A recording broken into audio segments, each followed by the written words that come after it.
ನಮಸ್ಕಾರ ಡಾಕ್ಟರ್. ನಮಸ್ತೆ ಮೇಡಮ್, ಆರಾಮಿದ್ದೀರಾ? ಹೇಗಿದ್ದೀರಿ? ಎಸ್ ಡಾಕ್ಟರ್, ನಾ ಚೆನ್ನಾಗಿದ್ದೇನೆ. ಬೆಂಗಳೂರಿಂದನೇ ತಗೊಳ್ತಾ ಇದ್ದೀವಿ. ಹೌದು ಸರ್, ನನ್ಗೆ ಡಾಕ್ಟರ್ ಶಿವಲೀಲಾ ಅವ್ರು ಹೇಳ್ತಾ ಇದ್ರು, ಪ್ರತಿ ವಾರಾಂತ್ಯದಲ್ಲಿ ಅಥವಾ ತಿಂಗಳ 1-2 ವಾರಾಂತ್ಯದಲ್ಲಿ ನೀವು ಬೆಂಗಳೂರಿನಲ್ಲಿ ಇರ್ತೀರಿ ಅಂತ. ಹೌದು. ಈ ನಿಮ್ಗೆ ನನ್ನ ವಾಯ್ಸ್ ಏನಾದ್ರು ಎಕೋ ಆಗ್ತಾ ಇದೆಯಾ? ಇಲ್ಲ ಸರ್, ಕ್ಲಿಯರ್ ಆಗಿದೆ ಡಾಕ್ಟರ್. ಆಡಿಯೋ ಕ್ಲಿಯರ್ ಆಗಿದೆ. ಸೆಕೆಂಡ್ ವೀಕ್ ಅಲ್ಲಿ ಬೆಂಗಳೂರಲ್ಲಿ ಪ್ರತಿ ತಿಂಗಳ 2ನೇ ಶನಿವಾರ ನೀವು ಬೆಂಗಳೂರಲ್ಲಿ ಇರ್ತೀರಿ. ಎಲ್ಲಿರ್ತೀರಿ ಡಾಕ್ಟರ್? ನಮ್ದೇ ಸೆಂಟರ್ ಇದೆ, ಮಹಾಲಕ್ಷ್ಮಿ ಲೇಔಟ್. ಮಹಾಲಕ್ಷ್ಮಿ ಲೇಔಟ್ ಹತ್ರ. ಮಹಾಲಕ್ಷ್ಮಿ ಮೆಟ್ರೋ ಇದೆಯಲ್ಲ, ಅದರಿಂದ ಒಂದು 100 ಅಡಿ ಇರ್ಬೋದು. ಅಲ್ಲಿ ಮಹಾಲಕ್ಷ್ಮಿ ವೆಸ್ಟ್ ಆಫ್ ಕಾರ್ಡ್ ರೋಡ್ಗೆ. ಏನು ಸೆಂಟರ್ ಹೆಸರು? ಪರಮಹಂಸ ಅಥರ್ವ ಆಯುರ್ಧಾಮ. ಶ್ರೀ ಪರಮಹಂಸ ಅಥರ್ವ ಆಯುರ್ಧಾಮ. ಓಕೆ. ಅಂಡ್ ಇಲ್ಲಿಗೆ ಕಾಂಟ್ಯಾಕ್ಟ್ ನಂಬರ್ ಏನಾದ್ರು ಇದ್ರೆ ದಯವಿಟ್ಟು ಹೇಳಿರ್ತೀರಾ? 63 ಓಕೆ 622 6505. 636222 6505. 6505. ಬಹಳ ಸಂತೋಷ ಡಾಕ್ಟರ್. ಅಂತೂ ತಿಂಗಳ 2ನೇ ಶನಿವಾರ ನೀವು ಸಿಗ್ತೀರಿ. ಹೌದು. ಈ ಬೆಂಗಳೂರು 2ನೇ ಶನಿವಾರ ಇಲ್ಲ, ಪ್ರತಿ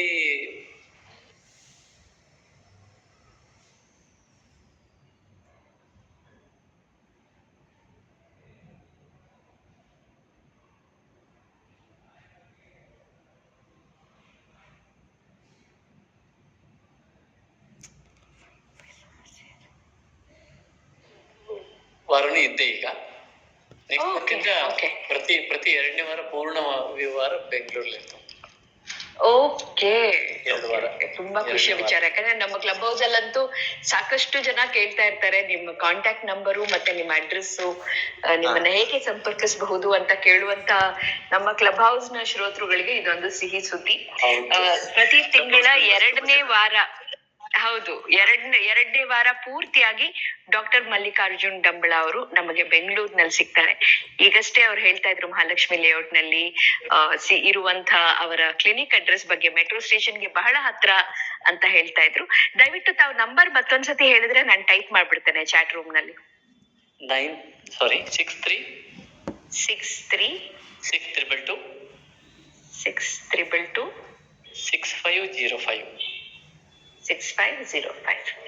ಅದನ್ನ ಚಾಟ್ ರೂಮ್ ನಲ್ಲಿ ಹಾಕಿದ್ದೀನಿ, ಬೇಕಾದವರು ಸಂಖ್ಯೆಯನ್ನ ಪಡ್ಕೋಬಹುದು. ಡಾಕ್ಟರ್, 5 ನಿಮಿಷದ ಒಂದು ಪ್ರಾರಂಭದ ಮಾತುಗಳನ್ನ ಮುಗಿಸಿ ನಿಮ್ಮ ಮಾತಿಗೆ ಅನುವು ಮಾಡಿಕೊಡ್ತೇನೆ. ಆಗಬಹುದು. ಧನ್ಯವಾದ. ವಿಶ್ವವಾಣಿ ಕ್ಲಬ್ ಹೌಸ್ ನ ಎಲ್ಲ ಶ್ರೋತೃಗಳಿಗೂ ಕೂಡ ಸಂಜೆಯ ನಮಸ್ಕಾರಗಳು. ವಿಶ್ವವಾಣಿ ಕ್ಲಬ್ ಹೌಸ್ ವಿಶ್ವೇಶ್ವರ ಭಟ್ ಅವರ ನೇತೃತ್ವದಲ್ಲಿ ದಿನವೂ 7 ಗಂಟೆಯಿಂದ 8:30 ಅರಿವಿನ ಸಂವಾದಗಳನ್ನ ಏರ್ಪಡಿಸ್ತಾ ಬಂದಿರುವಂತ ಅನುಭವ ಮಂಟಪ. ವಿಶ್ವದ ನಾನಾ ಮೂಲೆಗಳಿಂದ ಕನ್ನಡಿಗರು ದಿನವೂ ನಮ್ಮ ಜೊತೆಯಾಗಿ ಇಲ್ಲಿ ನಡೆಯುವಂತಹ ಸಂವಾದಗಳಲ್ಲಿ ಪಾಲ್ಗೊಂಡು ಈ ಸಂವಾದಗಳನ್ನ ಅತ್ಯಂತ ಯಶಸ್ವಿ ಸಂವಾದಗಳನ್ನಾಗಿಸ್ತಾ ಇದ್ದೀರಿ. ಜೊತೆಗೆ ನಮ್ಮ ಕರ್ನಾಟಕದ ವಿಶೇಷ ವ್ಯಕ್ತಿಗಳನ್ನ ಆಹ್ವಾನಿಸಿ ಅವರ ಮುಖೇನ ನಮ್ಮ ಅರಿವನ್ನ ವಿಸ್ತರಿಸುವಂತ, ಜ್ಞಾನವನ್ನ ವೃದ್ಧಿಸುವಂತ ಕಲೆ, ಸಾಹಿತ್ಯ, ಸಂಗೀತ, ವೈದ್ಯಕೀಯ, ರಾಜಕೀಯ, ಹೀಗೆ ನಾನಾ ವಿಷಯಗಳ ಬಗ್ಗೆ ಇಲ್ಲಿ ಅರಿವಿನ ಸಂವಾದವನ್ನ ಏರ್ಪಡಿಸ್ತಾ ಬಂದಿದ್ದೇವೆ. ಈ ನಿಟ್ಟಿನಲ್ಲಿ ನಮ್ಮ ವಿಶ್ವವಾಣಿ ಕ್ಲಬ್ ಹೌಸ್ಗೆ ಅತಿಥಿಗಳಾಗಿ ಆಗಮಿಸಿರುವಂತಹ ಆಯುರ್ವೇದ ವೈದ್ಯರಾದಂತ ಡಾಕ್ಟರ್ ಮಲ್ಲಿಕಾರ್ಜುನ್ ಡಂಬಳ ಅವರು ನಮ್ಮೆಲ್ಲರಿಗೂ ಕೂಡ ಸುಪರಿಚಿತರು. ಇವತ್ತು ಅವರು ಶ್ರೇಷ್ಠ ಸಂತಾನಕ್ಕೆ ಚೈತನ್ಯ ಗರ್ಭ ಸಂಸ್ಕಾರ ಈ ವಿಷಯದ ಬಗ್ಗೆ ನಮ್ಮ ಕ್ಲಬ್ ಹೌಸ್ ನಲ್ಲಿ ಮಾತನಾಡಲಿದ್ದಾರೆ. ನಮ್ಗೆ ಹುಟ್ಟುವಂತಹ ಮಕ್ಕಳು ಆರೋಗ್ಯವಂತರಾಗಿ, ಬುದ್ಧಿವಂತರಾಗಿ, ದೇಶದ ಸತ್ ಪ್ರಜೆಗಳಾಗ್ಬೇಕು ಅನ್ನೋದು ನಮ್ಮೆಲ್ಲರ ಹಂಬಲ. ಇಂಥ ಶ್ರೇಷ್ಠ ಸಂತಾನವನ್ನ ಪಡ್ಕೋಬೇಕು ಅಂದ್ರೆ ಹೋಮ ಹವನ ಮಾಡ್ಬೇಕು. ಜೊತೆಗೆ ಬಾಣಂತಿಯ ಶಂಸಿ ಬಸ್ರಿ ಹೆಣ್ಣು ಮಗಳ ಆಹಾರ ಕ್ರಮ ತುಂಬಾ ಚೆನ್ನಾಗಿರ್ಬೇಕು, ಮಾನಸಿಕ ಸ್ವಾಸ್ಥ್ಯ ಕೂಡ ಚೆನ್ನಾಗಿರ್ಬೇಕು, ಒಳ್ಳೆಯ ವಾತಾವರಣವನ್ನ ಮನೆಯಲ್ಲಿ ಆ ಹೆಣ್ಣು ಮಗಳಿಗೆ ನಿರ್ಮಿಸ್ಕೊಡ್ಬೇಕು.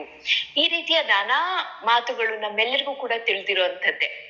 ಆದ್ರೆ ಶ್ರೇಷ್ಠ ಸಂತಾನಕ್ಕೆ ಚೈತನ್ಯ ಗರ್ಭ ಸಂಸ್ಕಾರ ಇದೇನು? ಇದ್ರ ಬಗ್ಗೆ ಮಾತಾಡೋದಕ್ಕೆ ಡಾಕ್ಟರ್ ಮಲ್ಲಿಕಾರ್ಜುನ್ ಡಂಬಳ ಅವರು ಇವತ್ತು ನಮ್ ಜೊತೆ ಇದ್ದಾರೆ.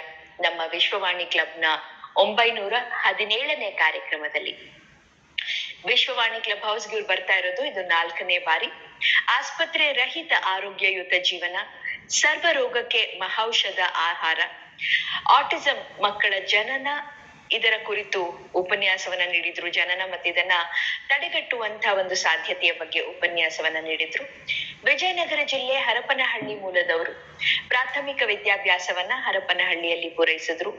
ಕೊಟ್ಟೂರು ತಾಲೂಕಿನ ಕೊಟ್ಟೂರೇಶ್ವರ ಮಹಾವಿದ್ಯಾಲಯದಿಂದ ವಿಜ್ಞಾನ ವಿಷಯದಲ್ಲಿ ಪದವಿ, ಬಳ್ಳಾರಿಯ ತಾರಾನಾಥ ಸರ್ಕಾರಿ ಆಯುರ್ವೇದ ಮಹಾವಿದ್ಯಾಲಯದಿಂದ BAMS ನಲ್ಲಿ ಪದವಿ, ಅಥರ್ವ ಸಂಸ್ಥೆಯ ಅಧ್ಯಕ್ಷರು ಹಾಗೆ ಧನ್ವಂತರಿ ಸ್ವರೂಪರಾದ ಡಾಕ್ಟರ್ M ಈಶ್ವರ್ ರೆಡ್ಡಿ ಅವರ ಮಾರ್ಗದರ್ಶನದಲ್ಲಿ ಕಳೆದ 2.5 ದಶಕದ ಅವಧಿಯಲ್ಲಿ ಯಕೃತ್, ಮೂಳೆ ಸವೆತ, ಕ್ಯಾನ್ಸರ್, ಬೆನ್ನು ನೋವು, ಮಧುಮೇಹ, ಕಣ್ಣು ಹಾಗೂ ಕಿವಿಯ ಸಮಸ್ಯೆ ಸೇರಿದಂತೆ ಸುಮಾರು 12,000ಕ್ಕೂ ಅಧಿಕ ರೋಗಿಗಳಿಗೆ ಪಂಚಕರ್ಮ ಪದ್ಧತಿಯ ಮುಖೇನ ಚಿಕಿತ್ಸೆಯನ್ನ ನೀಡಿ ಗುಣಪಡಿಸಿದ್ದಾರೆ. ಇದಲ್ಲದೆ ಸ್ವಾಸ್ಥ್ಯ ರಕ್ಷಣಾರ್ಥವಾಗಿ ಸ್ವಸ್ಥ ಪಂಚಕರ್ಮ, ಗರ್ಭಧಾರಣೆಗೆ ಹಾಗೂ ಗರ್ಭಿಣಿಯರಿಗೆ ಚೈತನ್ಯ ಗರ್ಭ ಸಂಸ್ಕಾರ, ಶಿಶುಗಳಿಗೆ ಸ್ವರ್ಣ ಬಿಂದು ಪ್ರಾಶನ, ಹರ್ ಘರ್ ಆಯುರ್ಜ್ಞಾನ್ ನಂತಹ ಆಯುರ್ವೇದ ಕಾರ್ಯಾಗಾರಗಳನ್ನು ನಡೆಸಿ ಜನಸಾಮಾನ್ಯರ ಆರೋಗ್ಯ ಸಂರಕ್ಷಣೆ ಬಗ್ಗೆ ತಿಳುವಳಿಕೆಯನ್ನು ಕೂಡ ನೀಡ್ತಾ ಬಂದಿದ್ದಾರೆ. ಕಳೆದ ವರ್ಷ ಕೊರೋನಾಗೆ ತುತ್ತಾಗಿದ್ದಂಥ ಶಿವಮೊಗ್ಗದ ಶ್ರೀರಾಮಕೃಷ್ಣ ಆಶ್ರಮದ ಸ್ವಾಮಿ ವಿನಯಾನಂದ ಸರಸ್ವತಿ ಅವರಿಗೆ ಆಯುರ್ವೇದ ಚಿಕಿತ್ಸಾ ಪದ್ಧತಿಯ ಮೂಲಕ ಗುಣಪಡಿಸಿದಂತ ಕೀರ್ತಿ ಇವರದ್ದು.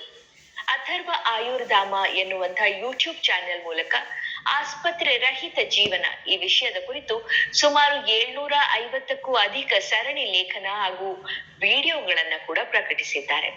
ಪ್ರಸ್ತುತ ಶಿವಮೊಗ್ಗದ ಕಲ್ಲಹಳ್ಳಿ ಬಳಿ ಶ್ರೀ ಪರಮಹಂಸ ಅಥರ್ವ ಆಯುರ್ಧಾಮ ಆಯುರ್ವೇದ ಆಸ್ಪತ್ರೆ ಹಾಗೂ ಅಥರ್ವ ಫಾರ್ಮಾ ವಿಷನ್ ಎನ್ನುವಂತ ಔಷಧ ತಯಾರಿಕಾ ಘಟಕದ ಸಂಸ್ಥಾಪಕರಾಗಿ ಸುಮಾರು 2,000ಕ್ಕೂ ಅಧಿಕ ರಾಸಾಯನಿಕ ರಹಿತ ಆಯುರ್ವೇದ ಔಷಧಗಳನ್ನ ತಯಾರಿಸ್ತಾ ಇದ್ದಾರೆ.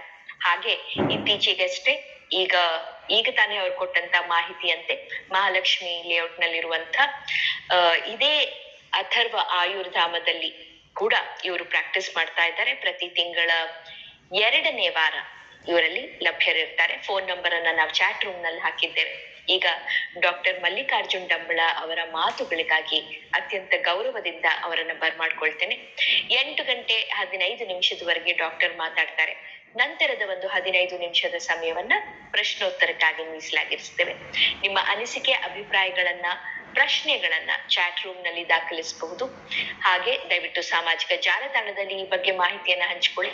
ಇನ್ನೂ ಅನೇಕ ಸಮಾನ ಮನಸ್ಕರು ಈ ವೇದಿಕೆಗೆ ಬರುವಂತಾಗ್ಲಿ ಅಂತ ಹಾರೈಸ್ತಾ, ನಮಸ್ಕಾರ ಡಾಕ್ಟರ್, ಆತ್ಮೀಯವಾದ ಸ್ವಾಗತ. ನಮಸ್ತೆ. ಪ್ರಾರಂಭ ಮಾಡಬಹುದು? ಎಸ್, ಈಗ ನಿಮ್ಮದೇ ಮಾತು doctor.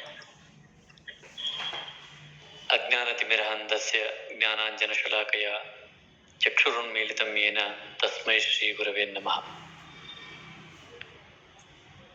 Club house, Vishwavani club ಹೌಸ್ನ 917 ಹತ್ತತ್ರ 1000 ಹತ್ರ ಇದ್ದೇವೆ. 917ನೇ ಕಾರ್ಯಕ್ರಮಕ್ಕೆ ತಾವೆಲ್ಲ ಭಾಗಿಯಾಗ್ತಾ ಇದ್ದೀರಿ. ಪ್ರತಿದಿನ ನಡೀತಾ ಇದೆ ಈ ಕಾರ್ಯಕ್ರಮಕ್ಕೆ. ನಮಗೆ ಆಹ್ವಾನ ಕೊಟ್ಟು ಬಹಳಷ್ಟು ಜನ ಆಸಕ್ತಿಯಿಂದ ಕೇಳ್ತಾ ಇದ್ದೀರಿ. ಎಲ್ಲರಿಗೂ ವಿಶ್ವವಾಣಿ ಕ್ಲಬ್ ಹೌಸ್ಗೂ ಧನ್ಯವಾದಗಳನ್ನ ತಿಳಿಸ್ತಾ, ಇವತ್ತಿನ ವಿಷಯ ಚೈತನ್ಯ ಗರ್ಭ ಸಂಸ್ಕಾರ. ಒಂದು ಮಾತನ್ನ ಮೊದಲು ಹೇಳ್ಬಿಟ್ಟೆ ಇದನ್ನ ಪ್ರಾರಂಭ ಮಾಡೋಣ ಅಂತ ಅನ್ಸುತ್ತೆ ನಂಗೆ. ಗರ್ಭ ಸಂಸ್ಕಾರ ರಹಿತವಾಗಿ ಮಕ್ಕಳನ್ನ ಪಡೆಯೋದು ಬೇಡವೇ ಬೇಡ. ಇದು ನನ್ನ ಅತ್ಯಂತ ಕಳಕಳಿಯ ಮನವಿ. ಇದು ತುಂಬಾ ಅತ್ಯಂತ ಅನಿವಾರ್ಯವಾದ ಒಂದು ಹಂತಕ್ಕೆ ನಾವು ಸಿಕ್ಕಾಕೊಂಡಿದ್ದೀವಿ. ಮಕ್ಕಳು ಬೇಕು ಅಂದ್ರೆ ಗರ್ಭ ಸಂಸ್ಕಾರನ ಪಡೆದ್ಬಿಟ್ಟೆ ಮುಂದಕ್ಕೆ ಹೋಗೋದು. ಇದು ನನ್ನೊಂದು ಕೈಂಡ್ ರಿಕ್ವೆಸ್ಟ್. ಹಾಗಾದ್ರೆ ಏನಿದು ಗರ್ಭ ಸಂಸ್ಕಾರ? ಎಲ್ರಿಗೂ ಗೊತ್ತಿದೆ 16 ಸಂಸ್ಕಾರಗಳಿದಾವೆ ಹೀಗೆ ಅಂತ. ಆದ್ರೆ ಕಳೆದ ಬಾರಿ ಆಟಿಸಂ ವಿಷಯಕ್ಕೆ ಮಾತಾಡುವಾಗ ಒಂದಷ್ಟು ಇದರ ಮಾಹಿತಿ ಬಂದಿದೆ, ಅದು ಆ ಡಿಸೀಸ್ ಸಂಬಂಧಪಟ್ಟಾಗಿ. ಆದ್ರೆ ಯಾವುದೇ ಒಂದು ಡಿಸೀಸ್ ಅನ್ನ ಹೋಗಿಸೋದು ಗರ್ಭ ಸಂಸ್ಕಾರದ ಉದ್ದೇಶ ಅಲ್ಲ. ಗರ್ಭ ಸಂಸ್ಕಾರ ಅನ್ನುವಂಥದ್ದು ಒಂದು ಮನುಷ್ಯ ಜೀವಿಯನ್ನ ಅತ್ಯಂತ ಚೈತನ್ಯ ಭರಿತವಾಗಿ ಈ ಲೋಕದಲ್ಲಿ ಇಡುವಂಥದ್ದು, ಮತ್ತೆ ಮುಂದಿನ ಪೀಳಿಗೆಗೆ ಅದರ ಪೂರ್ಣ ಪ್ರಮಾಣದ ಲಾಭ ದೊರೆಯುವಂತೆ ಮಾಡೋ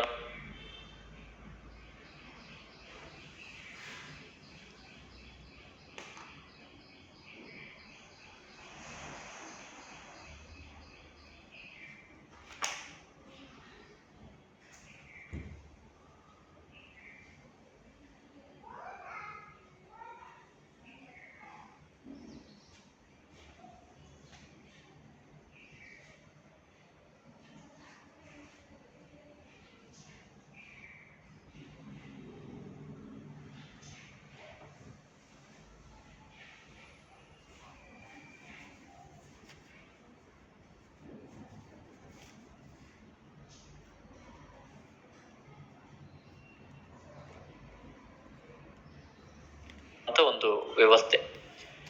ಆ ಚೈತನ್ಯ ಗರ್ಭ ಸಂಸ್ಕಾರ, ಈ ಚೈತನ್ಯ ಅನ್ನೋದನ್ನ ಯಾಕೆ ಬಳಸ್ತಾ ಇದ್ದೀವಿ ಅನ್ನೋದು ಇಲ್ಲಿ ಇಂಪಾರ್ಟೆಂಟ್.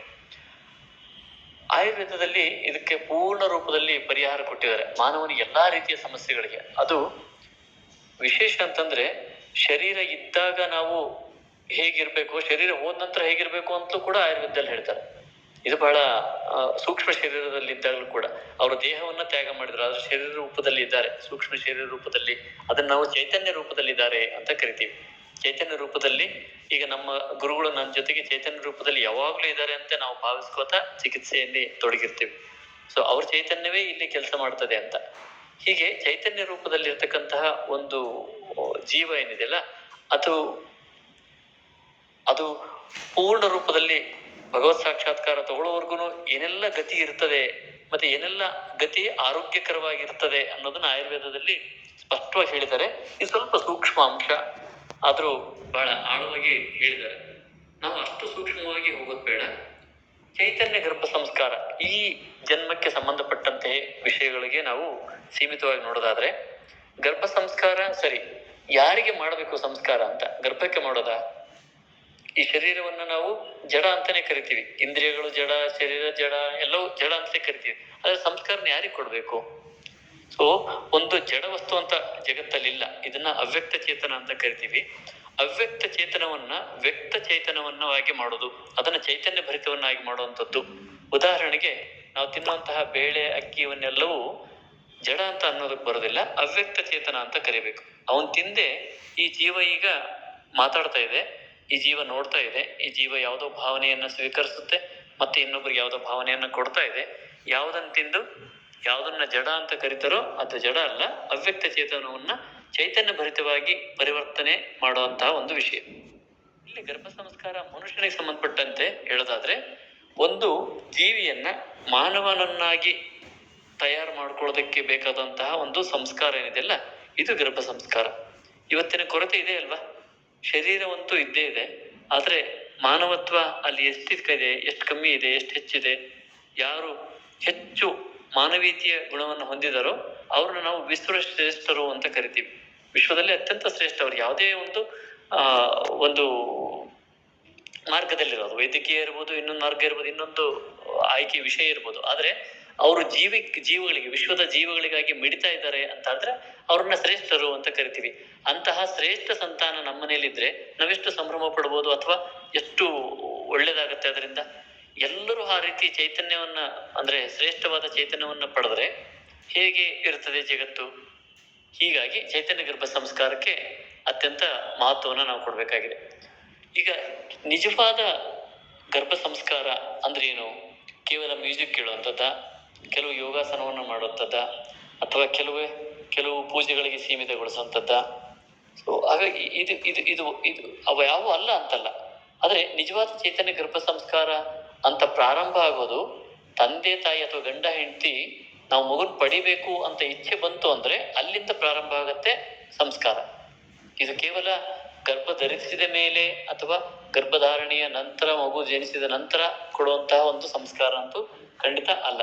ಇದಕ್ಕಿಂತ ಮೊದಲೇ ಮಾಡುವಂತಹ ಒಂದು ಸಂಸ್ಕಾರ. ಯಾವಾಗ ಮಗು ಬೇಕು ಅಂತ ಭಾವನೆ ಬರ್ತದೋ ಆವಾಗ. ಇದು ಅತ್ಯಂತ ಪ್ರಮುಖವಾದ ಮತ್ತೆ ಇಂದಿನ ಎಮರ್ಜೆನ್ಸಿ. ಇದು ಎಮರ್ಜೆನ್ಸಿ. ನಾನು ಆವಾಗಲೇ ರಿಕ್ವೆಸ್ಟ್ ಮಾಡ್ಕೊಂಡೆ ಪ್ರಾರಂಭದಲ್ಲೇ, ಗರ್ಭ ಸಂಸ್ಕಾರ ಆಗದೆ ಮಗುನ್ ಪಡೆಯೋದಕ್ಕೆ ಯೋಚನೆನೇ ಮಾಡಬೇಡಿ ಅಂತ. ಯಾಕೆ ಅಂದ್ರೆ ನೋಡಿ, ಮಕ್ಕಳನ್ನ ನಾವು ಯಾವ ರೀತಿಯಿಂದನೂ ಕೈ ಬಿಡೋದಕ್ಕೆ ಸಾಧ್ಯ ಇಲ್ಲ. ಪದೇ ಪದೇ ಹೇಳ್ತಿರ್ತೀನಿ, ಮತ್ತೊಮ್ಮೆ ರಿಪೀಟ್ ಮಾಡ್ತೀನಿ. ಗಂಡ ಬೇಡ ಅಂದ್ರೆ ಬಿಟ್ಟು ಹೋಗ್ಬೋದು, ಹೆಂಡತಿ ಬೇಡ ಅಂದ್ರೆ ಡೈವರ್ಸ್ ಕೊಟ್ಟು ಬಿಟ್ಟು ಹಾಕ್ಬೋದು. ಇದಾಗಬಾರ್ದು, ಆದ್ರೆ ಮಾಡಬಹುದು, ಸಾಧ್ಯತೆ ಇದೆ ಅಂತ. ಮನೆ ಬೇಡ ಅಂದ್ರೆ ಬಿಟ್ಟು ಹೊರಗಡೆ ಬರ್ಬೋದು, ಯಾವುದೋ ಆಫೀಸ್ ಬೇಡ ಅಂದ್ರೆ ರಿಸೈನ್ ಮಾಡಿ ಬರ್ಬೋದು, ಇಲ್ಲೇನೆ ಇವೆಲ್ಲ ಮಾಡ್ಬೋದು. ಆದ್ರೆ ನಮಗೆ ಹುಟ್ಟಿದ ಮಗುವನ್ನ ಬಿಟ್ಟು ನಾವು ಎಲ್ಲರೂ ಹೋಗ್ತೀವಿ, ನನಗಿದು ಸರಿ ಇಲ್ಲ ಅನ್ನೋದಕ್ಕೆ ಸಾಧ್ಯನೇ ಇಲ್ಲ. ನಾವ್ ಯಾರು ಅದರಿಂದ ತಪ್ಪಿಸ್ಕೊಳೋದಕ್ಕೆ ಸಾಧ್ಯ ಇಲ್ಲ. ಯಾಕಂದ್ರೆ ಅದಕ್ಕೆ ಕೊಡ್ಬೇಕಾದ ಎಲ್ಲಾ ಸಂಸ್ಕಾರವನ್ನು ಕೊಟ್ಟು ಜವಾಬ್ದಾರಿಯುತವಾದ ಪ್ರಜೆಯನ್ನು ಮಾಡಿ ಅದು ಏನ್ ಮಾಡ್ಬೇಕು ಅದನ್ನೆಲ್ಲ ಮಾಡೋದಕ್ಕೆ ಈ ತಂದೆ ತಾಯಿಗಳು ಇರುವಂಥದ್ದು. ಸೊ ಇದು ಸಾಧ್ಯನೇ ಇಲ್ಲ ತಪ್ಪಿಸ್ಕೊಂಡು ಹೋಗೋದಕ್ಕೆ. ನನಗೆ ಬೇಡ ಅಂತ ಹೇಳೋದಕ್ಕೆ ಸಾಧ್ಯನೇ ಇಲ್ಲ. ಇಂತಹ ಮಗು, ಬೇಡ ಅನ್ನೋದಕ್ಕೆ ಸಾಧ್ಯ ಇಲ್ಲ ಅಂತ ಮಗು ನಮಗೆ ಉನ್ನತವಾಗಿ ಅಭಿವೃದ್ಧಿ ಮಾಡ್ತಾ ಆಗ್ತಾ ಹೋಯ್ತು ಅಂದ್ರೆ ಮಗು ಎಷ್ಟು ದೊಡ್ಡ ಇದು ಬರ್ತದೆ, ನಮಗೆ ಹೆಮ್ಮೆ ಇರ್ತದೆ. ಅಲ್ಲಿ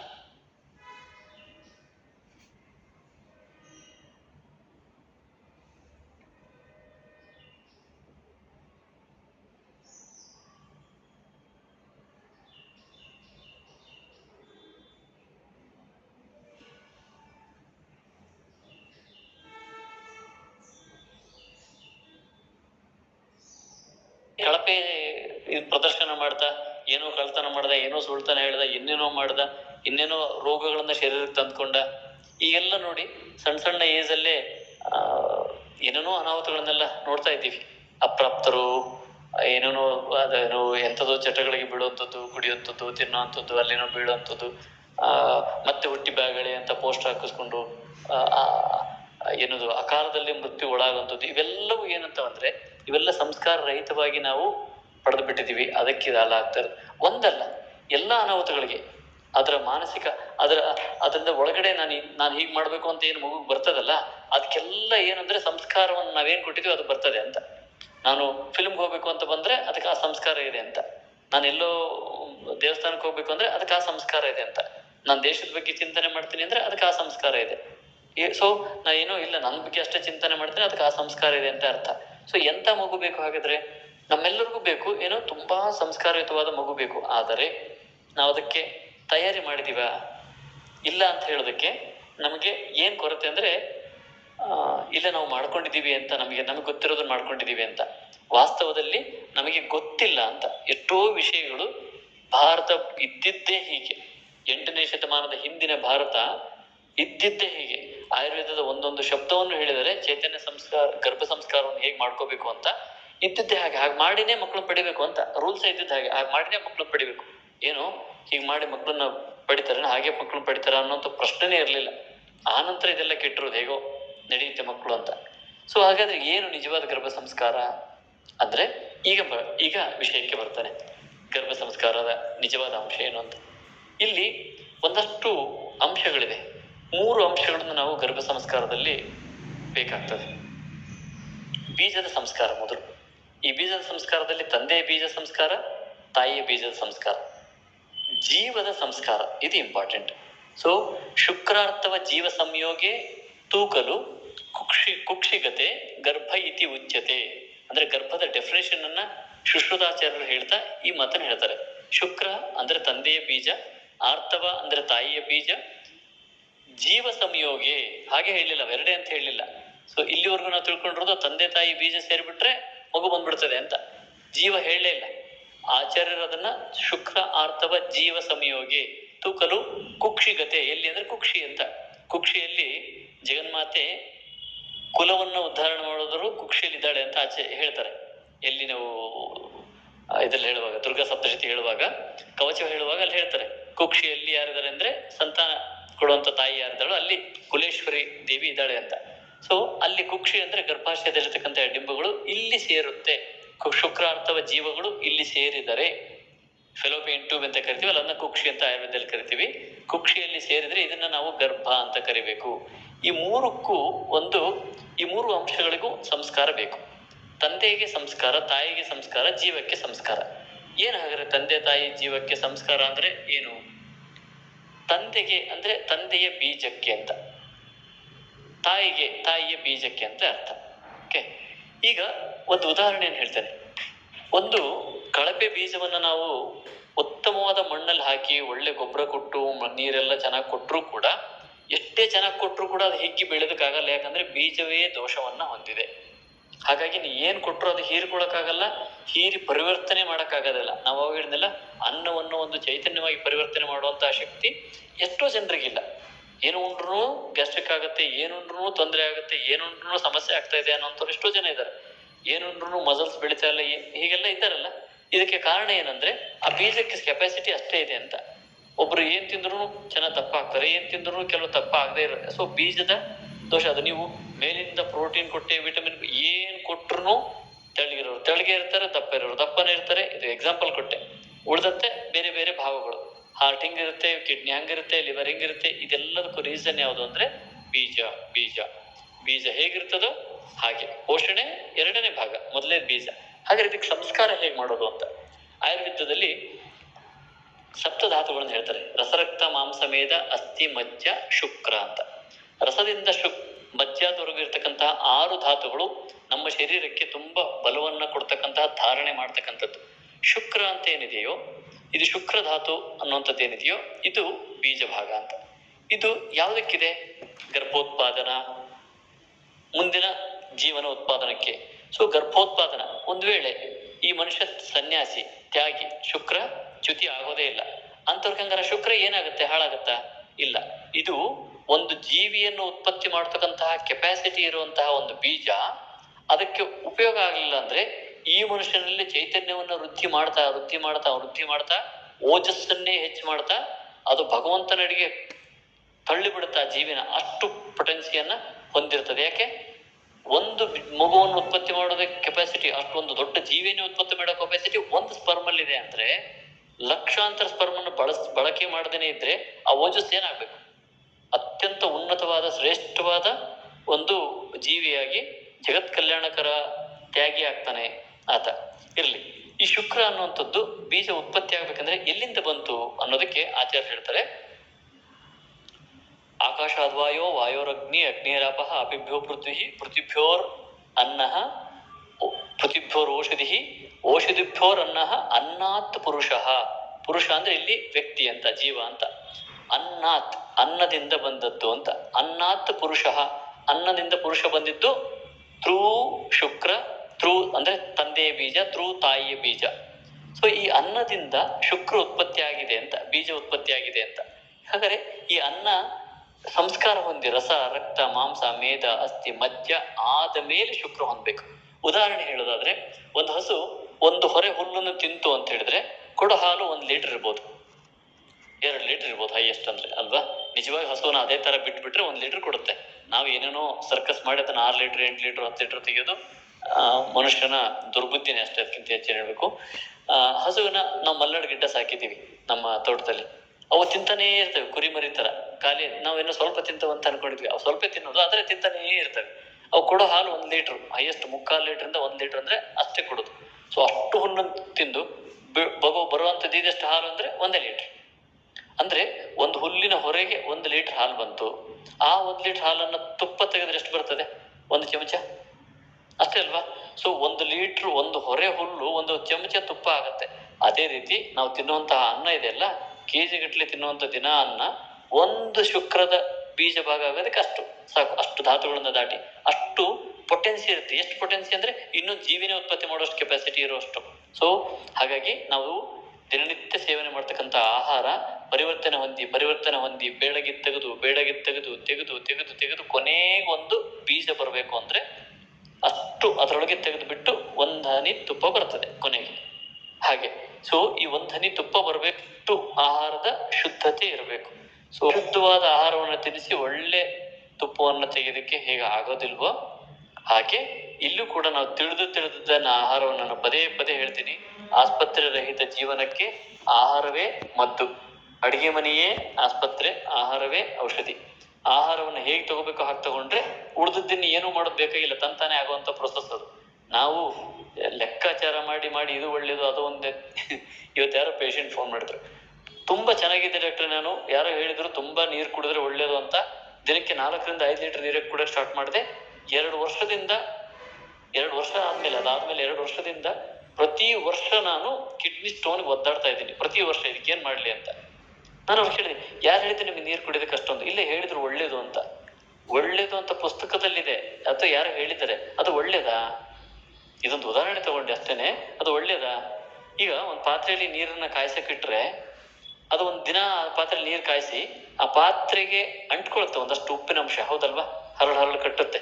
ಆ ನೀರು ಬೇರೆಯಾಗಿ ಆ ನೀರಿನಲ್ಲಿರ್ತಕ್ಕಂತಹ ಖನಿಜಾಂಶಗಳೆಲ್ಲ ಒಂದ್ ಕಡೆಗೆ ಸೇರ್ಕೊಳ್ತವೆ ಪಾತ್ರೆಯಲ್ಲಿ ಬಿಸಿ ಮಾಡ್ತಾ ಇರೋದ್ರಿಂದ. ಈ ಹೊಟ್ಟೆಯಲ್ಲಿ 36 ಡಿಗ್ರಿ ಟೆಂಪರೇಚರ್ ಇದೆ. ನಮಗೆ ದಿನಕ್ಕೆ 4-5 ಲೀಟರ್ ನೀರು ಕುಡಿದ್ರೆ ಬೇಕಾಗುವ ನೀರು ಅರ್ಧ ಲೀಟರ್ 1 ಲೀಟರ್ ಬೇಕಾಗಲ್ಲ, ಅಷ್ಟೇ ನೀರು ಬಳಕೆ ಆಗೋದು ಶರೀರಕ್ಕೆ. ಉಳಿದ ನೀರು ಏನಾಗಬೇಕು? ಇಷ್ಟು ಬಿಸಿಯಲ್ಲಿ ಏನಾಗಬೇಕು? ಆ ನೀರು, ಆ ಬಿಸಿಯಲ್ಲಿ ಲವಣಾಂಶಗಳು ಸಪ್ರೇಟ್ ಆಗ್ತದೆ, ಖನಿಜಾಂಶಗಳು. ಅವು ರಕ್ತಕ್ಕೆ ಎಂಟ್ರಿ ಆದ್ಮೇಲೆ ಸೋಸ್ಕೊಂಡು ಕಿಡ್ನಿ ಸ್ಟೋನ್ ಆಗ್ಲೇಬೇಕಲ್ವಾ? ಇದೊಂದು ವೆರಿ ಕಾಮನ್ ಸೆನ್ಸ್ ಅಲ್ವಾ? ಹೆಚ್ಚು ನೀರು ಕುಡಿದು ಕಿಡ್ನಿ ಸ್ಟೋನ್ ಮಾಡ್ಕೊಳ್ಳೋದು, ಮತ್ತೆ ಹೆಚ್ಚು ನೀರು ಕುಡಿದ್ರೆ ಒಳ್ಳೇದು ಅಂತಲ್ಲ ಡಾಕ್ಟ್ರೆ. ಅಂದ್ರೆ ಅದೊಂದು ಚಿಕಿತ್ಸೆ. ಕಿಡ್ನಿ ಸ್ಟೋನ್ ಆಗಿ ಸಿಕ್ಕಾಕೊಂಡಾಗ ನೀರು ಕುಡಿದು ವಾಶ್ ಮಾಡ್ಬೇಕದು. ಆದ್ರೆ ಕಿಡ್ನಿ ಸ್ಟೋನ್ ಆಗ್ಬಾರ್ದು ಅಂತ ನೀರು ಕುಡಿಬಾರ್ದು ಅಲ್ವಾ? ಇಂತಹ ಅನೇಕ ತಪ್ಪುಗಳು. ಅದೇನು ವಿವೇಕಾನಂದ ಹೇಳ್ತಾರೆ, ಭಾರತದಲ್ಲಿ ಹೇಳಿರ್ತಕ್ಕಂತಹ ಎಲ್ಲ ಸನಾತನ ಧರ್ಮದಲ್ಲಿ ಹೇಳಿರ್ತಕ್ಕಂತಹ ಸನಾತನ ವೈದ್ಯಕೀಯ ಅಂತಲ್ಲ, ಸನಾತನ ವಿಜ್ಞಾನದಲ್ಲಿ ಹೇಳಿರ್ತಕ್ಕಂಥ ಎಲ್ಲಾ ವಿಷಯಗಳನ್ನ ಕಣ್ಣು ಮುಚ್ಕೊಂಡು ಮೊದಲು ಫಾಲೋ ಮಾಡಿ, ಆಮೇಲೆ ಅದು ಹೆಂಗ್ ಕೆಲಸ ಮಾಡ್ತದೆ ಅಂತ ಬೇಕಿದ್ರೆ ವಿಚಾರ ಮಾಡಿ ಅದೇ ಪಾಶ್ಚಾತ್ಯದಿಂದ ಬಂದಿರತಕ್ಕಂಥದ್ದನ್ನ ಮೊದಲು ಎಚ್ಚರಿಕೆಯಿಂದ ಗಮನಿಸಿ ಆಮೇಲೆ ಅದನ್ನ ಅಳವಡಿಸ್ಕೊಳ್ಳಿ. ಈ ನೀರಿನ ಎಕ್ಸಾಂಪಲ್ ಸಾಕಲ್ವಾ? ಇಂಥವ್ನ ಇವತ್ತು ಹೇಳಿಲ್ಲ ನಾನು, ಒಂದು 20 ವರ್ಷದ ಹಿಂದೆ ಹೇಳಿದೆ ಅತಿಯಾಗಿ ನೀರು ಕುಡಿದ್ರೆ ಕಿಡ್ನಿ ಸ್ಟೋನ್ ಆಗತ್ರ ಕುಡಿಬೇಡ್ರು ಅಂತ. ಇವತ್ತೊಂದು ಎಕ್ಸಾಂಪಲ್ ಬಂತು, ಪೇಷಂಟ್ ನೋಡಿದೆ ಅಂತ ಹೇಳಿದೆ ಅಷ್ಟೇನೆ. ಸೊ ಹಾಗಾಗಿ ಇಂಥದ್ದೇನೋ ಒಳ್ಳೇದು ಅಂತ ತಿನ್ನೋಕೆ ಹೋಗಿ ಇನ್ನೇನೋ ಮಾಡ್ಕೋತೀವಿ. ಹಂಗಾಗಿ ಶುಕ್ರದಲ್ಲಿ ಸಮಸ್ಯೆ ಉತ್ಪತ್ತಿ ಆಗ್ತದೆ. ಇದು ತಾಯಿಗೂ ಅಪ್ಲೈ ಆಗುತ್ತೆ. ತಾಯಿಗೂ ಇದೇ ರೀತಿ ರಸರಕ್ತ ಮಾಂಸ ಮೇಧ ಅಸ್ಥಿ ಮಜ್ಜ ಶುಕ್ರ ಅನ್ನೋ ಬದಲು ಆರ್ತವ ಅಂತ ಕರಿತೀವಿ. ಯಾಕಂದ್ರೆ ಅದು ಸ್ತ್ರೀ ಬೀಜ, ಇದು ಪುರುಷ ಬೀಜ. ಈ ಬೀಜ ದೋಷ ಇರಬಾರದು ಅಂತ ಹೇಳಿದ್ರೆ ಆಹಾರ ದೋಷಗಳದ್ದು ಎಷ್ಟು ಆಹಾರವನ್ನು ಮೇಂಟೈನ್ ಮಾಡಬೇಕು. ಯಾರು ತಂದೆ ತಾಯಿ ಆಗ್ಬೇಕು ಅಂತ ಗಂಡ ಹೆಂಡತಿ ನಿರ್ಧಾರ ಮಾಡ್ತಿರೋ ಅವರು ಮೊದಲು ಮಾಡ್ಕೋಬೇಕಾಗಿರ್ತದ್ದು ಶೋಧನ ಅಂತ. ಶರೀರವನ್ನ ಶುದ್ಧಿ ಮಾಡ್ಕೋಬೇಕು. ಶೋಧನ ಅಂದ್ರೆ ಏನು? ಶರೀರವನ್ನು ಶುದ್ಧಿ ಮಾಡ್ಕೋಬೇಕು. ಶರೀರ ಶುದ್ಧಿ ಅಂದ್ರೆ ಈ ಧಾತುಗಳ ಶುದ್ಧಿ ಅಂತ. ಎಲ್ಲಾ ಧಾತುಗಳಲ್ಲಿ ರಸರಕ್ತ ಮಾಂಸ ಅಸ್ಥಿಮಜ್ಜೆ ಶುಕ್ರಾದಿ ಧಾತುಗಳಲ್ಲಿ ಪ್ರತಿನಿತ್ಯವೂ ಕೂಡ ಬೇಡ ಆಗಿರುವಂತಹ ಅಂಶ ಸ್ಟೋರ್ ಆಗ್ತಾನೇ ಇರ್ತದೆ. ಇದು ಹೊರಗೆ ಹೋಗ್ತಾನೂ ಇರ್ತದೆ, ಸ್ಟೋರ್ ಆಗ್ತಾನೂ ಇರ್ತದೆ, ಹೊರಗೆ ಹೋಗ್ತಾನೂ ಇರ್ತದೆ. ಆದ್ರೆ ಸ್ಟೋರೇಜ್ ಇದೆಯಲ್ಲ ಎಲ್ಲಾ ಕಾಲದಲ್ಲೂ ಹೊರಗೆ ಹೋಗಲ್ಲ, ಅದು ಹಾಗೆ ಸ್ಟೋರ್ ಇರ್ತಾನೆ ಇರ್ತದೆ. ಇದನ್ನ ಪಂಚಕರ್ಮ ಚಿಕಿತ್ಸೆ ಅಂದ್ರೆ ಪ್ರತಿ ವರ್ಷ ಶೋಧನೆಯನ್ನ ಮಾಡ್ಕೊಳ್ಳಿ ಅಂತ ಹೇಳ್ತಾರೆ. ಅವಾಗ ಮೇಡಮ್ ಹೇಳಿದ್ರು ಸ್ವಸ್ಥ ಪಂಚಕರ್ಮ ಅಂತ ಒಂದು ಶಬ್ದವನ್ನ ಬಳಸಿದ್ರು. ನಮ್ಮ ಅಥರ್ವ ಕೇಂದ್ರದಲ್ಲಿ ಸ್ವಸ್ಥ ಪಂಚಕರ್ಮ ತುಂಬಾ ಚೆನ್ನಾಗಿ ಮಾಡ್ತೀವಿ ನಾವು. ಸ್ವಸ್ಥ ಪಂಚಕರ್ಮ ಅಂದ್ರೆ ಆರೋಗ್ಯ ಸಂರಕ್ಷಣೆಗಾಗಿ ಮಾಡ್ತಕ್ಕಂತಹ ಶೋಧನ ಚಿಕಿತ್ಸೆ. ಶರೀರದಲ್ಲಿ ಬರ್ತಕ್ಕಂಥ ವೇಸ್ಟ್ ಅನ್ನ ಹೊರತೆಗೆಯೋದು. ಆ ವೇಸ್ಟ್ ಅನ್ನ ಹೊರತೆಗೆದ್ರೆ ಅದು ಇನ್ಯಾವ ರೋಗಕ್ಕೂ ರೋಗ ಉತ್ಪತ್ತಿಕಾರಕ ಅಂಶನೇ ಅದು. ರೋಗಕ್ಕೆ ಸಹಕಾರ ಮಾಡೋದು ಯಾವುದೋ ಒಂದು ಈ ಶರೀರ ಜೀವೆ ಅಂದ್ರೆ ನೆಮ್ಮದಿಯಿಂದ ಇರ್ಬೇಕಲ್ಲ, ಅದಕ್ಕೆ ಡಿಸ್ಟರ್ಬ್ ಮಾಡುವಂತಹ ಒಂದು ಕೆಮಿಕಲ್ ಅದು ಬಾಡಿಯಲ್ಲಿ ಸ್ಟೋರ್ ಆಗುತ್ತೆ, ಅನಿವಾರ್ಯ, ಅದು ಸ್ಟೋರ್ ಆಗುತ್ತೆ, ಅದನ್ನ ಹೊರ ತೆಗೆಯುವಂಥದ್ದು ಅಂತ. ಸೊ ಈ ಶೋಧನ ಚಿಕಿತ್ಸೆಯಿಂದ ತಂದೆ ತಾಯಿ ಬಯಸುವಂತಹ ಗಂಡು ಹೆಣ್ಣು ಶೋಧನೆಯಿಂದ ಕ್ಲೀನಾಗಿ ಅದನ್ನ ಶೋಧನೆ ಮಾಡ್ಕೋತಾ ಹೋಗಿ ರಸಾಯನ ಚಿಕಿತ್ಸೆ ಅಂದ್ರೆ ಇನ್ನು ಧಾತುಗಳಿಗೆ ಬೇಕಾದಂತಹ ಅಂಶಗಳು ಅಂತ. ಇದನ್ನ ಸಣ್ಣದಾಗಿ ಎಕ್ಸಾಂಪಲ್ ಕೊಡೋದಾದ್ರೆ ಕಳೆ ಕಿತ್ತು ಗೊಬ್ಬರ ಹಾಕ್ರಿ ಅಂತ. ಕಳೆ ಕೀಳಿಲ್ದೆ ನಾನು ರಸಾಯನ ಕೊಡ್ತೀನಿ ಅಂದ್ರೆ ಒಳ್ಳೊಳ್ಳೆ ಅಂಶಗಳನ್ನು ತಿಂತೀನಿ ಅಂದ್ರೆ ಕಳೆಗೆ ಗೊಬ್ಬರ ಹೋಗ್ತದ, ಬೆಳೆಗೆ ಹೋಗ್ತದ? ಸೊ ಶರೀರದಲ್ಲಿ ಶೋಧನೆ ಮಾಡ್ಕೊಳ್ದೇನೆ ನಾನು ವಿಟಮಿನ್ ತಿಂದೆ, ಮಿನರಲ್ ತಿಂದೆ, ಅದು ತಿಂದೆ ಅಂದ್ರೆ ಅದೆಲ್ಲ ಹೋಗೋದು ರೋಗಕ್ಕೆ ಹೋಗ್ತದೆ ಹೊರತು ಧಾತುಗಳಿಗೆ ಹೋಗಲ್ಲ. ಹಾಗಾಗಿ ಆ ಕಳೆಯನ್ನ ಫಸ್ಟ್ ತೆಗೆಯೋದಕ್ಕೆ ಬೇಕಾಗುವಂತಹ ಶೋಧನ ಚಿಕಿತ್ಸೆಯನ್ನ ನಾವು ಮಾಡಿಕೊಂಡು ಆ ನಂತರ ರಸಾಯನ ಚಿಕಿತ್ಸೆ ಅಂತ ಆಯುರ್ವೇದದಲ್ಲಿದೆ, ವಾಜೀಕರಣ ಚಿಕಿತ್ಸೆ ಅಂತ ಇದೆ. ಸೊ ಎಲ್ಲ ರಸಾಯನ ಅಂದ್ರೆ ರಸ ರಕ್ತ ಮಾಂಸ ಮೇಧ ಅಸ್ಥಿ ಮಜ್ಜಾದವರೆಗೂ ಪೋಷಣೆ ಮಾಡುವಂಥದ್ದು. ವಾಜೀಕರಣ ಅಂದ್ರೆ ಶುಕ್ರಕ್ಕೆ ಪೋಷಣೆ ಮಾಡುವಂತ ಒಂದು ವಿಶೇಷವಾದ ಚಿಕಿತ್ಸೆ ಅಲ್ಲ, ಅದು ವಿಶೇಷವಾದ ಆಹಾರ ಪದ್ಧತಿ, ಔಷಧಿ ಪದ್ಧತಿ, ಲೇಹ ಇವನ್ನೆಲ್ಲ ಕೊಡುವಂಥದ್ದು ಶುಕ್ರಕ್ಕೆ ಇದು ಕೊಟ್ಟಾದ್ಮೇಲೆ ಬಲವಾನ್ ಬೀಜ ಬರ್ತದೆ. ಇನ್ನು ವಿಶೇಷ ಅಂದ್ರೆ ಆಯುರ್ವೇದದಲ್ಲಿ ಹೆಣ್ಣು ಮಗು ಬೇಕು ಗಂಡು ಮಗು ಬೇಕು ಅಂತ ಸೆಲೆಕ್ಟ್ ಮಾಡ್ಕೊಂಡು ಕೂಡ ಮಗುವನ್ನು ಮಾಡುವಂಥದ್ದು. ನಮ್ಮಲ್ಲಿ ಅದನ್ನ ಮಾಡ್ತೇವೆ, ಆದ್ರೆ ಕಂಪಲ್ಸರಿ ಪುಂಸಮನ ಇದೆಯಲ್ಲ, ಗರ್ಭ ಸಂಸ್ಕಾರನೇ ಮಾಡಿಸ್ಕೋತೀವಿ. ಕಂಪಲ್ಸರಿ ಗರ್ಭ ಸಂಸ್ಕಾರವನ್ನೇ ನಾವು ತಗೋಬೇಕು. ಒಂದ್ ವೇಳೆ ನನಗೆ ಗಂಡು ಮಗು ಬೇಕು ಅಂತ ಬಂದ್ರು ಅಂದ್ರೆ ಮೊದಲು ಮಗು ಮಾಡ್ಕೊಂಡ್ ಬಾ. ಹೆಣ್ಮಗು ಬೇಕು ಗಂಡು ಮಗು ಬೇಕು ಮೊದಲು ಮಾಡ್ಕೊಂಡ್ ಬಾ ಮಗುನ ಗರ್ಭ ಸಂಸ್ಕಾರದಿಂದ. ನಾವ್ಯಾವುದು ಅದನ್ನ ಹೆಣ್ಮಗು ಗಂಡು ಮಗು ಅಂತ ನಿರ್ಧಾರ ಮಾಡೋದಿಲ್ಲ. ಮೊದಲು ಮಗು ಮಾಡ್ಕೊಂಡ್ ಬಾ. ಯಾವ ಮಗು ಬರ್ತದೋ ಇನ್ನೊಂದು ಮಗು ಬೇಕು ಅಂದ್ರೆ ಅವಾಗ ಅದನ್ನ ನಿರ್ಧಾರ ಮಾಡಕ್ ಬರ್ತದೆ.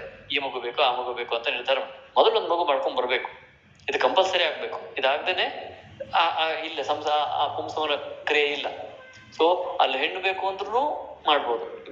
ನಮ್ಮಲ್ಲಿ 4-5 ಜನ ಬಂದಿದ್ದಾರೆ, ನಮಗೆ ಗಂಡು ಮಕ್ಕಳು ಇದಾವೆ 3 ಜನ, ಹೆಣ್ಮಗು ಬೇಕು ಅಂತನೂ ಇದೆ. ಈ ತರದ ನಾವು ಮಾಡಿದ್ದೇವೆ. ಇದೊಂದು ಅಂಶ ಅಷ್ಟೇ.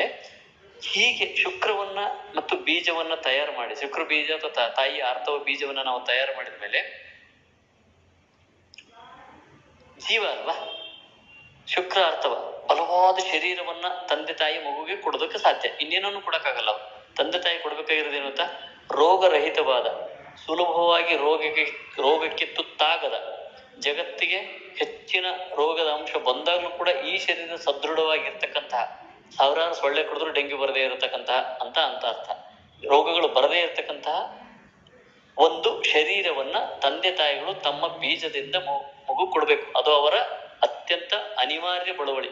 ನಾನು ಏನ್ ಬೇಕಾದ್ರೂ ತಿಂದು ಬಿಡ್ತೀನಿ ಅಂತ ನಮ್ಮ ನಾಲಿಗೆ ಜಟ ಅಷ್ಟೇ ತೀರಿಸ್ಕೊಂಡ್ರೆ ನೆಕ್ಸ್ಟ್ ಜನರೇಷನ್ ಏನಾಗ್ಬೇಕು? ನಮ್ ತಾತ ಹೇಳ್ತಿದ್ರು, ಮುಂದಿನ ಜನರೇಷನ್ಗೆ ಇರ್ಲಪ್ಪ, ಜನರೇಷನ್ ಅಂತಲ್ಲ ಮುಂದೆವ್ರಿಗೆ ಇರ್ಲಪ್ಪ, ನಾವೆಲ್ಲ ಮುಗಿಸಿದ್ರೆ ಹೆಂಗೆ, ಮುಂದೆವ್ರಿಗೆ ಇರ್ಲಪ್ಪ. ಈಗ ಆ ಪದ್ಧತಿನೇ ಇಲ್ಲ, ಮುಂದೆವ್ರಿಗೆ ಇರ್ಲಿ ಅನ್ನುವಂತ ಯೋಚನೆನೇ ಇಲ್ಲ. ಇರೋ ಗುಡ್ಡ ಇದೆಯಾ ಅದ್ರಲ್ಲಿ ಸಿಗೋ ಎಲ್ಲಾ ಕಬ್ಬಣವನ್ನ ಕಬಳಿಸಿ ಹಾಕ್ಬಿಡೋದು. ಇರೋದೇನಾದ್ರು ಒಂದಿದೆಯಾ ಎಲ್ಲದನ್ನು ಬಳಸೋದು, ಏನಾದ್ರು ರಿಸೋರ್ಸ್ನೆಲ್ಲ ಬಳಸೋದು. ಮುಂದೆವ್ರಿಗೆ ಗೊತ್ತಿಲ್ಲ ನಾವು ಬಳಸೋಣ. ಇಂಥದ್ದಕ್ಕೆ ನಾವು ಸ್ಥಿತಿ ಬಂದ್ಬಿಟ್ಟಿದ್ವಿ. ನಮ್ಮ ತಾತ ಅಂತಿದ್ರು, ಅಯ್ಯೋ ಎಲ್ಲರಿಗೂ ಹಂಗೇನಪ್ಪ ಅಂದ್ರೆ, ಒಂದು ಎಕ್ಸಾಂಪಲ್, ಒಂದು ಬಾವಿಲಿ ತೆಗೆದಿತ್ತು ಅವಾಗ ನಾವು ಚಿಕ್ಕವರಿದ್ದ, ಅದು 15 ಅಡಿ ಬಾವಿ, ಒಳ್ಳೆ ನೀರೆಲ್ಲ ಬಂದಿತ್ತು. ಅಯ್ಯೋ ಆ ಹೊಲದಲ್ಲೂ ತೆಗೆದು ಬಿಡೋಣ ತಾತ, ಅಲ್ಲಿ ಬರ್ತದೆ ಅಂತ. ಅವ್ರ ಆ ಬಾವಿ ತಡೆಯಕ್ಕೆ ಇಷ್ಟ ಇರ್ಲಿಲ್ಲ, ನಮ್ಮ ತಂದೆ ತೆಗೆಸಿದ್ರು ಆಕ್ಚುಲಿ. ಅಲ್ಲಪ್ಪ ಎಲ್ಲ ಕಡೆ ತೆಗೆದ್ಬಿಟ್ರೆ ಬೇರೆಯವ್ರಿಗೇನು, ಎಲ್ಲ ಕಡೆ ತೆಗೆದ್ಬಿಟ್ರೆ ಮುಂದೆವ್ರಿಗೇನು? ಇವತ್ತೇನಾಗಿದೆ, ಎಲ್ಲ ಕಡೆ ಬೋರ್ ತೆಗ್ದ್ವಿ, ಬಾವಿ ಎಲ್ಲ ಬೋರ್ ತೆಗೆದು ಮುಂದೆವ್ರಿಗೇನು ಯೋಚನೆ ಏನಿಲ್ಲ ನಮಗೆ. ಮುಂದೆವ್ರಿಗೇನು ಅಂತ ಅವ್ರು ಯೋಚನೆ ಮಾಡ್ದಂಗೆ ಮಾಡಿದ್ರೆ ಇವತ್ತು ಅಂತರ್ಜಲ 15 ಅಡಿ ಸಿಕ್ತಿತ್ತು ನಮಗೆ, ಇವತ್ತು ಸಿಗದೇ ಇರೋ ಪರಿಸ್ಥಿತಿ ಬಂದ್ವಿ. ಸೊ ಮುಂದೆವ್ರಿಗೆ ಏನು ಅಂತ ಯೋಚನೆ ಮಾಡದೆ ನಾವಿರಬಾರ್ದು, ದೂರ ಹೋಯ್ತು ಬಿಡಿ ಮುಂದೆವ್ರಿಗೆ ಅವ್ರಿಗೆ ಇವ್ರಿಗೆ ಅನ್ನೋದು. ನಮ್ಮ ಮುಂದಿನ ಮಗುಗೇನು ಅಂತ ನಾವು ವಿಚಾರ ಮಾಡ್ಬೇಕಲ್ವಾ. ನಾವು ಹೇಗ್ ಬೇಕಾದ್ರೂ ಆಹಾರ ಉಂಡ್ಬಿಟ್ಟು ಎಂಥದ್ ಬೇಕಾದ್ರೂ ಬೀಜ ರೆಡಿ ಮಾಡ್ಬಿಟ್ಟು ಮಕ್ಕಳಾಗ್ತದೆ ಅಂದ್ರೆ ಇಲ್ಲ. ನಾವು ಇದನ್ನ ತಪಸ್ ಮಾಡ್ಬೇಕು. ನಮ್ಮ ಹತ್ರ ಚೈತನ್ಯ ಗರ್ಭ ಸಂಸ್ಕಾರಕ್ಕೆ ಬಂದವ್ರಿಗೆ ಹೇಳ್ತೀನಿ ನಾನು, ನೀವು ತಪಸ್ ಮಾಡ್ಬೇಕು, ಹಾಗಿದ್ರೆ ಮಾತ್ರ ಇದಕ್ಕೆ ಬನ್ನಿ ಅಂತ. ಏನಂಗಂದ್ರೆ ತಪಸ್ಸು ಅಂದ್ರೆ ತುಂಬಾ ಇಷ್ಟವಾಗಿದ್ದನ್ನು ಬಿಡೋದು ಅಂತ ತಪಸ್ಸು ಅಂತ ಕರೀತಾರೆ. ಬಹಳ ಇಷ್ಟ ಆಗಿದ್ದನ್ನು ಬಿಡೋದು ಅದು ದೊಡ್ಡ ಕಷ್ಟ ಅಲ್ವಾ. ಬೇರೆ ಎಲ್ಲ ವಿಷಯ ಬೇಕಾದ್ರೂ ಮಾಡ್ಬೋದು, ನೀವು ದುಡಿಬೋದು, ದುಡ್ಡು ತರ್ಬೋದು, ಏನಾದ್ರು ಮಾಡ್ಬೋದು. ತುಂಬಾ ಇಷ್ಟ ಆಗಿದ್ದನ್ನು ಬಿಡೋದಿದೆಯಲ್ಲ ಅದು ತಪಸ್ಸು ಅಂತ. ಅದನ್ನ ತ್ಯಾಗ ಮಾಡೋದಿದೆಯಲ್ಲ ಅದು ತಪಸ್ಸು. ಅದನ್ನ ಮಾಡ್ತೀರಾ, ಅಂಥದ್ದೇ ಮಗು ಬರ್ತದೆ. ಸೊ ಫಸ್ಟ್ ತಪಸ್ಸು ಮಾಡೋದಕ್ಕೆ ನೀವು ರೆಡಿ ಇದ್ರೆ ಚೈತನ್ಯ ಗರ್ಭ ಸಂಸ್ಕಾರಕ್ಕೆ ಬನ್ನಿ ಅಂತ. ಸೊ ಶೋಧನ ಮಾಡ್ಕೊಂಡ್ವಿ, ರಸಾಯನ ಚಿಕಿತ್ಸೆ ಮಾಡಿದ್ವಿ, ವಾಜೀಕರಣವನ್ನ ಶುಕ್ರ ಧಾತುಗೋಸ್ಕರ ಕೊಡ್ತೀವಿ. ಇದಾದ್ಮೇಲೆ ತಂದೆ ತಾಯಿ ಬೀಜ ಶುದ್ಧ. ಈಗ ಜೀವ ಶರೀರವನ್ನು ಗಟ್ಟಿಯಾಗಿ ಏನೋ ಕೊಟ್ಬಿಟ್ಟಿದ್ದೀರಾ, ದುಷ್ಟ ಜೀವ ಬಂದು ಅದ್ರ ಕುತ್ಕೊಂಡ್ರೆ, ಒಬ್ಬರು ಟೆರರಿಸ್ಟ್ ಅಂತ ಜೀವ ಬಂದು ಅದ್ರೊಳಗೆ ಕುತ್ಕೊಂಡ್ರೆ ಆ ಶರೀರ ಎಷ್ಟು ಗಟ್ಟಿರುತ್ತೋ ಅಷ್ಟು ಜಗತ್ತನ್ನು ಹಾಳು ಮಾಡುತ್ತದೆ. ಅಯ್ಯೋ ಇದೆಂತ ಭೂತನ್ ತಗೊಂಬಂದಿವಿ ನಾವು ಅಂತ ಅನ್ಸಲ್ವಾ. ಸೊ ಜೀವ ಎಲ್ಲರೂ ಈ ಡಾರ್ವಿನ್ ಸಿದ್ಧಾಂತವನ್ನ ಅನುಸರಿಸ್ತೀವಲ್ಲ, ಡಾರ್ವಿನ್ ಸಿದ್ಧಾಂತ ಅನುಸರಿಸಿನೇ ಜಗತ್ತನ್ನ, ಡಾರ್ವಿನ್ ಸಿದ್ಧಾಂತ ಅನುಸರಿಸಿ ನಾವು ಜಗತ್ತನ್ನ ಮುಂದುವರಿಸ್ತಾ ಇದೀವಲ್ಲ ವಿಜ್ಞಾನದಲ್ಲಿ. ಅದು ಜೀವಿಗಳಿಗೆ ಅಪ್ಲೈ ಆಗೋದು, ಮನುಷ್ಯನಿಗೆ ಅಪ್ಲೈ ಆಗೋಲ್ಲ, ಕೆಳ ಹಂತದ ಜೀವಿಗಳಿಗೆ ಮಾತ್ರ ಅಪ್ಲೈ ಆಗುತ್ತೆ. ಬಲವಾದದ್ದು ಬದುಕುತ್ತದೆ ಅಂದ್ರೆ ಕೆಳಗಿನ ಪ್ರಾಣಿಗಳಿಗೆ ಅದು ಅಪ್ಲೈ ಆಗುತ್ತೆ. ಒಂದು ರೊಟ್ಟಿಯನ್ನು ನಾಯಿಗೆ ಹಾಕಿದ್ರೆ ಬಲವಾದ ನಾಯಿ ತಿನ್ನುತ್ತೆ, ಸಣ್ಣ ಮರಿನ ಓಡಿಸ್ಬಿಟ್ಟು ಅಲ್ವಾ. ನಾವು ಮನುಷ್ಯ ಹಂಗೆ ಮಾಡ್ತೀವ, ಸಣ್ಣ ಮರಿನ ಓಡಿಸ್ಬಿಟ್ಟು ನಾವು ತಿಂತೀವ? ಹಂಗೆಂದೂ ಮಾಡೋದಿಲ್ಲ. ಹಾಗಾದ್ರೆ ಡಾರ್ವಿನ್ ಸಿದ್ಧಾಂತ ನಮ್ಗೆ ಅಪ್ಲೈ ಆಗೋದೇ ಇಲ್ಲ. ಯಾಕೆ ಅಂದ್ರೆ ಈ ಜೀವ ಎಷ್ಟು ಶ್ರೇಷ್ಠವಾಗಿದೆ ಅಂತ. ಈ ಜೀವ ಒಳಗೆ ತನಿಬೇಕು ಅಂತದ ಅಥವಾ ಇನ್ನೊಬ್ರು ಕೊಡೋಣ ಅಂತದ? ಅಂತ ಜೀವವನ್ನ ನಾವು ಪಡೆಯೋದಕ್ಕೆ ಖಂಡಿತವಾಗ್ಲೂ ಸಾಧ್ಯ ಇದೆ. ಇದನ್ನ ಆಯುರ್ವೇದ ಸ್ಪಷ್ಟವಾಗಿ ಹೇಳಿದೆ. ತಂದೆ ತಾಯಿ ಬೀಜವನ್ನ ಗಟ್ಟಿ ಮಾಡ್ಕೊಂಡ ನಂತರ ಜೀವವನ್ನ ಹೆಂಗೆ ರಿಸೀವ್ ಮಾಡ್ಕೋಬೇಕು, ಜೀವವನ್ನ ರಿಸೀವ್ ಮಾಡ್ಕೊಳ್ಳೋ ಪದ್ಧತಿ ಇದೆ. ಅದನ್ನ ಹೇಗೆ ರಿಸೀವ್ ಮಾಡ್ಕೋಬೇಕು ಅಂತ, ಅದು ಹೇಗೆ ಬರ್ತದೆ, ಅದರ ಜರ್ನಿ ಹೆಂಗಿರ್ತದೆ, ಎಂಥ ಜೀವವನ್ನ ನಾವು ರಿಸೀವ್ ಮಾಡ್ಕೋಬೇಕು, ನಿಮ್ಮ ಉದ್ದೇಶ ಏನಿದೆ, ನಿಮ್ಗೆ ಶಿಕ್ಷಕ ಬೇಕು, ಟೀಚರ್ ಬೇಕು, ಒಬ್ಬ ಸಂತ ಬೇಕೋ, ಒಬ್ಬ ರಾಜಕಾರಣಿ ಬೇಕೋ, ಒಬ್ಬ ವ್ಯಾಪಾರಿ ಬೇಕೋ, ಯಾರು ಬೇಕು ನಿಮ್ಗೆ, ಮತ್ತೆ ಆತನ ಒಳಗಿನ ಶಕ್ತಿ ಎಷ್ಟಿರ್ಬೇಕು, ತಡ್ಕೊಳ್ಳುವಂತ ಸಾಮರ್ಥ್ಯ ಇರಬೇಕಾ, ಸಣ್ಣ ಪುಟ್ಟ ವಿಷಯಕ್ಕೆ ಜಗಳ ತೆಗೆಯಂತದ್ದಿರ್ಬೇಕಾ, ಇಂಥ ಸಾಮರ್ಥ್ಯ ಇರುವಂತಹ ಜೀವವನ್ನ ಕರೆತರೆಯಕ್ಕೆ ಬರ್ತದೆ. ತಂದೆ ತಾಯಿಗಳನ್ನ ಪ್ರಾರ್ಥನೆಯಿಂದ ಕರೆಯಕ್ಕೆ ಬರುತ್ತೆ ಆ ಜೀವವನ್ನ. ಅದಕ್ಕೆ ಅದರದೇ ಆದ ಸಂಸ್ಕಾರದ ವಿಧಿವಿಧಾನಗಳಿದ್ದಾವೆ. ಆಯುರ್ವೇದದಲ್ಲಿ ನಾವು ಹೇಳ್ತೀವಿ ಅದನ್ನೆಲ್ಲ ಹೇಗೆ ಮಾಡ್ಬೇಕು ಅಂತ. ಇವತ್ತು ಏನ್ ಅನಾಹುತ ಆಗ್ತಾ ಇದೆ ಈ ವಿಷಯಕ್ಕೆ ಸಂಬಂಧಪಟ್ಟಂಗೆ ಇದನ್ನ ಹೇಳ್ಬಿಟ್ಟು ನಾವು ಮುಂದೆ ಹೋಗ್ತೇವೆ. ಏನ್ ಅನಾಹುತ ಆಗ್ತದೆ ಅಂತ ಹೇಳಿದ್ರೆ, ಮಾನಸಿಕ ಅಂದ್ರೆ ಈ ಜೀವದ ವಿಷಯಕ್ಕೆ ಸಂಬಂಧಪಟ್ಟಂಗೆ ಅಲ್ಲಿ ಸೂಕ್ಷ್ಮ ಜೀವ ಅಂತ ಇದೆ, ಸೂಕ್ಷ್ಮ ಶರೀರ ಅಂತ ಇರ್ತದೆ. ಆ ಸೂಕ್ಷ್ಮ ಶರೀರ ಈ ಸ್ಥೂಲ ಶರೀರದೊಳಗೆ ಕುತ್ಕೊಂಡು ಈ ಸ್ಥೂಲ ಶರೀರವನ್ನು ತನಿಬೇಕಾದಂಗೆ ಆಟ ಆಡಿಸ್ಕೊಂಡು ನಾವೆಲ್ಲ ಇದ್ದೀವಿ. ಈ ಸೂಕ್ಷ್ಮ ಶರೀರ ಅನ್ನುವಂಥದ್ದು ಅದು ಏನ್ ಸಂಸ್ಕಾರ ಪಡ್ಕೊಂಡಿದೆ ಅನ್ನೋದ್ರ ಮೇಲೆ ಅದು ಹೆಂಗ್ ವರ್ತಿಸುತ್ತೆ ಅಂತ ಅರ್ಥ ಆಗ್ತದೆ. ಇದು ಹೆಂಗ್ ಬರ್ತದೆ? ಜಲದ ಮುಖಾಂತರ ಬರ್ತದೆ. ಈಗ ಇಲ್ಲಿ ಮಾನಸಿಕ ಸಂಬಂಧಪಟ್ಟಂಗೆ ಆಯುರ್ವೇದ ಆಚಾರ್ಯ 2 ಡಿಸೀಸ್ಗಳನ್ನ ಹೇಳ್ತಾರೆ, ರೋಗಗಳನ್ನ ಹೇಳ್ತಾರೆ. ಉನ್ಮಾದ ಮತ್ತು ಅಪಸ್ಮಾರ ಅಂತ. ಉನ್ಮಾದ ಅಂದ ತಕ್ಷಣ ಹುಚ್ಚು ಅಂತ ಅಲ್ಲ, ಅದನ್ನ ಹಾಗೆ ಅನ್ಕೊಂಡಿದೀವಿ. ಯಾಕಂದ್ರೆ ಈ ಮಾಡರ್ನ್ ಸೈನ್ಸ್ಗೆ ಸಂಸ್ಕೃತ ಶಬ್ದಗಳ ಸಮಸಮವಾದ ಶಬ್ದ ಇಲ್ಲ. ಉನ್ಮಾದ ಅಂದ ತಕ್ಷಣ ಹುಚ್ಚು ಒಂದೇ ಶಬ್ದ ಇಲ್ಲ. ಅದು ಹಾಗಲ್ಲ. ಉನ್ಮಾದ ಅಂದ್ರೆ ಸಾಕಷ್ಟು ಹಂತದಲ್ಲಿ ನಾವು ಉನ್ಮಾದಗಳಾಗಿ ಆಗಿರ್ತೀವಿ ಹೋಗ್ಬೇಕಾಗ. ಸೊ ಉನ್ಮತ್ತತೆ ಅವಸ್ಥೆ ಅನ್ನೋದು ಅದೊಂದು. ಆ ಉನ್ಮಾದ ಅನ್ನೋಂಥ ಒಂದು ಡಿಸೀಸು, ಅಪಸ್ಮಾರ ಅಂತ ಇನ್ನೊಂದು ಡಿಸೀಸ್. ಇಲ್ಲಿ ಮೆನ್ಷನ್ ಮಾಡ್ತಾ ಆಚಾರ್ಯ ಹೇಳ್ತಾರೆ, ಬಹಳ ಇಂಪಾರ್ಟೆಂಟ್, ಇದು ತುಂಬಾ ಇಂಪಾರ್ಟೆಂಟ್. ಉನ್ಮಾದಗಳಲ್ಲಿ ದೈವೋನ್ಮಾದ ಅಂತ ಒಂದಿದೆ. ದೈವೋನ್ಮಾದ ಅಂತ ಅಂದ್ರೆ ದೈವದ ಉನ್ಮತ್ತತೆ ಬಂದಿದೆ. ಶ್ರೀರಾಮಕೃಷ್ಣ ಪರಮಹಂಸರು ಹೇಳ್ತಿದ್ರು, ಉನ್ಮತ್ತನಾಗಲು ಮನವೇ ಭಗವಂತನಲ್ಲಿ ಅಂತ. ಅಥವಾ ಭಗವಂತನಲ್ಲಿ ಉನ್ಮತ್ತನಾಗ್ಬಿಡು ನೀನು, ಸೆರೆ ಕುಡ್ದಂಗಿರು, ಹೆಂಡ ಕುಡ್ದಂಗಿರು, ಭಗವಂತನಲ್ಲಿ ಉನ್ಮತ್ತ ಆಗಿರು. ಅದಕ್ಕೆ ಏನಾದ್ರು ಮಾಡ್ಬೇಕು. ಏನ್ ಮಾಡ್ತೀಯ? ವಿವೇಕಾನಂದನ ಒಂದ್ಸರಿ ಕೇಳ್ತಾರವ್ರು, ನೋಡು ಅಮೃತದ ಒಂದು ಪಾತ್ರೆ ತುಂಬ ಕೂತ್ಕೊಂಡಿದೆ, ನೀನು ನೊಣ ಅಥವಾ ಇರುವೆ, ಎಲ್ಲಿ ಕೂತ್ಕೊಂಡು ಅಮೃತ ಕುಡಿತೀಯ ಅಂತ ಕೇಳ್ತಾರೆ. ನಾನು ದಡದ ಮೇಲೆ ಕುತ್ಕೊಂಡು ಅಮೃತ ಹೀರ್ಕೋತೀನಿ ಅಂತ ವಿವೇಕಾನಂದ ಹೇಳ್ತಾರೆ. ಅದಕ್ಕೆ ಯಾಕೆ ದಡ ಕೊಡ್ತೀಯ, ಮಧ್ಯಕ್ಕೆ ಹೋಗಿ ಡುಮುಕಿ ಹಾಕೋದ್ರೊಳಗೆ ಅಂತಾನೆ. ಅದು ಅಮೃತ ಮೂಡು ಸತ್ತೋಗ್ತೀಯ ನೀನೇನು, ಅದೇ ನೀರ ಅಮೃತ ತಾನೆ, ಸತ್ತೋಗೋದಿಲ್ಲ, ಡುಮ್ಕ ಹಾಕು. ಸೊ ಹಂಗಾಗಿ ಭಗವತ್ ಸಾಕ್ಷಾತ್ಕಾರ ಅಂದ್ರೆ ಭಗವಂತನ ವಿಷಯದಲ್ಲಿ ಪೂರ್ಣ ರೂಪದಲ್ಲಿ ಮುಳುಗಿ ಬಿಡಬೇಕು ಅಂತ, ಉನ್ಮತ್ತತೆ ಬಂದಿರಬೇಕು ಅಂತ ಇಲ್ಲಿ ಪರಮಹಂಸರ ಆ ಮಾತನ್ನು ಹೇಳಿದ್ರು. ಆದ್ರೆ ಆಯುರ್ವೇದದಲ್ಲಿ ನಾವು ಹೇಳಿದಾಗ ದೈವೋನ್ಮಾದಕ್ಕೆ ಚಿಕಿತ್ಸೆ ಮಾಡಬೇಡಿ ಅಂತ ಹೇಳ್ತಾರೆ ಆಚಾರ್ಯರು. ದೈವೋನ್ಮಾದಕ್ಕೆ ಚಿಕಿತ್ಸೆ ಮಾಡಬೇಡಿ ಅಂದ್ರೇನು, ಮನುಷ್ಯ ಕೊನೆಗೆ ಮುಟ್ಟಬೇಕಾಗಿದ್ದೆ ಅದನ್ನೇ ಅಂತ. ಉನ್ಮತ್ತತೆ ಏರ್ಬೇಕು, ಯಾವ್ದ್ರಲ್ಲಿ ದೈವತ್ಕ ಉನ್ಮತ್ತತೆ ಏರಿದ್ರೆ ದೈವನೇ ಆಗ್ತಾನೆ ಅಂತೆ. ಯಾವ್ದಾದ್ರು ಒಂದು ವಿಷಯಕ್ಕೆ ಹುಚ್ಚಿಡಿಸ್ಕೊಂಡ್ರೆ ಅವನು ಆ ವಿಷಯನ ಪ್ರಾವೀಣ್ಯತೆ ಪಡಿತಾನೆ, ಹೌದಲ್ವಾ? ವಿಜ್ಞಾನಿಗಳಾಗಿರೋದು ಹಾಗೆ ಅಲ್ವಾ? ಹುಚ್ಚಿಡಿಸ್ಕೋತಾರೆ ಒಂದು ವಿಷಯಕ್ಕೆ, ಬಲ್ಬ್ ಕಂಡಿಡಿದ್ರು. ಹುಚ್ಚಿಡಿಸ್ಕೋತಾರೆ ಒಂದು ವಿಷಯಕ್ಕೆ, ಐನ್ಸ್ಟೈನು ಸಾಪೇಕ್ಷ ಸಿದ್ಧಾಂತ ಕಂಡಿಡಿದ್ರು. ಹುಚ್ಚಿಡಿಸ್ಕೋದ್ರು ನ್ಯೂಟನ್ ಒಂದು ಇದನ್ನ ಕಂಡಿಡಿದ್ರು. ಸೊ ಹುಚ್ಚಿಡಿಸ್ಕೊಂಡ್ರೆ ಆ ವಿಷಯ ಗೊತ್ತಾಗ್ತದೆ. ಆ ಹುಚ್ಚಿಡಿಸ್ಕೊಳ್ಳೋದು ಭಗವಂತನ ಬಗ್ಗೆ ಹುಚ್ಚಿಡಿಸ್ಕೊಂಡ್ರೆ ಭಗವಂತನೇ ಗೊತ್ತಾಗ್ತಾನೆ, ಅಥವಾ ಗೊತ್ತಾಗೋದಲ್ಲ ಭಗವಂತನೇ ಆಗ್ತಾನೆ, ಹೌದಲ್ವಾ? ಹಾಗಾಗಿ ಇದಕ್ಕೆ ಚಿಕಿತ್ಸೆ ಇಲ್ಲ. ಇದು ನಾನು ಇಲ್ಲಿ ಯಾಕೆ ಹೇಳಿದೆ ಅಂದ್ರೆ, ಅದೊಂದನ್ನು ಬಿಟ್ಟು ಬೇರೆ ಬೇರೆ ಉನ್ಮಾದಗಳಿದ್ದಾವೆ. ಆ ಉನ್ಮಾದಗಳಲ್ಲಿ ಆಚಾರ್ಯರು ಮೆನ್ಷನ್ ಮಾಡ್ತಾರೆ, ಕೆಲವನ್ನ ವಿಶೇಷವಾಗಿ ಕೆಲವನ್ನ ಮೆನ್ಷನ್ ಮಾಡ್ತಾರೆ. ಒಂದು ಉನ್ಮಾದ ಇದೆ, ನಾನು ಅದನ್ನ ಶಬ್ದ ಬಳಸಲ್ಲ. ಒಂದು ಉನ್ಮಾದ ಇದೆ, ಆ ಉನ್ಮತ್ತತೆ ಹೊಂದಿರತಕ್ಕಂಥ ಮನುಷ್ಯ ತಿಪ್ಪೆ ಮೇಲೆ ಕೂತ್ಕೊಂಡು ಊಟ ಮಾಡ್ತಾನೆ, ಮುಸುರಿ ಹಳಸಿರುವಂತಹ ಅನ್ನವನ್ನ ತಿಂತಾನೆ, ಮುಸುರಿ ಎಲ್ಲ ಇರ್ತದಲ್ಲ ಅಲ್ಲಿ ಹೋಗಿ ಕೂತ್ಕೋತಾನೆ, ಬಟ್ಟೆನ ತೊಟ್ಟನ್ನ ಅಥವಾ ಎಂಥದೋ ಕಸದಂತ ಬಟ್ಟೆಯನ್ನ ತೊಟ್ಕೊಂಡು ಹೋಗಿ ಯಾವಾಗ್ಲೂ ತಿಪ್ಪೆಲೆ ಕೂತ್ಕೊಂಡಿರ್ತಾನೆ, ಕೊಳಚೆ ಇರುವಂತ ಜಾಗದಲ್ಲೇ ಇರ್ತಾನೆ. ಅಂದ್ರೆ ಆ ಮನುಷ್ಯನಿಗೆ ಅದು ಕೊಳಚೆ ಅಂತ ಖಂಡಿತವಾಗ್ಲೂ ಅನ್ಸಲ್ಲ, ನಮಗೆ ಅನ್ಸುತ್ತೆ. ಯಾಕಂದ್ರೆ ನಾವು ಹೊರಗಡೆ ನೋಡ್ತಾ ಇರ್ತೀವಿ, ಅವನಾದ್ರೆ ಇನ್ವಾಲ್ವ್ ಆಗ್ಬಿಟ್ಟಿರ್ತಾನೆ, ಅವ್ನು ಎಲ್ಲಿ ಕೊಳಚೆ ಇರ್ತದೋ ಅಲ್ಲಿರಕ್ಕೆ ಇಷ್ಟಪಡ್ತಾನೆ ಅಂತ. ಇದು ಒಂದು ಹುಚ್ಚು. ಇದನ್ನ ಇಷ್ಟಪಡೋದು ಆ ಶರೀರ ಅಲ್ಲ, ಆ ಶರೀರಕ್ಕೆ ಏನ್ ಗೊತ್ತು, ಇವ್ನು ಏನ್ ಹೇಳ್ತಾನೆ ಹಂಗೆ ಕೇಳ್ತದ. ಆ ಮನಸ್ಸು ಅಂತ ಕೊಳಚೆಲಿ ಇರಬೇಕು ಅಂತ ಇಷ್ಟಪಡುವಂತ ಒಂದು ಮನಸ್ಸು.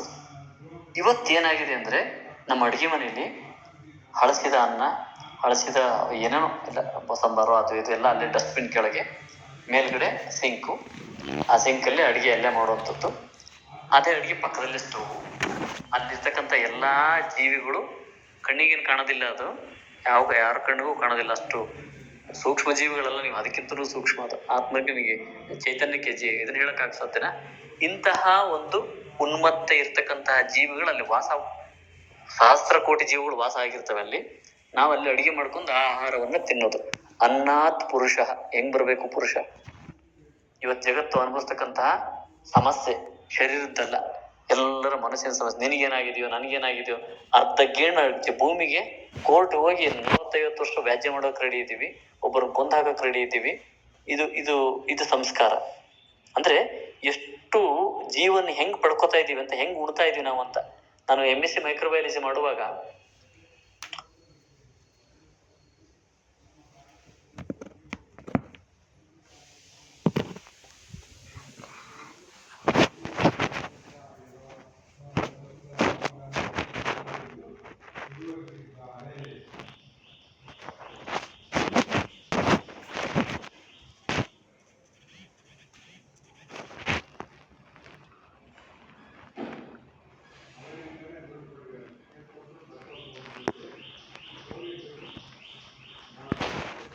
ನಾನು ಸ್ವಲ್ಪ ಪ್ರಾಕ್ಟಿಕಲ್ ಮಾಡುವಾಗ ಬಹಳ ಸೂಕ್ಷ್ಮವಾಗಿ ಕೆಲಸ ಮಾಡ್ತಿದ್ದೆ, ನನಗೆ ಬಹಳ ಮಾರ್ಕ್ಸ್ ಬರ್ತಿತ್ತು. ಅಲ್ಲಿ ಪ್ರಾಕ್ಟಿಕಲ್ ಮಾಡುವಾಗ ನಮಗೆ ಒಂದು ಟೆಸ್ಟ್ ಇರ್ತದೆ ಮೈಕ್ರೋಬಯಾಲಜಿ ಮೊದಲನೇ ವರ್ಷದಲ್ಲೇ. ಏನಿತ್ತು ಅಂದ್ರೆ, ಒಂದು ಮೀಡಿಯಾ ಇರ್ತದೆ, ಅದನ್ನ ಇಂಕ್ಯುಬೇಟ್ ಮಾಡಿ ಅದರೊಳಗೆ ಒಂದು ಜೀವಿಯನ್ನು ಹಾಕಿ ಇಂಕ್ಯುಬೇಟ್ ಮಾಡಿ 48 ಗಂಟೆಗಳ ಕಾಲ ಅದನ್ನ ಬಿಡಬೇಕು. ಅಷ್ಟು ಎಷ್ಟು ಬೇಕೋ ಆ ಟೆಂಪರೇಚರ್ ಕೊಟ್ಬಿಟ್ಟು ಅದು ಇಂಕ್ಯುಬೇಟ್ ಮಾಡುವಾಗ ಎಷ್ಟು ಬೆಳೆದಿದೆ ಅಂತ ನೋಡ್ತೀವಿ. ಈಗೆಲ್ಲ ಕಲ್ಚರ್ ಅಂಡ್ ಸೆನ್ಸಿಟಿವ್ ಟೆಸ್ಟ್ ಅಂತ ಮಾಡ್ತೀವಲ್ಲ, ಇವಾಗ ಮೂತ್ರದಲ್ಲಿ ಎಷ್ಟು ಇದು ಬಂದಿದೆ, ಎಷ್ಟು ಜೀವಿ ಬೆಳೆದಿದೆ ಅಂತೆಲ್ಲ ಮಾಡ್ತೀವಲ್ಲ, ಆ ರೀತಿ ಕಲ್ಚರ್ ಅಂಡ್ ಸೆನ್ಸಿಟಿವ್ ಟೆಸ್ಟಿಗೆ ಆ ಮೀಡಿಯಾ ಅಂದ್ರೆ ಅದಕ್ಕೆ ಊಟ ಅಂತ, ಅದಕ್ಕೆ ಬೇಕಾದಂತ ಊಟವನ್ನು ರೆಡಿ ಮಾಡಿ ಮುಚ್ಚಿಡ್ತೀವಿ, ಗ್ಲಾಸ್ ಮುಚ್ಚಿಡೋದಲ್ಲಿ ಏನೋ ಒಂದು ಜೀವಿಯನ್ನು ಕೊಡ್ತಾರೆ ಅವರು. ಅದು ಅನ್ನೋನದು ನಮಗೆ ಹೇಳಲ್ಲ, ಅದನ್ನ ಕೊಟ್ಟಿರ್ತಾರೆ. ಅದೊಂದು ಡ್ರಾಪ್ ಅನ್ನ ಅದನ್ನ ಓಪನ್ ಮಾಡಿ ಟಕ್ಕಂತ ಹಾಕಿ ಮುಚ್ಚಿಬಿಡ್ಬೇಕು. ಮತ್ತು ಅಷ್ಟೇ ಫ್ರಾಕ್ಷನ್ ಆಫ್ ಸೆಕೆಂಡ್ಸ್ ಅಲ್ಲ, ಅದು ಟಕ್ಕಂತ ಹಾಕಿ ಮುಚ್ಚಿಬಿಡ್ಬೇಕು. ಮುಚ್ಚಿದ್ರೆ ಅದು ಒಂದೇ ಜೀವಿ ಬೆಳೀತದೆ. ನಾವು ಒಂದು ಸೆಕೆಂಡ್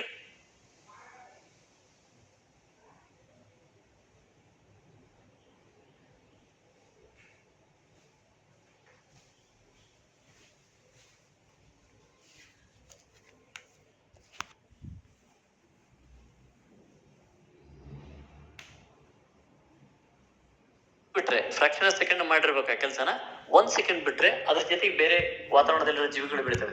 2-3 ಸೆಕೆಂಡ್ ಬಿಟ್ರಂತೂ ಎಲ್ಲಾ ಜೀವಿಗಳು ಅದು ಬೆಳೆದು ಬಿಟ್ಟಿರ್ತವೆ, ಅವ್ರಿಗೆ ಮಾರ್ಕ್ಸ್ ಕಮ್ಮಿ ಕೊಡೋದು. ಒಂದೇ ಕಾಲೋನಿ ನೀವು ಕೊಟ್ಟದ್ದೇ ಕಾಲೋನಿ ಬೆಳೀತಂದ್ರೆ ಮಾರ್ಕ್ಸ್ ಫುಲ್ ಕೊಡೋದು, ಈ ತರದಂತೂ ಪ್ರಾಕ್ಟಿಕಲ್ ನಡೀತದೆ. ಅಂದ್ರೆ ಏನು, 1 ಸೆಕೆಂಡ್ ಓಪನ್ ಮಾಡಿದ್ರೆ ಮೀಡಿಯಾ ಅಂದ್ರೆ ಫುಡ್, ಅದಕ್ಕೆ ಬೇಕಾದಂತ ಫುಡ್ ಇದ್ರೆ ಪ್ರಪಂಚದಲ್ಲಿ ಇರತಕ್ಕಂತ ಎಲ್ಲ ಜೀವಿಗಳು ಅಟ್ರಾಕ್ಟ್ ಮಾಡಿ ತಿಂದ್ಬಿಡ್ತವೆ. ಅದಕ್ಕೆ ನಾನು ಹೇಳಿದ್ದೆ, ಪ್ರಾಣಿಗಳು ಫುಡ್ ಇದ್ದಲ್ಲಿ ಓಡೋಗ್ತವೆ. ಅವು ಕೂಡ ಆತಿರ್ತವೆ. ಪ್ರಾಣಿಗಳು ಅಂದ್ರೆ ಕಣ್ಣಿ ಕಾಣೋ ಪ್ರಾಣಿಗಳು, ನಾಯಿ ಹಸು ಅದೇನು ಅಂತ ಹೇಳಿದ್ರೆ ಕೊಟ್ಟಂತರ ಜೀವಿಗಳು ಕಣ್ಣಿಗೂ ಕಾಣೋದಿಲ್ಲ, ಅವು ಫುಡ್ ಇದ್ದಲ್ಲಿ ಓಡೋಗ್ತವೆ.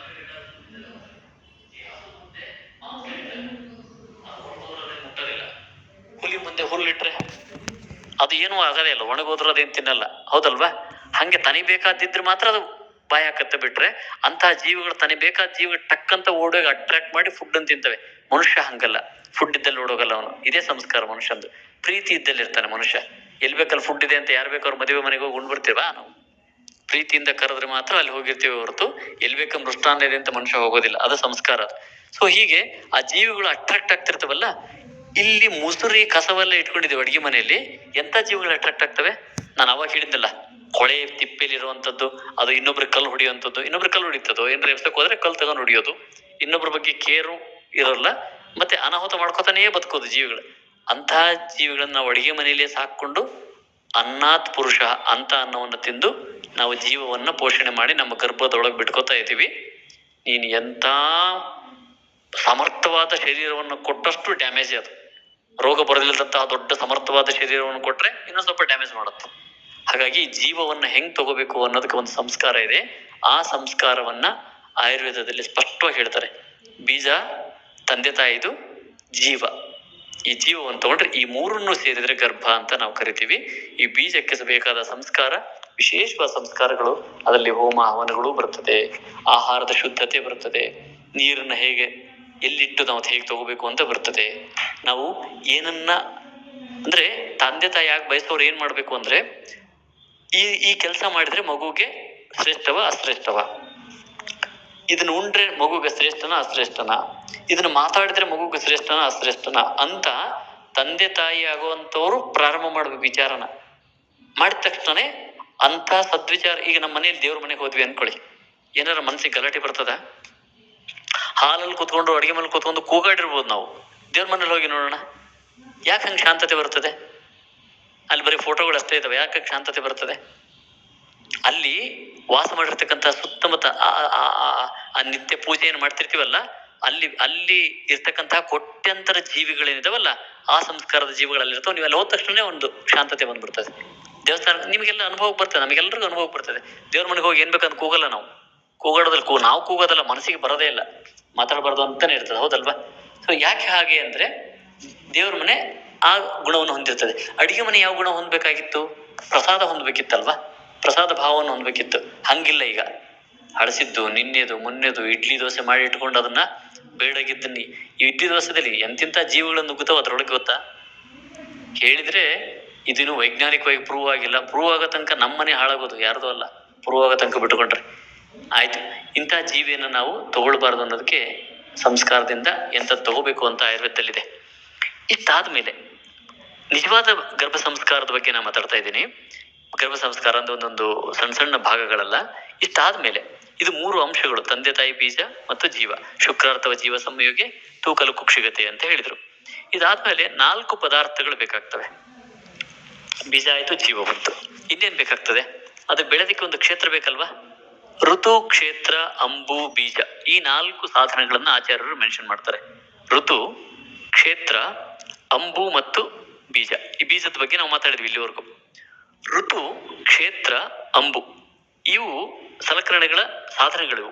ಒಂದು ಸಾಧನ ಇಲ್ಲ ಅಂದ್ರೆ, ಈಗ ನಮ್ಮ ಹತ್ರ ಎಲ್ಲ ಮೊಬೈಲ್ ಇಲ್ಲ ಅಂದ್ರೆ ನಾವು ನಿಮ್ಮನ್ನು ತಲುಪೋಕ್ಕಾಗೋದಿಲ್ಲ, ನೀವು ನಮ್ಮನ್ನು ತಲುಪೋಕ್ಕಾಗೋದಿಲ್ಲ ಅಲ್ವಾ?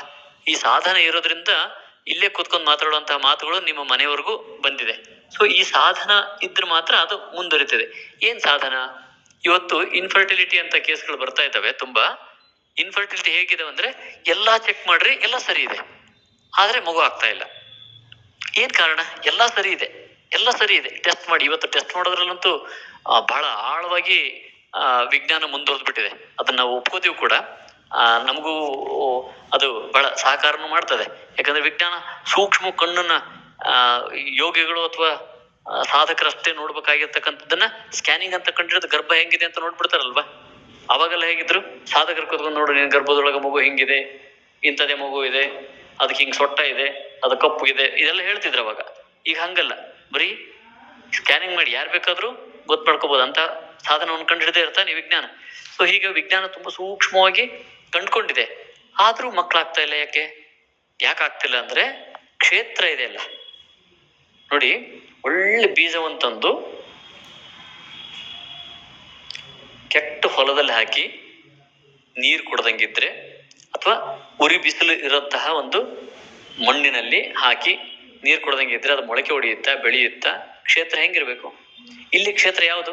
ಬೀಜ ಏನೋ ಬಂದಿದೆ, ಡೆಫಿನೆಟ್ಲಿ ಬೀಜ ಬಂದಿದೆ, ರೆಡಿಯಾಗಿ ಕುಕ್ಷಿ ಅಂತೇನು ಅದನ್ನ ಡಿಂಬನಾಳ ಅಂತ ಕರಿತೀವಿ ಅಥವಾ ಫೆಲೋಪಿಯನ್ ಟ್ಯೂಬ್ ಅಲ್ಲಿ ರೆಡಿ ಆಗಿದೆ.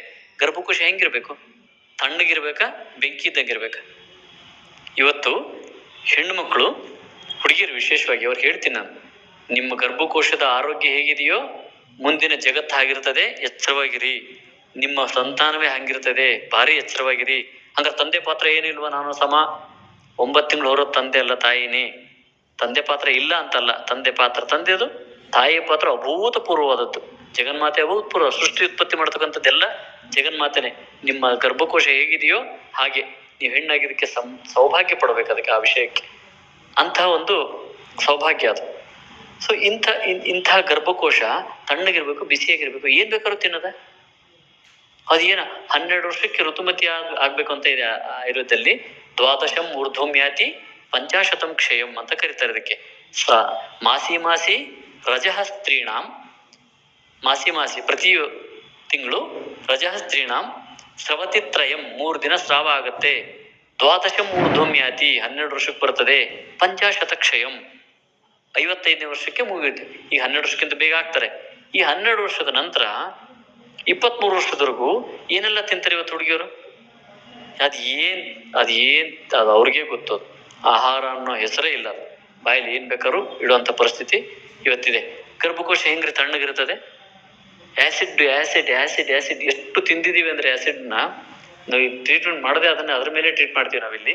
ಎಲ್ಲರ ಬಾಡಿಲಿ ಆಸಿಡಿಟಿ ಅಂತ ಸಣ್ಣದಾಗ ಕರಿತೀರಿ. ಬ್ಲಡ್ ಲೆವೆಲ್ ಅಲ್ಲೂ ಎಲ್ಲ ಲೆವೆಲ್ ಅಲ್ಲೂ ಬ್ಲೀಡಿಂಗ್ ಆಗಲ್ಲ, ಆದ್ರೆ ನಿಲ್ಲಲ್ಲ, ಹೌದಲ್ವಾ? ಹಿಂಗೆ ಗರ್ಭಕೋಶ ಆ ಲೆವೆಲ್ ಹೀಟ್ ಇದ್ರೆ ಎಂತ ಬೀಜ ಬಂದು ಅಲ್ಲಿ ಬೇರ್ ಬಿಡಕ್ಕೆ ಬಿಡೋದಿಲ್ಲ. ಅದು ಬೇರ್ ಬಿಡಕ್ಕೆ ಅಲ್ಲಿ ಇರೋದೇ ಇಲ್ಲ ಜಾಗ, ಅಷ್ಟು ಹೀಟ್ ಇದ್ರೆ. ಇದನ್ನೇ ಕ್ಷೇತ್ರ ಅಂತ ಕರಿತೀವಿ. ಕ್ಷೇತ್ರ ಆದ ತಕ್ಷಣ ಏನಿರ್ಬೇಕಲ್ಲಿ? ಅಂಬು ಅಂದ್ರೆ ಜಲ ತಾನೆ. ಜಲ ಬೇಕು ಬೇಡವಾ? ಬೀಜಕ್ಕೆ ಜಲ.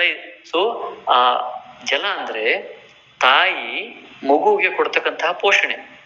ತಾಯಿ ತಾನು ಊಟ ಮಾಡಿ ಲಿವರ್ ಮುಖಾಂತರ ಡೈಜೆಸ್ಟ್ ಆಗಿ ಅಂಬಿಲಿಕಲ್ ಆರ್ಟರಿ ಮುಖಾಂತರ ಮಗುಗೆ ಏನು ಹೋಗ್ತದಲ್ಲ, ಆ ಮಗುಗೆ ಕೊಡುವಂತಹ ತಾಯಿ ಅದು ಅಂಬು ಅಂದ್ರೆ ಜಲ ಅಂತ. ನಾವು ಗಿಡಗಳಿಗೆ ನೀರನ್ನ ಎರಿತೀವಲ್ಲ, ಹಾಗೆ ತಾಯಿ ಆಹಾರವನ್ನು ತಗೊಂಡು ಅದನ್ನೆಲ್ಲ ಸ್ವಚ್ಛ ಮಾಡಿ, ಏನು ತನ್ನ ಶರೀರದಲ್ಲಿ ಎಲ್ಲ ಸ್ವಚ್ಛ ಮಾಡಿ ಮಗುಗೆ ಬರೀ ಎಸೆನ್ಸ್ ಅನ್ನು ಕೊಡುವಂಥದ್ದು. ಇದಕ್ಕೆ ನಾವು ಅಂಬು ಅಂತ ಕರಿತೀವಿ. ಋತು ಅಂದ್ರೆ ಸಕಾಲದಲ್ಲಿ ಬೀಜ ಅಂತ, ಸಕಾಲದಲ್ಲಿ ಇರಬೇಕು ಅಂತ. ಸಕಾಲದಲ್ಲಿ ಯಾವುದೋ ಕಾಲದಲ್ಲಿ ಯಾವುದೋ ಬೀಜವನ್ನು ಹೋಗಿ ಹಾಕಿದ್ರೆ, ಮಳೆಗಾಲದಲ್ಲಿ ಬೀಜ ಹಾಕಿದ್ರೆ ಬೆಳೀತದಪ್ಪ. ತಿಳಿದಲ್ಲಿ ಹಾಕಿದ್ರೆ, ಇವತ್ತಿನ ವಿಷಯ ಬಿಡಿ, ಬೋರು ನೀರು ಹಾಕೋದೆಲ್ಲ ಬಿಟ್ಬಿಟ್ಟು ತಿಳಿದಾಗೆಲ್ಲ ಬೀಜ ಹಾಕಿದ್ರೆ, ಕೆಲವು ಡಿಸೆಂಬರ್ ಅಲ್ಲಿ ಶೇಂಗಾ ಹಾಕ್ಬೇಕು. ಇನ್ಯಾವುದೋ ತಿಳಿದಲ್ಲಿ ಹಾಕಿದ್ರೆ ಬೆಳಿಬೋದೇನ, ಇದು ಬರಲ್ಲ, ಪೊಟೆನ್ಸಿ ಇರಲ್ಲ ಅದಕ್ಕೆ, ಬೆಳಿಬೋದು. ಯಾವ ಋತುವಿನಲ್ಲಿ ಯಾವ್ದನ್ನ ಹಾಕ್ಬೇಕು ಅಂತ ಬೀಜ ಇದೆಯಲ್ಲ, ಹಾಗೆ ಸದ್ಋತು, ಆ ಋತು ಇದೆ, ಎಕ್ಸಾಕ್ಟ್ ಡೇಸ್ ಇದೆ, ಎಕ್ಸಾಕ್ಟ್ ಟೈಮ್ ಇದೆ, ಕಾಲ ಇದೆ. ಈ ಮಿತಿಯನ್ನ ಇದನ್ ಮಾಡ್ಕೊಡ್ತಾರೆ ತಂದೆ ತಾಯಿಗಳಿಗೆ.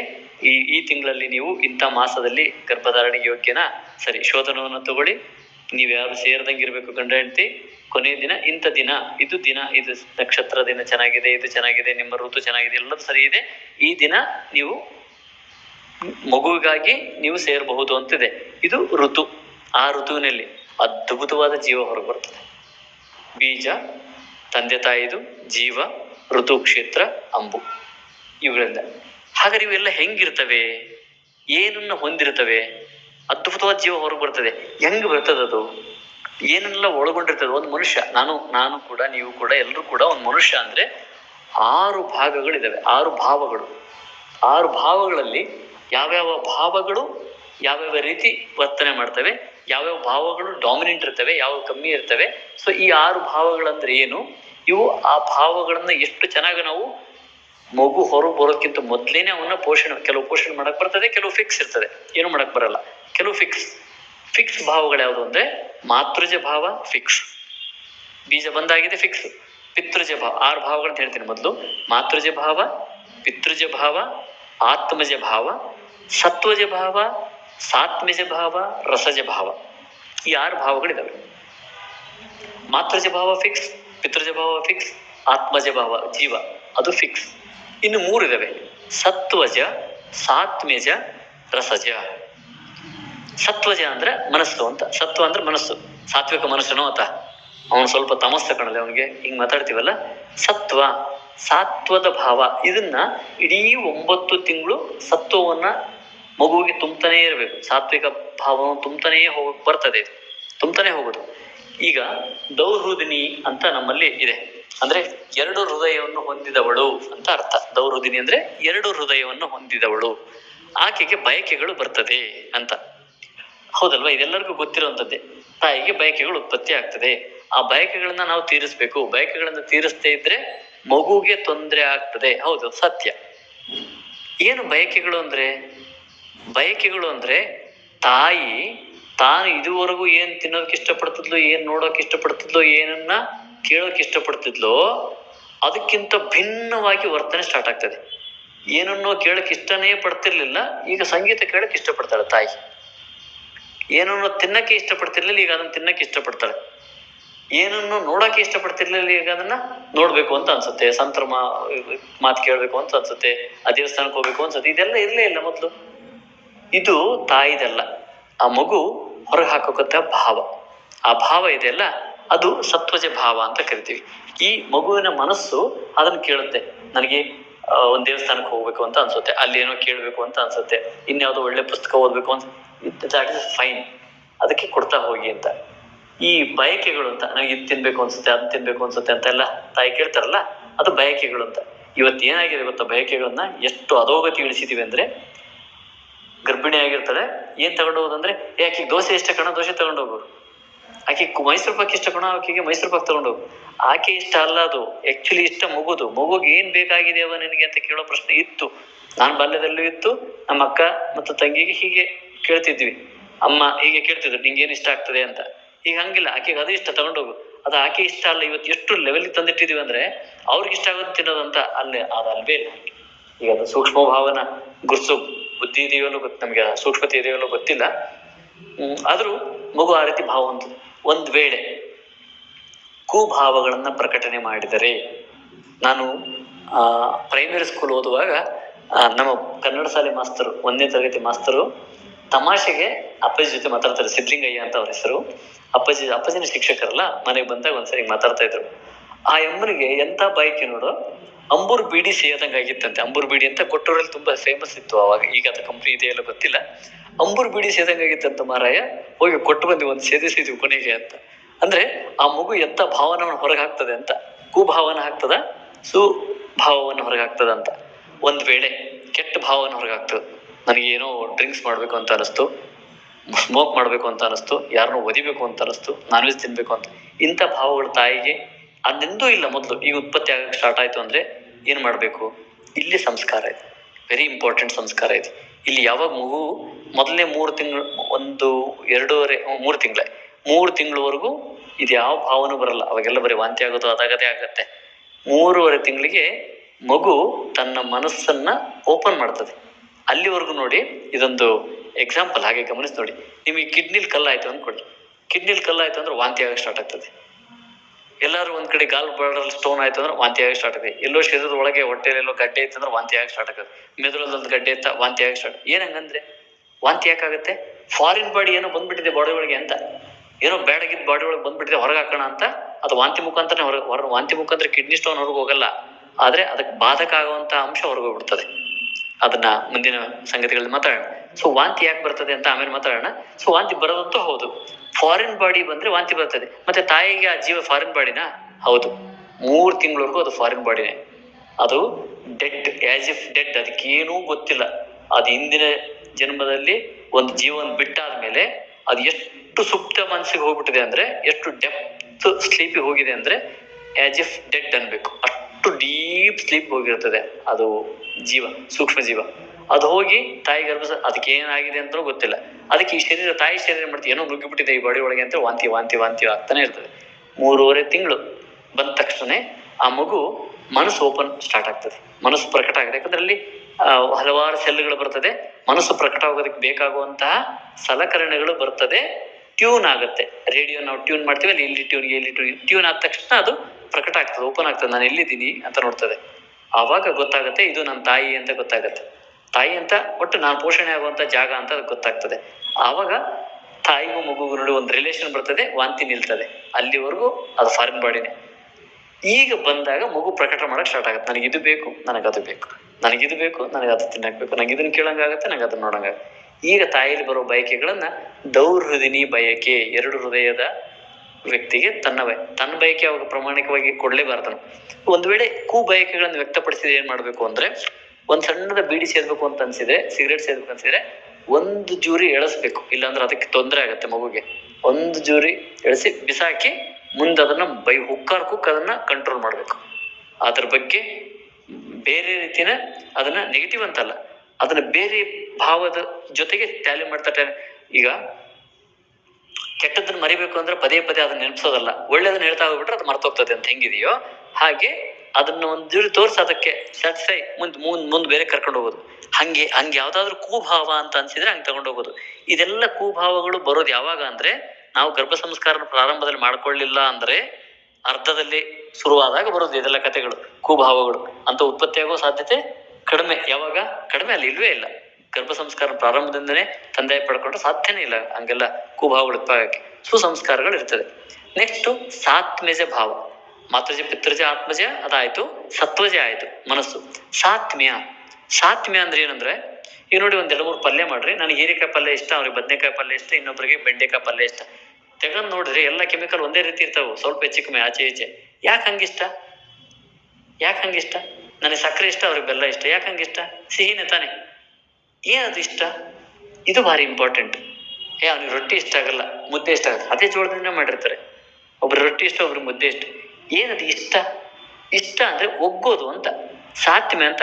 ಅದನ್ನ ಉಣ್ಣಕ್ಕಂದ್ರೆ ಏನು ಅನ್ಸೋದಿಲ್ಲ, ಆರಾಮಾಗಿ ಊಟ ಮಾಡ್ತಿರ್ತದೆ ಜೀವ. ನಮಗೆ ಹೆಂಗಾರ ತಿಂತಾರಪ್ಪ ಇವ್ರು ಇದನ್ನ. ಎಕ್ಸಾಂಪಲ್, ನಾವು ಮೈಸೂರು ಸೀಮೆಯಲ್ಲಿ ಇದ್ದೀವಿ ಅಂದ್ರೆ ರಾಗಿ ಮುದ್ದೆ ಚೆನ್ನಾಗಿ ಊಟ ಮಾಡ್ತೀವಿ ನಾವು, ಹೌದಾ? ಆಂಧ್ರದೊಳಗೆ ರಾಗಿ ಮುದ್ದೆ ಇಟ್ಬಿಟ್ರೆ ಅವ್ರು ಅದನ್ನ ನೋಡಿದ್ರೆ ಇದು ಒಂದು ತಿನ್ನುವಂತ ವಸ್ತುನ ಅಂತ ಅನ್ಸಲ್ವಾ? ಅನ್ಸತ್ತೆ ಅವ್ರಿಗೆ. ಇದೇನು ಏನು ತಂದು ಇಟ್ಬಿಟ್ಟಿದ್ದಾರೆ ತಿನ್ನುವಂಥದ್ದ ಅಂತ ಅನ್ಸತ್ತೆ. ರಾಗಿ ಒಳ್ಳೇದ ಕೆಟ್ಟದ ಆಮೇಲೆ ಕೆಮಿಕಲ್ ಬೇರೆ, ಆದ್ರೆ ಆ ಜೀವಕ್ಕೆ ಒಗ್ಗೋದೇ ಇಲ್ಲ ಅದು. ಈ ಒಗ್ಗೋದಕ್ಕೆ ಸಾತ್ಮ್ಯ ಅಂತೀವಿ. ಇದ್ರ ವರ್ಡ್ ತುಂಬಾ ದೊಡ್ಡದಿದು. ನಾವು ಹೇಳೋದಕ್ಕೆ ಸಾತ್ಮ್ಯ ಅಂತ ಒಂದು ವರ್ಡ್ ಹೇಳ್ತೀವಿ. ಆತ್ಮ ಅಂತ ಅದರ ಅರ್ಥ. ಯಾವ ಆಹಾರ ಆತ್ಮಗತ ಆಗುತ್ತೋ ಅದನ್ನ ಸಾತ್ಮ್ಯ ಆಹಾರ ಅಂತ ಕರಿತೀವಿ. ಯಾವ ವಿಚಾರ ಆತ್ಮಗತ ಆಗುತ್ತೋ ಅದನ್ನ ಸಾತ್ಮ್ಯ ವಿಚಾರ ಅಂತ ಕರಿತೀವಿ. ಯಾವ ಶಬ್ದ ಆತ್ಮಗತ ಆಗುತ್ತೋ ಅದನ್ನ ಸಾತ್ಮ್ಯ ಶಬ್ದ ಅಂತ ಕರಿತೀವಿ. ನಮಗೆ ಯಾರೋ ಒಬ್ರು ಹೇಳಿದ್ರೆ ಹಿತ ಆಗುತ್ತೆ, ಇನ್ಯಾರೋ ಅದೇ ಮಾತನ್ನ ಹೇಳಿದ್ರೆ ಅಹಿತ ಆಗುತ್ತೆ. ಸೇಮ್ ಮಾತನ್ನೇ ನೋಡು ಸ್ವಲ್ಪ ತಿದ್ಕೋ ಅಂತ ಹೇಳಿದ್ರೆ ಅವ್ನ ಫ್ರೆಂಡ್ ಆಗಿದ್ರೆ ಓಕೆ, ಅದನ್ನೇ ನೋಡು ತಿದ್ಕೋ ಅಂತಂದು ರಪ್ಪ ಹೇಳಿದ್ರೆ ಅದು ಬೇಜಾರಾಗುತ್ತೆ. ಅದೇ ಮಾತೆ, ಬೇರೆ ಏನಿಲ್ಲ.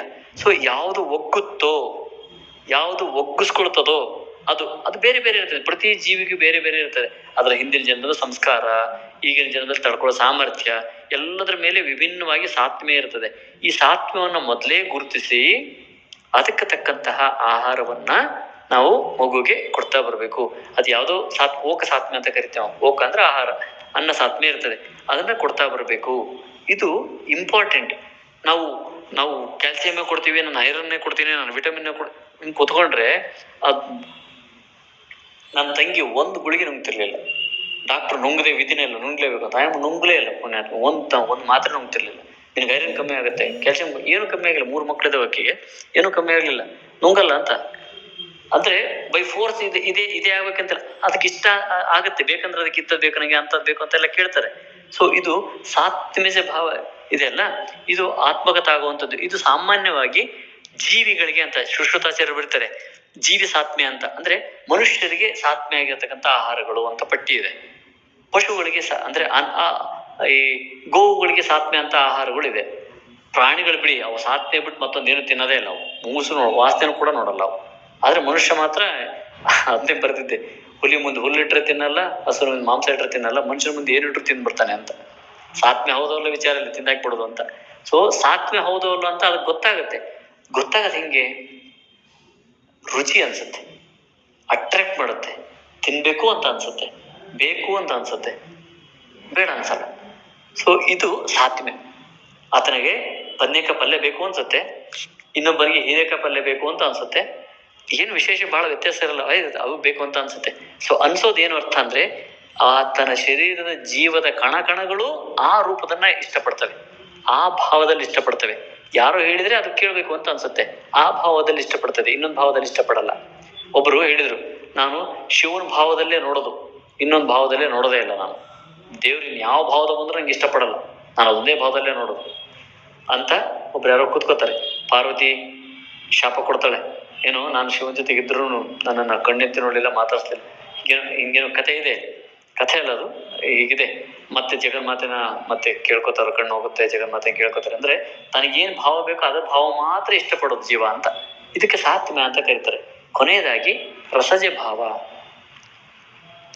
ಇವತ್ತು ತುಂಬಾ ಇಂಪಾರ್ಟೆಂಟ್ ಭಾವ ಇದು, ರಸಜ ಭಾವ ಅಂದ್ರೆ ಏನೇ ಇದೆಲ್ಲ ಸಾತ್ಮೆ ಇದೆ, ಸತ್ವ ಇದೆ, ಏನೇ ಇದೆ ಇದ್ರೂ ಕೂಡ ತಾಯಿ ಮತ್ತು ಮಗುವಿನ ನಡುವೆ ಒಂದು ನಂಟಿರ್ತದೆ. ಅದು ಕರುಳಿನ ನಂಟು, ಬಹಳ ಚೆನ್ನಾಗಿ ನಂಟಿರ್ತದೆ ಅದು. ಇದು ತಾಯಿಯ ರಸಜ ಅನ್ನೋದು. ಅಂಥದೇ ರಸ ಮಗು. ನೋಡಿ, ನಮ್ಮಮ್ಮ ಹುಳಿ ತಿಂತಿದ್ಲು, ನಂಗೂ ಹುಳಿ ಇಷ್ಟ. ನಮ್ಮಮ್ಮ ಅದು ತಿಂತಿದ್ಲು, ನಂಗೂ ಇದೆ. ಅದು ಹೆಂಗಿರ್ತದೆ ಅಂದ್ರೆ ಹೆಚ್ಚಿನ ಅಂಶ ಮಕ್ಕಳು ಆಹಾರದಲ್ಲಿ ತಾಯಿನ ಹೋಲ್ತವೆ, ತಾಯಿ ಇಷ್ಟಪಡೋ ಆಹಾರನ ಇಷ್ಟಪಡ್ತವೆ. ಭಾವಗಳಲ್ಲಿ ತಂದೆ ಇಷ್ಟಪಡೋದನ್ನ ಇಷ್ಟಪಡ್ತಿರ್ತವೆ ಕೆಲವು. ಆದ್ರೆ ತಿನ್ನೋ ವಿಷಯಕ್ಕೆ ಬಂತಂದ್ರೆ ತಾಯಿ ಇಷ್ಟಪಡೋದನ್ನ ಇಷ್ಟಪಡೋದು ಹೆಚ್ಚು ಹಾಗೆ ಇರ್ತದೆ. ಯಾಕಂದ್ರೆ ಮಗು ಮತ್ತು ತಾಯಿ ನಡುವೆ 9 ತಿಂಗಳು ರಸ ಹೊಂದಾಣಿಕೆ ಆಗ್ಬಿಟ್ಟಿರ್ತದೆ. ನೀನ್ ಇಷ್ಟಪಡೋದು, ನಾ ಇಷ್ಟಪಡೋದು, ನೀನ್ ಇಷ್ಟಪಡೋದು, ಎರಡೂ ಹೊಂದಾಣಿಕೆ ಹಾಕುವಂತ ಇದು ರಸಜ ಭಾವ. ಇದು ಬಹಳ ಇಂಪಾರ್ಟೆಂಟ್. ಇವತ್ತು ತುಂಬಾ ಕಡಿಮೆ ಆಗಿದೆ ಈ ಭಾವ. ಇಷ್ಟು ಭಾವಗಳನ್ನ ನಾವು ಸೇರಿಸ್ಕೊಂಡು ಗರ್ಭ ಸಂಸ್ಕಾರವನ್ನ ಪ್ರಾರಂಭದಿಂದ ಮಾಡಿಕೊಂಡು ಒಂದು ಮಗುವನ್ನ ಹೆರಿಗೆ ಹೇಗಾಗಬೇಕು, ಹೆರಿಗೆ ಕೋಣೆ ಹೇಗಿರ್ಬೇಕು, ಬಾಣಂತನ ಹೇಗಿರ್ಬೇಕು, ಮತ್ತೆ ಇಡೀ ಕುಟುಂಬ ಆ ತಾಯಿ ಜೊತೆಗೆ ಹೆಂಗ್ ನಡ್ಕೋಬೇಕು ಅಂತ ಇದೆ. ಇದೊಂದಷ್ಟು ಹೇಳ್ಬಿಡ್ತೀನಿ ರಸಜ ಭಾವಕ್ಕೆ ಬಂದಂಗೆ. ಮಗು 6 ತಿಂಗಳಾಗತ್ತೆ ಹುಟ್ಟಿದ ಮೇಲೆ. ನೀವು ಊಟ ಮಾಡಿಸ್ತೀರ. ಏನು ಊಟ ಮಾಡಿಸ್ತೀವಿ? ಅನ್ನಪ್ರಾಶನ ಅಂತಾನೆ ಮಾಡಿಸ್ತೀವಿ ಅಂತ ಅನ್ಕೊಳ್ಳೋಣ. ಅನ್ನವನ್ನೇ ಅವಾಗ ಹೇಗೆ ಮಾಡಿಸ್ತೀವಿ? ಮಗುವಿಗೆ ಬಿಸಿದು ಮಾಡಿ, ಬಿಸಿ ತುಪ್ಪ ಹಾಕಿ, ಬಿಸಿದನ್ನೇ ಕಲಸಿ, ಆವಾಗಲೇ ಮಧ್ಯಾಹ್ನಕ್ಕೆ ಮಾಡ್ಬೇಕಾದ್ರೆ ಬೆಳಗಿಂದನೇ ಕಲಿಸ್ತೀವ? ಇಲ್ಲ, ಮತ್ತೊಂದು ಸಣ್ಣ ಬಟ್ಲದಲ್ಲಿ ಮತ್ತೆ ಬಿಸಿತೇ ಮಾಡ್ತೀವಿ. ಸಂಜೆಗೆ ಯಾಕೆ ಹಂಗೆ ಮಾಡ್ತೀವಿ? ಅಯ್ಯೋ ಎಳೆ ಮಗು, ಹೌದಲ್ವಾ, ಬಿಸಿದೇ ತಿನ್ಬೇಕು ಅಂತ ತಾನೆ. ಆದರೆ ತಾಯಿ ಹೊಟ್ಟೆಲಿದ್ದಾಗ ಈಗ ಹುಟ್ಟಿ 6 ತಿಂಗಳಾದ ಮೇಲೆ ಮಗು ಎಷ್ಟಿದೆಯೋ ಅದಕ್ಕಿಂತ ಎಳೆದಲ್ವಾ ಅದು. ಇಲ್ಲಿ ಮಾತ್ರ ಹಿಂದಿನ ದಿನದ ಸಾಂಬಾರು ತಿನ್ನಿಸ್ಬೋದಾ? ಹಿಂದಿನ ದಿನದ್ದು ಇಡ್ಲಿ ದೋಸೆ ಪಡ್ಡು ತಿನ್ನಿಸ್ಬೋದಾ? ಕಸ ಬೇಕಾದ್ರೆ ತಿನ್ನಿಸ್ಬೋದಾ? ಇಲ್ಲಿ ಮಾತ್ರ ಏನ್ ಬೇಕಾದ್ರೆ ತಿನ್ಸದ? ಸೊ ನಾವು ಅದನ್ನೇ ಹೇಳ್ತಾ ಇರ್ತೀವಿ, ಹೇಗೆ ತಿನ್ನಿಸ್ಬೇಕು, ಏನನ್ನು ತಿನ್ನಿಸ್ಬೇಕು ತಾಯಿಗೆ. ಒಟ್ಟಾರೆ ಸಣ್ಣ ಮಗು ಇದೆ ಒಳಗೆ, ಸಣ್ಣದಲ್ಲ ಅದು, ಇನ್ನು ಮೊಳಕೆ ಹೊಡೆದಂತ ಮಗು ಇದೆ. ಅದಕ್ಕೆ ಏನ್ ಬೇಕೋ ಅದನ್ನೇ ಕೊಡ್ಬೇಕಲ್ಲ ತಾಯಿಗೆ. ಇವತ್ತು ಏನೆಲ್ಲ ರಗಳೆಗಳಪ್ಪ, ಆಫೀಸಲ್ಲಿ ರಗಳೆಗಳು, ಮನೆಯಲ್ಲಿ ರಗಳೆಗಳು, ಗಲಾಟೆಯೋ ಗಲಾಟೆ. ಎಷ್ಟು ಗಲಾಟೆಗಳು ಅಂದ್ರೆ, ತಾಯಿ ಗರ್ಭಿಣಿ ಅಂತ ಗೊತ್ತಾದ ತಕ್ಷಣ ಆಕೆ ಜೊತೆ ಹೆಂಗ್ ನಡ್ಕೋಬೇಕು ಅಂದ್ರೆ, ಸಣ್ಣ ಮಗು ಜೊತೆ ಮನೆಗೆ ಹೆಂಗ್ ನಡ್ಕೋತೀರಿ? ಅತ್ತೆ ಇರಲಿ, ಮಾವ ಇರಲಿ, ಗಂಡ ಇರಲಿ, ಇನ್ನೊಬ್ರಲ್ಲಿ ಚಿಕ್ಕಪ್ಪ ನಾದ್ನಿ ಯಾರು ಇರೋಲ್ರಕ್ಕೆ, ಸಣ್ಣ ಮಗು ಜೊತೆ ಹೆಂಗ್ ನಡ್ಕೋತೀರಿ? 6 ತಿಂಗಳಿಗಿಂತ ಸಣ್ಣ ಮಗು ಹೆಂಗ್ ನಡ್ಕೋತೀರಿ? ಅದರಿಂದ ಅದು ಎಷ್ಟು ಮುತುವರ್ಜಿಯಿಂದ ಮಾಡ್ತೀವೋ ಅದಕ್ಕಿಂತ ಸಣ್ಣದಲ್ವ ಮಗು. ಅಷ್ಟು ಮುತುವರ್ಜಿ ಮಾಡ್ಬೇಕಲ್ಲ, ಯಾರು ಮಾಡ್ಬೇಕು? ತಾಯಿನೇ ಮಾಡ್ಬೇಕ ತಾನೆ? ಇಲ್ಲ, ಹೆಂಗ್ ಬೇಕಾದ್ರೂ ಮಾತು ಬಾಣ ಬಿಡೋದು, ಏನ್ ಬೇಕಾದ್ರೂ ಅನ್ನೋದು. ಆ ತಾಯಿ ಸಣ್ಣ ಸಣ್ಣ ವಿಷಯಕ್ಕೆ ಏನ್ ಬೇಕಾದ್ರೂ ಕಿರಿಕಿರಿ ಮಾಡ್ಕೊಳ್ಳೋದು. ಮಗು ಮಾತ್ರ ಆರೋಗ್ಯವಾಗಿರಕ್ಕೆ ಸಾಧ್ಯನಾ? ಮಗು ಕಣ್ಣು ಬಿಟ್ಟು ನೋಡಿದಾಗ, ಕಣ್ಬಿಟ್ಟು ಅಂದ್ರೆ ಮನಸ್ಸನ್ನ ಓಪನ್ ಮಾಡಿದಾಗ, 3.5 ತಿಂಗಳಲ್ಲಿ ಮನಸ್ಸನ್ನು ಓಪನ್ ಮಾಡಿದಾಗ ತಾಯಿ ಏನು ಭಾವವನ್ನು ಸ್ವೀಕಾರ ಮಾಡ್ತಾ ಇರ್ತಾಳೋ ಅದೇ ಭಾವವನ್ನು ಮಗು ತಗೋತಾ ಇರ್ತದೆ. ಇದು ವೆರಿ ಇಂಪಾರ್ಟೆಂಟ್. ಹಂಗಾಗಿನೇ ಶ್ರೀಕೃಷ್ಣ ಅಭಿಮನ್ಯು ದ್ರೌಪದಿಗೆ ಇದನ್ನ ಮಾಡುವಾಗ ಅಭಿಮನ್ಯುಗೆ ಅಲ್ಲೇ ಚಕ್ರವ್ಯೂಹವನ್ನ ಬೇಯಿಸೋದನ್ನ ಕಲಿಸಿದ್ದ ಅಂತಿದೆಯಲ್ಲ, ಇದೇ ಅಲ್ಲಲ್ಲ, ಅದು 100,000% ಸತ್ಯ. ಅದು ಆಚಾರ್ಯರು ಏನ್ ಹೇಳಿದ್ರು ಅದರಲ್ಲಿ ಒಂದು ಅಂಶನೂ ತೆಗೆದು ಹಾಕಕ್ಕೆ ಸಾಧ್ಯನೇ ಇಲ್ಲ. ಅವೆಲ್ಲವೂ ಪೂರ್ಣ ಸತ್ಯಗಳು. ಹಾಗೆ ಈಗ ನೀವು ಸಂತೆಗೆ ಹೋಗ್ತೀವಿ ನಾವೆಲ್ಲ, ಅಲ್ಲಿ ಗಲಾಟೆ ಆಗುತ್ತೆ, ನಮ್ಮ ಮನಸ್ಸಿಗೆ ಏನಾರ ಕಿರಿಕಿರಿ ಆಗುತ್ತೆ ಅಂದ್ರೆ ನಮ್ಮ ಪಾಡಿ ನಾವು ವ್ಯಾಪಾರ ಮಾಡ್ಕೋತೀವಿ, ಬರ್ತೀವಿ. ಮನೇಲಿ ಬಂದು ಗಂಡನೋ ಹೆಂಡ್ತಿನೋ ಮಕ್ಕಳು ಯಾರೋ ಒಂದು ಮಾತನ್ಲಿ, ಎಷ್ಟು ಕಿರಿಕಿರಿ. ಸಂತೆ ಅಷ್ಟು ಶಬ್ದಗಳು, ಕೆಟ್ಟ ಶಬ್ದಗಳು ಏನಾಗ್ಲಿ, ಇಲ್ಲಿ ಯಾಕಂಗಾಗುತ್ತೆ? ಇಲ್ಲಿ ಯಾಕೆ ಹಂಗಾಗತ್ತೆ ಅಂದ್ರೆ ಭಾವ ಬೆರೆತಿರ್ತದಲ್ಲಿ, ಗಂಡನ ಜೊತೆಗೋ ಅತ್ತೆ ಜೊತೆಗೋ ಭಾವನ ಜೊತೆಗೋ, ಹೀಗೆ ಆ ಹೆಣ್ಣಿನ ಭಾವ ಎಲ್ಲರ ಜೊತೆ ಬೆರೆತಿರ್ತದೆ. ಏನ್ ಬೇಕಾದ್ರೂ ಮಾತಾಡಿದ್ರೆ ಅದು ಕಿವಿ ಒಳಗೆ ಕೇಳಿದ್ದಲ್ಲ, ಮನಸ್ಸೊಳಗೆ ಏನ್ ಭಾವಿಸ್ತಾಳೋ ಅದು ಸಂತೆ ಒಳಗೆ ಕುಂದಿರ್ತಾರೆ ಆಕೆಗೆ, ಆ ಮಗುಗೆ ಏನೂ ಆಗಲ್ಲ. ಯಾಕಂದ್ರೆ ತಾಯಿ ಆ ಕಿವಿ ಒಳಗೆ ಹಾಕತ್ತಾಳೆ ಹೊರತು ಮನಸ್ಸಿಗೆ ಭಾವ ಮಾಡ್ಕೊಳ್ಳಲ್ಲ. ಮಗು ತಾಯಿ ಕೇಳಿದ್ದನ್ನ ಸ್ವೀಕಾರ ಮಾಡಲ್ಲ, ತಾಯಿ ಭಾವಿಸಿದ್ದನ್ನ ಸ್ವೀಕಾರ ಮಾಡ್ತದೆ. ಹಾಗಾಗಿ ತಾಯಿ ಏನು ಶಬ್ದವನ್ನ ಭಾವಿಸ್ತಾಳೋ ಅದು. ಸೊ ಯಾರು ತುಂಬಾ ಇಂಟಿಮೇಟ್, ಗಂಡ, ಅತ್ತೆ, ಮಾವ, ಮತ್ತೆ ಅಮ್ಮ, ಅಪ್ಪ, ನಾದಿನಿ, ಯಾರು ಇಂಟಿಮೇಟ್ ಇದೀರೋ, ಯಾರ ಮಾತುಗಳು ಆಕೆಗೆ ಪರಿಣಾಮವನ್ನು ಬೀರ್ತವೋ ಅವರು ಏನ್ ಮಾತಾಡ್ಬೇಕು ಅನ್ನೋ ಎಚ್ಚರಿಕೆ ತುಂಬಾ ಇರಬೇಕು. ಏನ್ ಊಟ ಕೊಡ್ಬೇಕು ಅನ್ನೋ ಎಚ್ಚರಿಕೆ ತುಂಬಾ ಇರಬೇಕು. ಇವತ್ತು ಎಷ್ಟು ಕೆಟ್ಟ ಧಾರಾವಾಹಿಗಳು ನೋಡ್ತೀವಿ ಅಂದ್ರೆ, ಆ ದರಿದ್ರ ಯಾರಾದ್ರೂ ಕೋರ್ಟ್ಗೆ ಹಾಕಿ ಅವ್ನು ನಿಲ್ಸಿದ್ರೆ ಎಷ್ಟು ಒಳ್ಳೇದು ಅನ್ಸುತ್ತೆ. ಎಷ್ಟು ದರಿದ್ರ ಅಂದ್ರೆ ಆ ಗರ್ಭಿಣಿಗೆ ವಿಷ ಹಾಕದಂತೆ ಅದೇನು ಕರ್ಮಕ್ಕಿಂತ ಅದಕ್ಕಿಂತ ಹೆಚ್ಚು ಇದನ್ನ ನೋಡೋದ ಮನೇಲಿ ಕುತ್ಕೊಂಡು. ಇದು ಎಂತ ದರಿದ್ರಪ್ಪ ಇದು. ಇದನ್ನ ಟೈಮ್ ಪಾಸ್ ಅಂತಾರ? ಇದು ಯಾವ ಸಾಮಾಜಿಕ ಮನೋರಂಜನೆ ರೀ ಇದು? ಮನೋರಂಜನೆ ಇದು? ರಂಜನೆ ಆಗುತ್ತ ಮನಸ್ಸು ಅಂತದೆಲ್ಲ ನಡೆಯುತ್ತಾ? ನಾನು ಅಮ್ಮನ್ ಕೇಳ್ತೀನಿ, ನಾವು ನೋಡ್ತಿರ್ತಾನೆ, ನಮ್ಮಮ್ಮ 76 ವರ್ಷ, ಅವರು ಓದಿಲ್ಲ, ಧಾರಾವಾಹಿ ನೋಡ್ಕೋತ ಕೂರ್ತಿರ್ತಾರೆ. ಅಮ್ಮ ಇಂದೆಂತ ಜಗತ್ತಲ್ಲಿ ನಡೆಯುತ್ತಾ ಈ ಥರದ್ದು ಅಂತ ಕೇಳ್ತೀನಿ ಅಂತ. ಇಲ್ಲ, ಮತ್ತೆ ಯಾಕೆ ನೋಡ್ತೀರಿ? ಅದರಿಂದ ಏನ್ ಭಾವ ಬರ್ತದೆ? ಅವ್ರ ಅದನ್ನ ಭಾವನೂ ಇಲ್ಲ, ಸುಮ್ ನೋಡ್ತಾರೆ, ಬಿಟ್ಟು ಮತ್ತೆ ತಮ್ಮ ಪಡ್ತಾವ ಕೆಲಸದಾಗಿರ್ತಾರೆ. ತುಂಬಾ ಸಾತ್ವಿಕ ಜೀವಿ ಅದು. ಆದ್ರೂ ಏನ್ ಸಂಸ್ಕಾರ ಕೊಡ್ತಾ ಇದೀವಿ ನಾವು ಟಿವಿ ಹಾಕೊಂಡು ಬೆಳಗಿನ ಸಂಜೆ ತನಕ? ಸೊ ಆ ತಾಯಿಗೆ ಏನ್ ಮಾತಾಡ್ಬೇಕು ಅನ್ನೋದು, ಏನನ್ನು ಮಾತಾಡಿಸ್ಬೇಕು ಅನ್ನೋದು ಎಷ್ಟು ಇಂಪಾರ್ಟೆಂಟ್. ಹಾಗಾಗಿ ಏನು ಊಟ ಕೊಡ್ಬೇಕು, ಏನ್ ಮಾತಾಡಿಸ್ಬೇಕು ಅದು ಇಂಪಾರ್ಟೆಂಟ್. ಅದಾದ್ಮೇಲೆ ಗರ್ಭಿಣಿಗೆ ಈ ಬಾಣಂತನ ಹೇಗಿರ್ಬೇಕು, ಹೆರಿಗೆ ಹೇಗಿರ್ಬೇಕು, ಬಾಣಂತಿಗೆ ಏನು ಆಹಾರ ಕೊಡ್ಬೇಕು, ಮಗುವಿಗೆ ಏನು ಆಹಾರ ಕೊಡ್ಬೇಕು, ಮಗುವಿಗೆ ಸಂಸ್ಕಾರಗಳು ಹುಟ್ಟಿದ ಮೇಲೆ ಅಲ್ಲ, ಹುಟ್ಟೋದ್ಕಿಂತ ಮೊದಲೇ. ಇದಕ್ಕೆ ಗರ್ಭ ಸಂಸ್ಕಾರ ಅಂತ ಕರಿತೀವಿ. ಇಷ್ಟು ಸಂಸ್ಕಾರ ಪಡೆದ ಮಗು ಒಂದು ಸಣ್ಣ ರಿಸಲ್ಟ್ ಹೇಳ್ತೀನಿ. ನಮ್ಮ ಹಾಸ್ಪಿಟ್ಲಲ್ಲೇ ಒಬ್ರು ವರ್ಕರ್ಸ್, ಅವರಿಗೆ ಒಂದು ಮಗು ಆಗಿತ್ತು. ನಮ್ಮ ಹಾಸ್ಪಿಟ್ಲಿಗೆ ಬಂದು ಗಂಡ ಹೆಂಡತಿ ಇಬ್ರು ಜಾಯಿನ್ ಆದ್ರು. 2ನೇ ಗರ್ಭಧಾರಣೆಗೆ ಇತ್ತು. ಗರ್ಭಧಾರಣೆ ಆದ್ಮೇಲೆ ನಮಗೆ ತಿಳಿಸಿದ್ರು ಅನ್ಕೊಳ್ಳಿ. ಆಮೇಲೆ ಇಲ್ಲ ಸರ್ ಹಿಂಗಾಯ್ತು ಅಂತ. ಸರಿ, ಆದ್ಮೇಲಾದ್ರು ಅದನ್ನ ಮಾಡೋಣಲ್ಲ ಅಂಥೇಳಿ ಸಂಸ್ಕಾರದ್ದು ಸ್ಟಾರ್ಟ್ ಮಾಡಿದ್ವಿ. ಬಂತು 2ನೇ ಮಗು ಹೆಣ್ಣು ಮಗು, ಮೊದಲನೇದು ಗಂಡು ಮಗು. ಆ ತಂದೆ ತಾಯಿಗಳು ಇವತ್ತು ಹೇಳ್ತಾರೆ, ಇಬ್ರು ಅದನ್ನ ನೋಡ್ಬೇಕಾ, ಅಜಗಜಾಂತರ. ನೀವು ಅದನ್ನ ಎಕ್ಸ್ಪ್ರೆಸ್ ಮಾಡಕ್ಕಾಗಲ್ಲ ಆ ಡಿಫ್ರೆನ್ಸ್ ಅನ್ನು. ಮೊದಲನೇ ಮಗುಗೂ 2ನೇ ಮಗುಗೂ. 2ನೇ ಮಗು ಮೊದಲನೇ ಮಗನ ಮುಂದೆ ಹಿಂದಾಕಿ ಎಲ್ಲದ್ರ ವಿಷಯದಲ್ಲೂ, ಇಂಥ ವಿಷಯ ಅಂತಿಲ್ಲ, ಮತ್ತೊಂದು ವಿಷಯ ಇಲ್ಲ, ಎಲ್ಲದರಲ್ಲೂ ಅದು ಯಾವ ಸ್ಪೀಡ್, ಅದು ಎಷ್ಟು ಸ್ಪೀಡು, ಎಷ್ಟು ಗ್ರಾಸ್ಪಿಂಗ್ ಪವರು, ಅದೆಷ್ಟು ಎಕ್ಸ್ಪ್ರೆಸಿವ್ ಪವರು, ಅದು ಅದ್ಭುತ. ಅದು ಅಂದ್ರೆ ಜಸ್ಟ್ ಗರ್ಭಿಣಿ ಆದ್ಮೇಲೆ ಮಾಡಿರೋ ಸಂಸ್ಕಾರಕ್ಕಿದು. ಮೊದಲೇ ಮಾಡಿದ್ರೆ ಈ ಫಲಿತಾಂಶವನ್ನ ಅಚ್ಚರಿಯಿಂದ ನೋಡ್ಬೇಕು. ಅಂತ ಫಲಿತಾಂಶ. ನಮ್ಮ ಮಗು ಭಾರತ ರತ್ನ ತಗೊಂಡ್ರೆ ನಮಗೆ ಖುಷಿ ಆಗುತ್ತಾಗಲ್ಲ ರೀ? ಮತ್ತೆ ಅದಕ್ಕೆ ಬೇಕಾದ ತಯಾರಿ ಮಾಡ್ಬಾರ್ದ ನಾವು? ಭಾರತ ರತ್ನ ತಗೊಂಡ್ರೆ ನಮ್ಮ ಮಗು ಖುಷಿ ಆಗುತ್ತೆ ನಮಗೆ ಅಂದ್ರೆ ಅದಕ್ಕೆ ಬೇಕಾದ ತಯಾರಿ ಮಾಡ್ಬೇಕಾ, ಹಾಗೆ ಬಿಡ್ಬೋದಾ? ಮಾಡ್ಬೇಕು ತಾನೆ. ಸೊ ಅದೇನು ತಯಾರಿ ಇಲ್ಲ, ತಗೋಬೇಕು. ಹುಟ್ಟಿದ ಮೇಲೆ ನೀವು ಓದೋದಕ್ಕೆ 4 ತಿಂಗಳು ಅಂತ ಹೇಳಿದ್ದಲ್ಲ ನಾನು, ಅಲ್ಲಿ 3.5 ತಿಂಗಳಲ್ಲಿ ಮನಸ್ಸು ಬರ್ತದೆ, 4.5 ತಿಂಗಳಲ್ಲಿ 5 ತಿಂಗಳಲ್ಲಿ ಬುದ್ಧಿ ವಿಕಾಸ ಆಗ್ತದೆ, ಬುದ್ಧಿ ಬರ್ತದೆ ಮಗುಗೆ. ಅಲ್ಲಿ ತನಕ ಬುದ್ಧಿ ಇರಲ್ಲ, ಬರೀ ಮನಸ್ಸಷ್ಟೇ. ಆವಾಗ ಪ್ರೀತಿನ ಕೊಡ್ಬೇಕು ತಾಯಿಗೆ. ಆ ಬುದ್ಧಿ ಬರುವಂತ ಸಮಯದಲ್ಲಿ ಅಮ್ಮ ಮೊಬೈಲ್ ಹಿಡ್ಕೊಂಡು ಕೂತ್ಕೊಂಡ್ಲು 1.5 ತಿಂಗಳು ಅಂದ್ರೆ, ಮಗು ಹುಟ್ಟಿದ ಮೇಲೆ ಮೊಬೈಲ್ ಹಿಡ್ಕೋಬೇಡ, ಮೊಬೈಲ್ ಮುಟ್ಬೇಡ ನೀವು 1000 ಸರಿ ಹೇಳಿದ್ರು ಅದು ಕೇಳಲ್ಲ. ಯಾಕಂದ್ರೆ ಸಂಸ್ಕಾರ ಕೊಟ್ಟಾಗಿದೆ ಅದಕ್ಕೆ. ಏನ್ ನೋಡ್ಬೇಕು, ಏನ್ ತಿನ್ಬೇಕು, ಏನ್ ಮಾಡ್ಬೇಕು ಅನ್ನೋ ಸಂಸ್ಕಾರ 100% ಕೊಟ್ಟಾಗಿದೆ. ಮತ್ ನೀನ್ ಮಾಡ್ಬೇಡ ಅಂದ್ರೆ ಯಾವ ಕಾರಣಕ್ಕೂ ಕೇಳಲ್ಲ ಮಗು. ಈಗ ಆ ಮಗು ತೋರಿಸ್ತೇನೆ ನಾನು ನಮ್ಮ ಮನೇಲಿ. ಇದೆ ಟಿವಿ ಹಚ್ಚಿರೂ ನೋಡಲ್ಲ ಅದು, ತಾಯಿ ನೋಡೇ ಇಲ್ಲ ಅದನ್ನು. ಟಿವಿ ಹಚ್ಚಿರೂ ನೋಡಲ್ಲ ಅದು. ಟಿವಿ ಹಚ್ಚೋದು ನೀವು ಮೊಬೈಲ್ ಆ ಕಡೆ ಗಮನನೇ ಕೊಡಲ್ಲ ಅದು. ಮೊಬೈಲ್ ಇದೆ ನೋಡ್ತೇವೆ, ಏನೇ ಚಿತ್ರಕರಣ ಹೋದ್ ತನ್ನ ಪಾಡ್ ತನ್ನ ಆಟ ಆಯ್ತು, ತನ್ನ ಇದಾಯ್ತು. ಆ ದೇವ್ರ ಮನೆಗೆ ಹೋಗಿ ಕುತ್ಕೊಳ್ಳೋದೇನೋ, ಆ ದೇವ್ರ ಹತ್ರ ಕುತ್ಕೊಂಡು ಅದನ್ನ ಸಂಭ್ರಮಿಸೋದೇನೋ. ಒಂದು 1 ವರ್ಷ ಇರ್ಬೇಕು, ಅದು ಏನ್ ಸಂಭ್ರಮಿಸದ ಮಗು. ಅದ್ಭುತ ಅಂತ. ಆಗ್ಲೇ ಹೇಳಿದ್ನಲ್ಲ ಆ ಮಗು ಅಲ್ಲ, ಇದು ಬೇರೆ. ಅದ್ಭುತ ಅಂತ ಅನ್ಸುತ್ತೆ ಅದನ್ನ ನೋಡಿದ್ರೆ. ಸೊ ಇದು ತಾಯಿ ಮಾಡ್ಬೇಕಾಗಿರೋ ಕೆಲಸ. ನಾ ಮೊಬೈಲ್ ಕರ್ಕೋತ ಕೂತ್ಕೊಂಡೆ, ಇದನ್ನ ನೋಡ್ಕೋತ ಕೂತ್ಕೊಂಡೆ, ಅಲ್ಲೇನೋ ಬಂತು ಯೂಟ್ಯೂಬ್ ಅಲ್ಲಿ ನೋಡ್ಕೋತ ಕೂತ್ಕೊಂಡೆ. ಅದನ್ನ ಏನು ಬಳಕೆ ಮಾಡ್ಬೇಕು ಅದನ್ನ ಬಳಕೆ ಮಾಡ್ಕೊಂಡ್ರೆ ಅದನ್ನ ಸತ್ಫಲಿತಾಂಶ ಬರ್ತದೆ. ಇದಕ್ಕೆ ಆ 4.5 ತಿಂಗಳಲ್ಲಿ ಮಾಡೋ ಏನ್ ಮಾಡ್ತಾಳೋ ತಾಯಿ, ಅದನ್ನು ಖಂಡಿತವಾಗಿಯೂ ಮಾಡ್ತದೆ ಮಗು.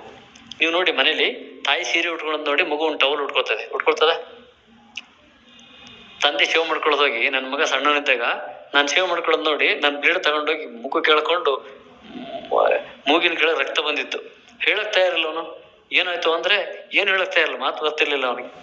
ಹೋಗಿ ಯಾರು ಹಿಂಗ್ ಮಾಡಿದ್ದೀನಿ, ಈಗ ಒಲಿತೀನಿ ಬಾಯಲ್ಲಿ ಅವನಿಗೆ ತೋರ್ಸೋಣ ಯಾರು ಅಂತ ಹೇಳಿದಾಗ ಕರ್ಕೊಂಡೋಗಿ ಇವನು ಅಂತ ಹೇಳಿ ನನ್ನ ಹೆಸರು ತೋರಿಸಿದ್ದ. ಮೂಗಿನ ಮೇಲೆ ರಕ್ತ ಬಂದಿತ್ತು ಅವನಿಗೆ. ಅಂದ್ರೆ ಮಾಡಿದ್ದನ್ನ ಮಾಡ್ತೇವೆ, ಹೇಳಿದ್ದನ್ನ ಮಾಡಲ್ಲ.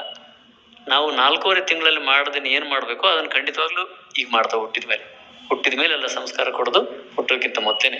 ಹಾಗಾಗಿ ಅದ್ಭುತವಾದ ಸಂಸ್ಕಾರವನ್ನು ಕೊಡೋದಕ್ಕೆ ಇದು ಇನ್ನು ಸಾಕಷ್ಟು ವಿಷಯ ಇದೆ. ಇದನ್ನ ಇಲ್ಲಿಗೆ ನಾನು ತಂದು ನಿಲ್ಲಿಸ್ಬೇಕಾಗ್ತದೆ, ಸಮಯ ಆಗ್ತಾ ಬಂತು.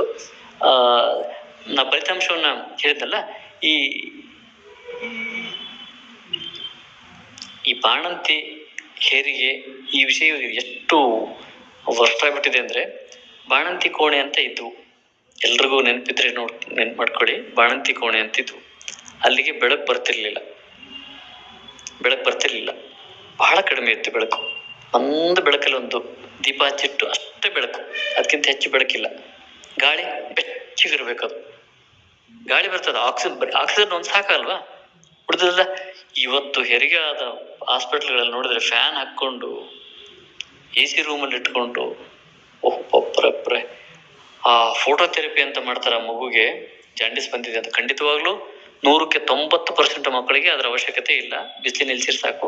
ಆದ್ರೂ ಅದೊಂದು ಅನ್ಬಾರ್ದು, ಅದೊಂದು ನಡೆದಿದೆ ಅಷ್ಟೇ ಜಗತ್ತಲ್ಲಿ.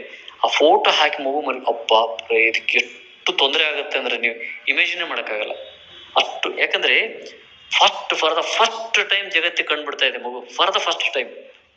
ಎಷ್ಟು ಕಣ್ ಕುಕ್ಕುತ್ತೆ, ನೀವು ಬೆಳಗ್ಗೆ ಮುಚ್ಚಿ ಬೆಳಗ್ಗೆ ಕಣ್ ತೆಗೆದಾಗ್ಲೇನೆ ಒಂದ್ ಲೈಟ್ ಇದ್ರೆ ಜಗಳ ಮಾಡೋಷ್ಟು ನಮಗೆ ಕಿರಿಕಿರಿ ಆಗ್ತದೆ. ಕಣ್ಣು ಮುಚ್ಚಿ ನಿದ್ದೆ ಬಂದಾಗ ಕಣ್ ತೆಗೆದಾಗ ಲೈಟ್ ಹಾಕ್ಬಿಡ್ರಿ, ಯಾರವ್ರು ಲೈಟ್ ಹಾಕೋದು ಅಂತ. ಫಾರ್ ದ ಫಸ್ಟ್ ಟೈಮ್ ಇಂದ ಲೈಫ್ ಕಂಡು ಬಿಡ್ತಾ ಇದೆ. ಏನಾಗ್ಬೇಕು ಆ ಕಣ್ಣುಗಳು, ಮೊದಲನೇ ಬೆಳಕು ಕಣ್ಣಿಗೆ ಎಂಟ್ರಿ ಕೊಡ್ತು ಅಂದ್ರೆ ಖಂಡಿತವಾಗ್ಲೂ ಗರ್ಭ ಅಂದ್ರೆ ಸೂತಿಕಾಗಾರ ಅಂತೀವಿ. ಸೂತಿಕಾ ಅಂದ್ರೆ ಬಾಣಂತಿ, ಸೂತಿಕಾಗಾರ ಹೆಂಗಿರ್ಬೇಕು ಅಂತ ಆಚಾರ್ಯ ಮೆನ್ಷನ್ ಮಾಡಿದ್ದಾರೆ. ಅದು ಎಷ್ಟು ಬೆಳಕಿರ್ಬೇಕು, ಮಗು ಹುಟ್ಟಿದ ತಕ್ಷಣ ಅದಕ್ಕೆ ಬೆಳಕು ಕಣ್ಣಿಗೆ ಎಂದು ಪ್ರಖರತೆ ಬಿಡಬಾರದು, ಗಾಳಿ ಎಷ್ಟು ಚೆನ್ನಾಗಿ ನೋಡ್ಕೊಳ್ಳಿ. ಇವತ್ತು ಎಲ್ಲಿ ಅದಕ್ಕೆ ಕರ್ಕೊಂಡು ಇಲ್ಲಿ ಬೇಕಾದ್ರೂ ಅಡ್ಡಾಡೋ ಅಂತ ವಿಷಯಗಳಿದೆ.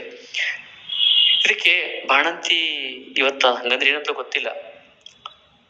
ತಲೆ ಸ್ನಾನ, ಮಗುಗೆ ಸ್ನಾನ ಮಾಡಿಸೋದಕ್ಕೆ ಆಯಗಳಿದ್ದಾರೆ. ಈಗ ನಾವು ಇವ್ರ ಮನೆ ಸ್ನಾನ ಮಾಡ್ಸಕ್ ಹೋಗಿದ್ದೆ, ಅವ್ರ ಮನೆ ಸ್ನಾನ ಮಾಡ್ಸಕ್ ಹೋಗಿದ್ದೆ, ಅವ್ರ ಮನೆ ಸ್ನಾನ, ಅಜ್ಜಿಗೆ ಸ್ನಾನ ಮಾಡ್ಸೋಕು ಬರಲ್ಲ ಅಂದ್ರೆ ಆ ತಾಯಿ ಏನ್ ಕಲಿತಾಳೆ ಅಂದ್ರೆ ಮಗಳು ಏನ್ ಕಲಿತಾಳೆ? ಅಜ್ಜಿಗೆ ಸ್ನಾನ ಮಾಡ್ಸಕ್ ಬರಲ್ಲ ಮಗುಗೆ, ಮಗಳು ಹೆಂಗ್ ಕಲಿತಾಳೆ ಸ್ನಾನ ಮಾಡ್ಸೋದನ್ನ? ಮತ್ ಮುಂದಿನ ಜನರೇಷನ್ ಕಥೆ ಏನು? ಇದಕ್ಕೊಂದು ಬಿಸ್ನೆಸ್ ಶುರು ಆಗ್ಬೇಕಾ? ಸ್ನಾನ ಮಾಡ್ಸಕ್ ಬರೋದಂತರದೊಂದು. ಆ ಪ್ರೀತಿಗೂ ಈ ಪ್ರೀತಿಗೂ ಡಿಫ್ರೆನ್ಸ್ ಇಲ್ವಾ? ಹೋಟೆಲ್ ಊಟಕ್ಕೂ ಅಮ್ಮನ ಊಟಕ್ಕೂ ಡಿಫ್ರೆನ್ಸ್ ಇಲ್ವಾ? ಹೋಟೆಲಲ್ಲಿ ನಾನು 2 ಇಡ್ಲಿ ಕೇಳ್ತಿಂದ್ರೆ 4ನೇ ಇಡ್ಲಿ 10ನೇ ಇಡ್ಲಿ ಕೇಳೋ, ಒಂದು ದುಡ್ಡು ಕೊಟ್ರೆ ಕೊಡ್ತಾನೆ ಅಷ್ಟೇ, ತಲೆ ಕೆಡಿಸ್ಕೊಳ್ಳೋದಿಲ್ಲ. 10 ಇಡ್ಲಿ ಯಾಕೆ ತಿಂತೀವ ಅಂತ ಕೇಳಲ್ಲ ಅವನು. ಅಮ್ಮ 1 ಇಡ್ಲಿ ಬಿಟ್ಟು 2ನೇ ತಿಂದ್ರೆ ಯಾಕೆ ತಿಂತೀಯೋ ಇನ್ನೊಂದು ಅಂದ್ರೆ 1 2 4 ತಿಂದಾದ್ಮೇಲೆ ಮಗುವಿನ ಕೆಪಾಸಿಟಿ ಎಷ್ಟು ಅಂತ ತಾಯಿ ಗೊತ್ತಾದ್ಮೇಲೆ ಯಾಕದು ಇನ್ನೊಂದ್ ಸ್ವಲ್ಪ ಹೊಟ್ಟೆ ಭಾರ ಮಾಡ್ಕೋತೀಯ, ಹೊಟ್ಟೆ ಕೆಡಿಸ್ಕೋತೀಯ, ಎಚ್ಚರಿಕೆ ಕೊಡ್ತೇನೆ. ಹೋಟ್ಲ್ ಓನರ್ ಕೊಡ್ತಾನ ಆ ಎಚ್ಚರಿಕೆನ? ರುಚಿ ಮಾಡ್ತೀನಿ ತಿನ್ನು. ಇದಕ್ಕೆ ಅಷ್ಟು ಡಿಫ್ರೆನ್ಸ್ ಇದೆ ಅಡಿಗೆ ಮನೆಗೂ ಹೋಟ್ಲಿಗೆ, ಮತ್ತೆ ಆಸ್ಪತ್ರೆಗೂ ಬಾಣಂತಿ ಕೋಣೆಗೂ. ಇವಕ್ಕೆಲ್ಲ ಡಿಫ್ರೆನ್ಸ್ ಇರಲ್ವಾ? ಏನ್ ತಿನ್ಬೇಕು, ಏನ್ ಬೇಕಾದ್ರೂ ತಿನ್ನು, ಡಾಕ್ಟರ್ ಹೇಳಿ ಕಳಿಸ್ತಾರೆ. ಏನ್ ಬೇಕಾದ್ರೂ ತಿನ್ನು, ನೀನೇನ್ ರೋಗಿನ? ನಾನ್ ನೋಡಿದೀನಿ ಏನ್ ಬೇಕಾದ್ರೂ ತಿಂದು ಮಗುಗೂ ತಾಯಿಗೂ ತೊಂದರೆ ಮಾಡ್ಕೊಂಡು ಬಂದಂತಹ 100 ರೋಗಿಗಳನ್ನ ನೋಡಿದೀನಿ. ಏನ್ ಬೇಕಾದ್ರೂ ತಿಂತಾರ? ಇದು ಸೈನ್ಸ್, ಅರೆ ಸೈನ್ಸ್ ಅಂತ. ಏನ್ ಬೇಕಾದ್ರೂ ತಿನ್ನು. ಇದು ಬಹಳಷ್ಟು ವಿಷಯಗಳಿಗೆ ಬರ್ತದೆ. ಸೊ ಗರ್ಭ ಸಂಸ್ಕಾರ ಅಷ್ಟೇ ಮಾತಾಡೋಣ. ಬಾಣಂತಿ ಸಂಸ್ಕಾರ ನಾನು ಈ ವಿಷಯಕ್ಕೆ ಇವತ್ತು ತಗೊಂಡಿಲ್ಲ. ಹಾಗೆ ಬಾಣಂತಿ ಸಂಸ್ಕಾರದಲ್ಲಿ ಬಹಳಷ್ಟು ಮಗುವಿಗೆ ಕೊಡ್ಬೇಕಂತಹ ಸಂಸ್ಕಾರ ಸಾಕಷ್ಟು ಇದೆ. ಹಾಗೆ ಈ ರೀತಿಯ ಇದಕ್ಕೆ ಚೈತನ್ಯ ಗರ್ಭ ಸಂಸ್ಕಾರ ಅಂತ ಕರೆಯೋದಕ್ಕೂ ಅಥರ್ವದಲ್ಲಿ ಒಂದು ಕಾರಣ ಇದೆ. ಚೈತನ್ಯಕ್ಕೆ ಮಾಡುವಂಥದ್ದು ಅಂತ. ಚೈತನ್ಯ ಯಾವಾಗಲೂ ಶುದ್ಧ, ಅದು ಸಂಸ್ಕಾರ ಕೊಟ್ಟು ಕರ್ಕೊಂಬಂದ್ರೆ ಎಷ್ಟು ದೊಡ್ಡದು. ಒಂದು ಎಕ್ಸಾಂಪಲ್ ಹೇಳಿ ಈ ಮಾತನ್ನ ಇವತ್ತು ಮುಟ್ಟುಕೊಳಿಸ್ತೀನಿ. ಸಂಸ್ಕಾರ ಕೊಡೋದ್ರಿಂದ ಒಂದು ಜೀವಿ ಜಾತ್ಯಾಂತರ ಗತಿಯನ್ನ ಹೊಂದುತ್ತೆ. ಜಾತಿ ಅಂದ್ರೆ ಈ ಜಾತಿಗಳಲ್ಲ, ದಯಮಾಡಿ ತಪ್ಪು ತಿಳ್ಕೊಬೇಡಿ. ಜಾತ್ಯಾಂತರ ಗತಿ ಪ್ರಕೃತಿ ಆಪೂರ್ಣಾತ್ ಅಂತ ಪತಂಜಲಿಯವರು ಸಿದ್ಧಾಂತವನ್ನು ಹೇಳ್ತಾರೆ. ಏನದು? ವಿಕಾಸವಾದ ಸಿದ್ಧಾಂತ. ಡಾರ್ವಿನ್ಗಿಂತ 1000 ಲಕ್ಷ ಕೋಟಿ ಪಟ್ಟು ಶ್ರೇಷ್ಠವಾದ ಸಿದ್ಧಾಂತ. ಪ್ರಕೃತಿ ಆಪೂರ್ಣ ಅಂತ ಕರೀತಾರೆ ಅದನ್ನ. ಪ್ರಕೃತಿ ಆಪೂರ್ಣ ಸಿದ್ಧಾಂತ ಅಂತ ಹೇಳ್ತಾರೆ.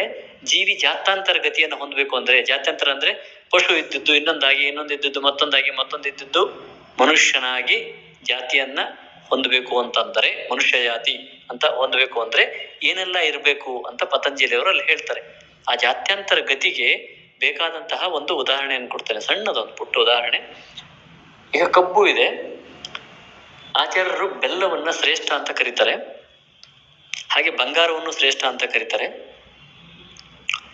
ಈ ಅಂದ್ರೆ ಮೆಟಲ್ಸ್ ಅಲ್ಲಿ ಬಂಗಾರವನ್ನ ಅದನ್ನು ಔಷಧಿ ಪ್ರಯೋಗಕ್ಕೂ ಕೂಡ ಶ್ರೇಷ್ಠ ಅಂತ ಕರೀತಾರೆ. ಬೆಲ್ಲವನ್ನ ಶ್ರೇಷ್ಠ ಅಂತ ಕರೀತಾರೆ. ಹಾಗೆ ಘೃತವನ್ನ ಶ್ರೇಷ್ಠ ಅಂತ ಕರೀತಾರೆ. ಪ್ರಾಣಿಜನ್ಯದಲ್ಲಿ ಘೃತ ಶ್ರೇಷ್ಠ, ಮಾಂಸ ಅಲ್ಲ, ತುಪ್ಪ ಶ್ರೇಷ್ಠ. ಮೆಟಲ್ಸ್ ಅಲ್ಲಿ ಅದನ್ನ ಔಷಧಿ ತಯಾರು ಮಾಡೋದಾದ್ರೆ ಬಂಗಾರ ಶ್ರೇಷ್ಠ. ಪ್ಲಾಂಟ್ ಅಲ್ಲಿ ಬೆಲ್ಲ ಶ್ರೇಷ್ಠ ಅಂತ ಆಚಾರ್ಯರು ಮೆನ್ಷನ್ ಮಾಡ್ತಾರೆ ಮಧುರ ರಸದ್ರವ ಗಣಕ ದ್ರವ್ಯಗಳಲ್ಲಿ. ಆ ಬೆಲ್ಲ ಏನಿದೆ ಅಲ್ಲ, ಕಬ್ಬನ್ನ ಬೆಲ್ಲ ಮಾಡಿ ತಿಂದ್ರೆ ಶ್ರೇಷ್ಠ. ಕಬ್ಬು ತಿನ್ನಕ್ ಹೇಳಿದ್ರೆ ನಾನು ಹೆಂಗಾರ ಸಂಸ್ಕಾರ ಮಾಡ್ಕೊಂಡ್ ತಿಂತೀನಿ ಅಂತ ಹೆಂಡ ಮಾಡ್ಕೊಂಡ್ ಕುಡಿದ್ರೆ ಎಷ್ಟು ಪರಿಣಾಮದಲ್ಲಿ ವ್ಯತ್ಯಾಸ ಇರ್ತದೋ ಅಷ್ಟು ವ್ಯತ್ಯಾಸ ಗರ್ಭ ಸಂಸ್ಕಾರಕ್ಕೂ, ಸಂಸ್ಕಾರ ಹೆಂಗ್ ಬೇಕಾದ್ರೂ ಇರ್ಲಿ ಅಂತ ತಗೊಳ್ಳೋದಕ್ಕೂ ವ್ಯತ್ಯಾಸ ಇರ್ತದೆ. ಬಹಳ ಎಚ್ಚರಿಕೆ ಇರ್ಲಿ. ಹೆಂಡ ಕುಡಿಬೇಕು, ಬೆಲ್ಲ ತಿನ್ಬೇಕು. ಹೆಂಡ ಕುಡಿದ್ರೆ ಅದ್ರ ಪರಿಣಾಮ, ಬೆಲ್ಲ ತಿಂದ್ರೆ ಇದ್ರ ಪರಿಣಾಮ. ನಮ್ಮ ಮಗು ಹೇಗಿರ್ಬೇಕು ಅಂತ ನಾವು ನಿರ್ಧಾರ ಮಾಡೋದು ಮಗುವನ್ನು ಪಡೆಯೋದಕ್ಕಿಂತ ಮೊದ್ಲೇ ಅಂತ ಹೇಳ್ತಾ, ಚೈತನ್ಯ ಗರ್ಭ ಸಂಸ್ಕಾರದ ಮಾತಿಗೆ ನಮಗೆ ಕ್ಲಬ್ ಹೌಸ್ ಇಂದ ಅವಕಾಶ ಮಾಡಿಕೊಟ್ಟು ಇಷ್ಟು ಜನ ಇಲ್ಲಿ ಜಾಯ್ನ್ ಆಗಿದ್ದಕ್ಕೆ ಹೃತ್ಪೂರ್ವಕ ಧನ್ಯವಾದಗಳನ್ನ ತಿಳಿಸ್ತಾ ಇವತ್ತಿನ ವಿಷಯವನ್ನ ಇಲ್ಲಿಗೆ ಮುಗಿಸೋಣ. ಧನ್ಯವಾದಗಳು. ಧನ್ಯವಾದ ಡಾಕ್ಟರ್ ಮಲ್ಲಿಕಾರ್ಜುನ್ ಡಂಬಳ ಅವರೇ. ಬಹಳ ಚೆನ್ನಾಗಿ ಚೈತನ್ಯ ಗರ್ಭ ಸಂಸ್ಕಾರದ ಮಹತ್ವವನ್ನ ಮತ್ತೆ ಇವತ್ತಿನ ದಿನಗಳಲ್ಲಿ ನಾವು ವೈಜ್ಞಾನಿಕ ಅಪ್ರೋಚ್ ಅಂತ ಹೇಳ್ಬೋದು ಅಥವಾ ಆಧುನಿಕತೆಯ ಹೆಸರಿನಲ್ಲಿ ಯಾವ ರೀತಿ ತಪ್ಪು ಆಚರಣೆಗಳನ್ನ ನಮ್ಮದಾಗಿಸ್ಕೊಳ್ತಾ ಇವತ್ತಿಗೆ ಅದೆಲ್ಲ ಸರಿ ಅನ್ನಿಸ್ಬೋದು, ಆದ್ರೆ ಲಾಂಗ್ ರನ್ ಅಂತ ಏನ್ ಹೇಳ್ತೀವಿ, ವರ್ಷಗಳು ಕಳೆದ ಹಾಗೆ ಇದರ ಪರಿಣಾಮ ಏನಾಗತ್ತೆ ಅನ್ನೋದು ಯಾರಿಗೂ ಗೊತ್ತಿಲ್ಲ. ಆದ್ರಿಂದನೇ ಅದ್ ಏನೇ ನೋಡಿದ್ರುನುವೆ 40-50 ವರ್ಷದ ಹಿಂದಿನ ನಮ್ಮ ತಂದೆ ತಾಯಿಗಳ ಆರೋಗ್ಯಕ್ಕೆ ಸಂಬಂಧಪಟ್ಟಂತೆ ನೋಡಿದ್ರೆ ನಮ್ಮ ಆರೋಗ್ಯ ಕಡಿಮೆನೆ. ನಮ್ಮ ಅಜ್ಜಿ ತಾತಂದ್ರದ್ದು ಕಂಪೇರ್ ಮಾಡಿದ್ರೆ ನಾವು ಖಂಡಿತ ಅವರಷ್ಟು ಗಟ್ಟಿಮುಟ್ಟಾಗಿಲ್ಲ, ಅವರಂತ ಆರೋಗ್ಯ ಭಾಗ್ಯ ಕೂಡ ನಮಗಿಲ್ಲ. ಅಲ್ಲಿಗೇನು ಅವರ ಜೀವನ ಪದ್ಧತಿ ನಮಗಿಂತ ನಿಜವಾಗ್ಲೂ ಸರಿಯಾಗಿತ್ತು. ಅವರ ಆಹಾರ ಪದ್ಧತಿ ಆಗಿರಬಹುದು ಅಥವಾ ಮತ್ಯಾವುದೇ ಪದ್ಧತಿಗಳು. ನಾನು ಒಂದು ಮಾತನ್ನಂತೂ ನನ್ನ ಸ್ನೇಹಿತರಿಗೆ ಅಥವಾ ಸ್ನೇಹಿತೆಯರಿಗೆ ಖಂಡಿತ ಹೇಳ್ತಾ ಇರ್ತೇನೆ, ಬಾಣಂತನ ಮಾಡಿಸ್ಕೋಬೇಕು ಅಂದ್ರೆ ಅಜ್ಜಿ ಕಾಲದ ಬಾಣಂತನ, ನಿಮ್ಮ ಮನೆಯ ಅಜ್ಜಿ ಏನ್ ಹೇಳ್ತಾರೆ ಅಥವಾ ತುಂಬಾ ಪದ್ಧತಿ ಪೂರ್ಣವಾಗಿ ಏನ್ ಮಾಡಿಸ್ತಾರೆ ಅದನ್ನ ಮಾಡ್ಕೊಳ್ಳಿ. ಆಗ ನಿಮಗೆ 60 ವರ್ಷ ಆದ್ರೂ ಬೆನ್ನು ನೋವು ಬರೋದಿಲ್ಲ. ಅಂತ ಒಂದು ಒಳ್ಳೆಯ ಕಟ್ಟುಮಟ್ಟಾದ ದೇಹವನ್ನ ವಾಪಸ್ ನೀವು ಪಡ್ಕೋತೀರಿ ಅಂತ ನಾನ್ ಹೇಳ್ತೇನೆ. ಇದು ಸ್ವಾನುಭವದ ವಿಷಯ ಕೂಡ. ಯಾಕೆಂದ್ರೆ ಕಂಬಳಿ ಹೊದ್ಕೊಂಡ್ ಕುತ್ಕೋಬೇಕು, ಬೆನ್ನಿಗೆ ಗಾಳಿ ಆಡ್ಬಾರ್ದು, ತಲೆಗೆ ಸ್ಕಾರ್ಫ್ ಕಟ್ಕೋಬೇಕು, ಕಿವಿಗೆ ಹತ್ತಿ ಇಟ್ಕೋಬೇಕು, ಆ ಹತ್ತಿನಲ್ಲಿ ಒಂದು ಬೆಳ್ಳುಳ್ಳಿಯ ಎಸಳನ್ನ ಕೂಡ ಸುತ್ತಿ ಇಡ್ತಾರೆ ಕಿವಿಗೆ ಶೀತ ಆಗ್ಬಾರ್ದು ಅಂತ. ಇದನ್ನೆಲ್ಲ ಮೂಢ ನಂಬಿಕೆಗಳು ಅಥವಾ ಡಂಬಾಚಾರ ಅಂತ ಆಚರಿಸದೇ ಇರುವಂತ ಎಷ್ಟೋ ಜನರನ್ನ ನಾವು ನೋಡಿದ್ದೇವೆ. ಆದ್ರೆ ನಂತರ ಒಂದು ಮಗುಗೆ 1-2-3 ವರ್ಷ ಆಗ್ತಾ ಇದ್ದಂಗೆನೆ ತಾಯಿಗೆ ಮಾತೆತ್ತಿದ್ರೆ ಶೀತ ಶುರುವಾಗತ್ತೆ, ಬೆನ್ನು ನೋವು ಶುರುವಾಗತ್ತೆ. ಈಗಿನ ಹೆಣ್ಮಕ್ಳಲ್ಲಿ ನಾವು ಜಾಸ್ತಿ ನೋಡೋದು ತುಂಬಾ ಬೇಗ ಶರೀರ ಡೊಳ್ಳಾಗ್ತಾ ಹೋಗುತ್ತೆ. ನೀವಿದನ್ನ ಗಮನಿಸಿರ್ಬೋದು. ಡಾಕ್ಟರ್ ಆಗಿ ನಿಮ್ಗೆ ನಮ್ಗಿಂತ ಚೆನ್ನಾಗಿ ವಿಚಾರಗಳೆಲ್ಲ ಗೊತ್ತಿರುತ್ತೆ. ಇದೆಲ್ಲದಕ್ಕೆ ಒಂದು ಸರಿಯಾದ ವ್ಯಾಖ್ಯಾನ ಮತ್ತೆ ಎಕ್ಸ್ಪ್ಲನೇಷನ್ ಅನ್ನ ನೀವ್ ಇವತ್ತು ಕೊಡ್ತಾ ಹೋದ್ರಿ. ಬಹುಶಃ ನೀವು ಬಾಣಂತನದ ಸಂಸ್ಕಾರದ ಬಗ್ಗೆ ಹೇಳಿದಾಗ ಇದ್ರ ಬಗ್ಗೆ ಇನ್ನೂ ಹೆಚ್ಚು ಮಾಹಿತಿ ಸಿಗ್ಬೋದು ನಮ್ಗೆ ಅಂತ ಅನ್ಕೋತೇನೆ. ಅದು ತುಂಬಾ ಇನ್ನೊಂದ್ ಸ್ವಲ್ಪ ತುಂಬಾ ಡಿಟೇಲ್ ಆಗಿ ಇದೆ ಅದು. ಅದಕ್ಕೆ ಒಂದೇ ವರ್ಡ್ ಅಲ್ಲಿ ಹೇಳೋದಾದ್ರೆ ನೀವು ಹೇಳ್ಬಿಟ್ರಿ ಅದನ್ನ. ನಿಮ್ಮ ಅಜ್ಜಿ ಕಾಲದ ಬಾಣಂತನ ಇದೆಯೋ ಅದನ್ನ ಮಾಡಿಸ್ಕೊಳ್ಳೋದು ಅಂದ್ರೆ ಅಲ್ಲಿಗೆ ಬಾಣಂತನದ ಎಲ್ಲಾ ಸಂಸ್ಕಾರ ಮುಗೀತು. ಯಥಾವತ್ ಅದನ್ನೇ ಫಾಲೋ ಮಾಡ್ಬಿಟ್ರೆ ಮುಗೀತು. ಖಂಡಿತ. ನಿಜವಾಗ್ಲೂ ಕಣ್ಣಲ್ಲಿ ನೀರೆಲ್ಲ ರಕ್ತ ಬರೆಸ್ತಿದ್ರು ನಮ್ಗೆ ಅಂತ ನಮ್ಮ ಅಮ್ಮಂದ್ರೆಲ್ಲ ಹೇಳೋರು. ಅಂದ್ರೆ ಅಷ್ಟು ಕಷ್ಟಪಟ್ಟು ಒಂದು ಬಾಣಂತನ ಮುಗಿಸ್ಕೊಂಡು ಹೆಣ್ಮಗ್ಳು ಬಂದಾಗ್ಲೇ ಅಲ್ಲಿಗೆ ಆ ಗಟ್ಟಿಮುಟ್ಟಾದ ಶರೀರ ಮತ್ತೆ ಆಕೆಗೆ ವಾಪಸ್ ದಕ್ಕತ್ತೆ ಅನ್ನುವಂತ ಒಂದು ಅರ್ಥ. ಆ ಕಷ್ಟ ಪಟ್ಟಿಲ್ಲ ಅಂತ ಆದ್ರೆ ನಿಮಗ್ ಸರಿಗ ಆಗಿಲ್ಲ ಬಾಣಂತನ ಅಂತ. ಹೌದು ಹೌದು, ಖಂಡಿತವಾಗ್ಲೂ ಹೌದು. ನೀವ್ ಹೇಳಿದ್ರಿ ಕಿವಿಲಿ ಒಂದು ಬೆಳ್ಳುಳ್ಳಿ ಹೆಸರನ್ನ ಇಟ್ಟು ಹತ್ತಿ ಇಡ್ತಾ ಇತ್ತು ಅಂದ್ರೆ ಬೆಚ್ಚಗಿಡ್ಬೇಕು ಅನ್ನೋದು. ಎಷ್ಟು ಕಾನ್ಸೆಪ್ಟ್ ಇದೆ ಬೆಚ್ಚಗಿಡ್ಬೇಕು ಅನ್ನೋಂಥದ್ದು. ಅದು ಒಂದೇ ಕಾನ್ಸೆಪ್ಟ್ ಇಟ್ಕೊಂಡ್ರು ಟೆಂಪರೇಚರ್ ಮೇಂಟೈನ್ ಮಾಡೋದು ಒಂದನೇ ಇಟ್ಕೊಂಡ್ರು ಅದ್ರ ಮಹತ್ವ ತುಂಬಾ ದೊಡ್ಡದು ಅಂತ ಆಮೇಲೆ ಗೊತ್ತಾಗ್ತದೆ. ಇವತ್ತು 100 ಹೆಣ್ಮಕ್ಳು ಸೊಂಟ ನೋವನ್ನ ಬಹಳಷ್ಟು ಕಷ್ಟಪಡ್ತಾ ಇದ್ದಾರೆ. ಸೊಂಟ ನೋವು ಸಣ್ಣ ವಿಷಯ ಅಲ್ಲ, ಬಹಳಷ್ಟು ಜೀವನ ನಡಿಬೇಕಿದೆ, ಮಕ್ಕಳು ಓದ್ತಾ ಇದ್ದಾರೆ, ಬಹಳಷ್ಟು ಕಷ್ಟಪಡ್ತಾ ಇದ್ದಾರೆ. ಅಂತ ಸೊಂಟ ನೋವನ್ನು ಅನುಭವಿಸೋದಕ್ಕೆ ಡ್ಯಾಮೇಜ್ ಮಾಡ್ಕೊಂಡ್ರು ಬಾಣಂತನೇ ಕಾರಣ, ಮತ್ತೇನೂ ಅಲ್ಲ. ಮೇಡಮ್ ತಾವು ಮುಂದುವರಿಸ್ತೇವೆ. ಧನ್ಯವಾದ. ಈಗ ಪ್ರಶ್ನೋತ್ತರಕ್ಕೆ ನಮ್ಮ ವೇದಿಕೆಯನ್ನ ಮುಕ್ತವಾಗಿಸಿದ್ದೇವೆ. ಯಾರಾದ್ರೂ ಪ್ರಶ್ನೆಗಳನ್ನ ಕೇಳೋರಿದ್ರೆ ಖಂಡಿತ ಮೇಲೆ ಬಂದು ನಿಮ್ಮ ಪ್ರಶ್ನೆಗಳನ್ನ ಕೇಳ್ಬೋದು. ಡಾಕ್ಟರ್ ಮಲ್ಲಿಕಾರ್ಜುನ್ ಡಂಬಳ ಅವರು ನಮ್ಮ ಜೊತೆ ಇದ್ದಾರೆ ನಿಮ್ಮ ಪ್ರಶ್ನೆಗಳಿಗೆ ಉತ್ತರಿಸೋದಕ್ಕೆ. ಡಾಕ್ಟರ್ ಅವರ ಫೋನ್ ನಂಬರ್ ಸಿಗುತ್ತಾ ಅಂತ ಮತ್ತೆ ಕೇಳ್ತಾ ಇದ್ದಾರೆ. ಈಗಾಗ್ಲೇ ನಾವು ಚಾಟ್ ರೂಮ್ ನಲ್ಲಿ ಫೋನ್ ನಂಬರ್ ಅನ್ನ ಹಾಕಿದ್ದೇವೆ. ಮತ್ತೊಮ್ಮೆ ನಾನು ನಿಮ್ಗಾಗಿ ಓದ್ತಾ ಇದ್ದೇನೆ, ದಯವಿಟ್ಟು ನೋಟ್ ಮಾಡ್ಕೊಳ್ಳಿ. 63622655 6362226505 ಇದು ಡಾಕ್ಟರ್ ನಂಬರ್. ಅದನ್ನ ನಾವು ಚಾಟ್ ರೂಮ್ ನಲ್ಲಿ ಹಾಕಿದ್ದೇವೆ. ಮತ್ತೊಮ್ಮೆ ನಿಮ್ಗಾಗಿ ನಾನು ಕಳಿಸ್ಕೊಡ್ತಾ ಇದ್ದೇನೆ ಅದನ್ನ. ಈ ನಂಬರ್ಗೆ ಕಾಂಟ್ಯಾಕ್ಟ್ ಮಾಡಿದ್ರೆ ನೀವು ಡಾಕ್ಟರ್ ಅನ್ನ ಸಂಪರ್ಕಿಸಬಹುದು. ನನಗೆ ಒಂದು ವಿಷಯಕ್ಕೆ ನಿಮ್ಮ ಮಾತುಗಳು ಬಹಳ ಇಷ್ಟ ಆಗುತ್ತೆ ಡಾಕ್ಟರ್. ನೇರ, ನಿಷ್ಠುರ, ಅದೇನ್ ಹೇಳ್ತೀರಿ ಸತ್ಯ ಯಾವಾಗ್ಲೂ ನಿಷ್ಠುರವಾಗೇ ಇರುತ್ತೆ ಅಂತ ಹೇಳ್ತಾರೆ. ಆ ರೀತಿ ನೀವು ಖಡಾಖಂಡಿತವಾಗಿ ಹೇಳುವಂತಹ ವಿಷಯಗಳು, ನಿಮಗೆ ಅದರಲ್ಲಿರುವಂತಹ ನಂಬಿಕೆ ಮತ್ತೆ ಅದನ್ನ ಎಷ್ಟರ ಮಟ್ಟಿಗೆ ನೀವು ಅದನ್ನ ಶ್ರದ್ಧೆಯಿಂದ ಪಾಲಿಸ್ತಿದ್ದೀರಿ ಮತ್ತೆ ಬೋಧಿಸ್ತಿದ್ದೀರಿ ಅನ್ನೋದು ನಮಗ್ ಗೊತ್ತಾಗತ್ತೆ. ಉಮೇಶ್ ಅವ್ರು ನಮ್ ಜೊತೆ ಇದ್ದಾರೆ. ಉಮೇಶ್, ನಿಮ್ಮ ಪ್ರಶ್ನೆ. ಸರ್ ನಮಸ್ಕಾರ. ತುಂಬಾ ಅದ್ಭುತವಾದಂತ ಒಂದು ವಿಷಯಗಳನ್ನ ತಿಳಿಸ್ಕೊಟ್ರಿ. ಯಾವಾಗ ಇಡ್ಲಿ ಮತ್ತೆ ದೋಸೆ ನೋಡ್ದಾಗ್ಲೆಲ್ಲ ನಿಮ್ ಮಾತುಗಳು ಜ್ಞಾಪಕ ಬರುತ್ತೆ. ಅದೇನ್ ಪೂರ್ತಿ ಬಿಟ್ಬಿಡ್ಬೇಕೋ ಇಲ್ಲ ಹೇಗೋ ಅನ್ನೋದು ಗೊತ್ತಾಗ್ತಾ ಇಲ್ಲ. ಬಟ್ ಇಲ್ಲಿ ಮಾತ್ರ ನನ್ಗೆ 3 ಸತಿ ಕೇಳಿಸ್ಕೊಂಡಿನಿ, ಇವತ್ತು ಕೇಳಿಸ್ಕೊಂಡೆ. ಸರ್ ನನ್ ಪ್ರಶ್ನೆ ಏನು ಅಂತಂದ್ರೆ, ಈಗ ಈ ಗರ್ಭ ಸಂಸ್ಕಾರದಿಂದ ಹುಟ್ಟಿರ್ತಕ್ಕಂಥವ್ರು ಯಾರನ್ನೋ ಒಂದು 25-30 ವರ್ಷದವ್ರು ಅದ್ಭುತ ಸಾಧನೆ ಮಾಡಿರ್ತಕ್ಕಂಥ ಉದಾಹರಣೆ ಇದೆಯಾ ಅನ್ನೋದು ಒಂದ್ ಪ್ರಶ್ನೆ. ಇನ್ನೊಂದು ಲಾಸ್ಟ್ ನನ್ ಡೌಟ್ ಏನು ಅಂದ್ರೆ, ನಿಮ್ದು ಸಂಸ್ಥೆ ಎಲ್ಲಿದೆ? ಅಂದ್ರೆ ಇದಕ್ಕೆ ಅಂತೆಲ್ಲ ಪಂಚಕರ್ಮ ಚಿಕಿತ್ಸೆ, ಜನರಲ್ ಪಂಚಕರ್ಮ ಚಿಕಿತ್ಸೆಗೆ ಬರ್ಬೇಕು ಅಂದ್ರೆ ಎಷ್ಟು ದಿನದ್ದು, ಹೇಗೆ, ಅದೇನ್ ಪ್ರೊಸೀಜರ್ಸ್ ಅನ್ನೋದು ಸ್ವಲ್ಪ ವಿವರಣೆ ಕೊಟ್ರೆ ಎಲ್ಲರಿಗೂ ಒಳ್ಳೇದಾಗುತ್ತೆ. ಧನ್ಯವಾದಗಳು. ನಮಸ್ತೆ.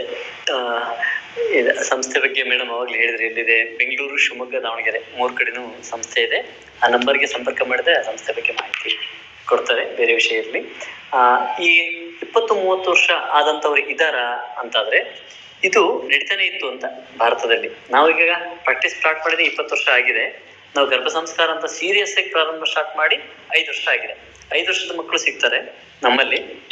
ಬೇರೆ ಖಂಡಿತವಾಗ್ಲೂ ಈ ಸಂಸ್ಕಾರ ಆಸ್ಪತ್ರೆ ಆಗ್ಬೇಕಾಗಿರುವಂತದ್ದಲ್ಲ, ಇದು ಮನೇಲಿ ಆಗ್ಬೇಕಾಗಿತ್ತು. ಮನೆಯಲ್ಲಿ, ಹಳ್ಳಿಗಳಲ್ಲಿ, ತುಂಬಾ ರೂರಲ್ ಏರಿಯಾದಲ್ಲಿ ಯಾವುದೇ ಈ ಆಧುನಿಕತೆ ಸೋಂಕದೇ ಇರತಕ್ಕಂತಹ ಒಂದು ಜನರೇಷನ್ ಇದಾವೆ.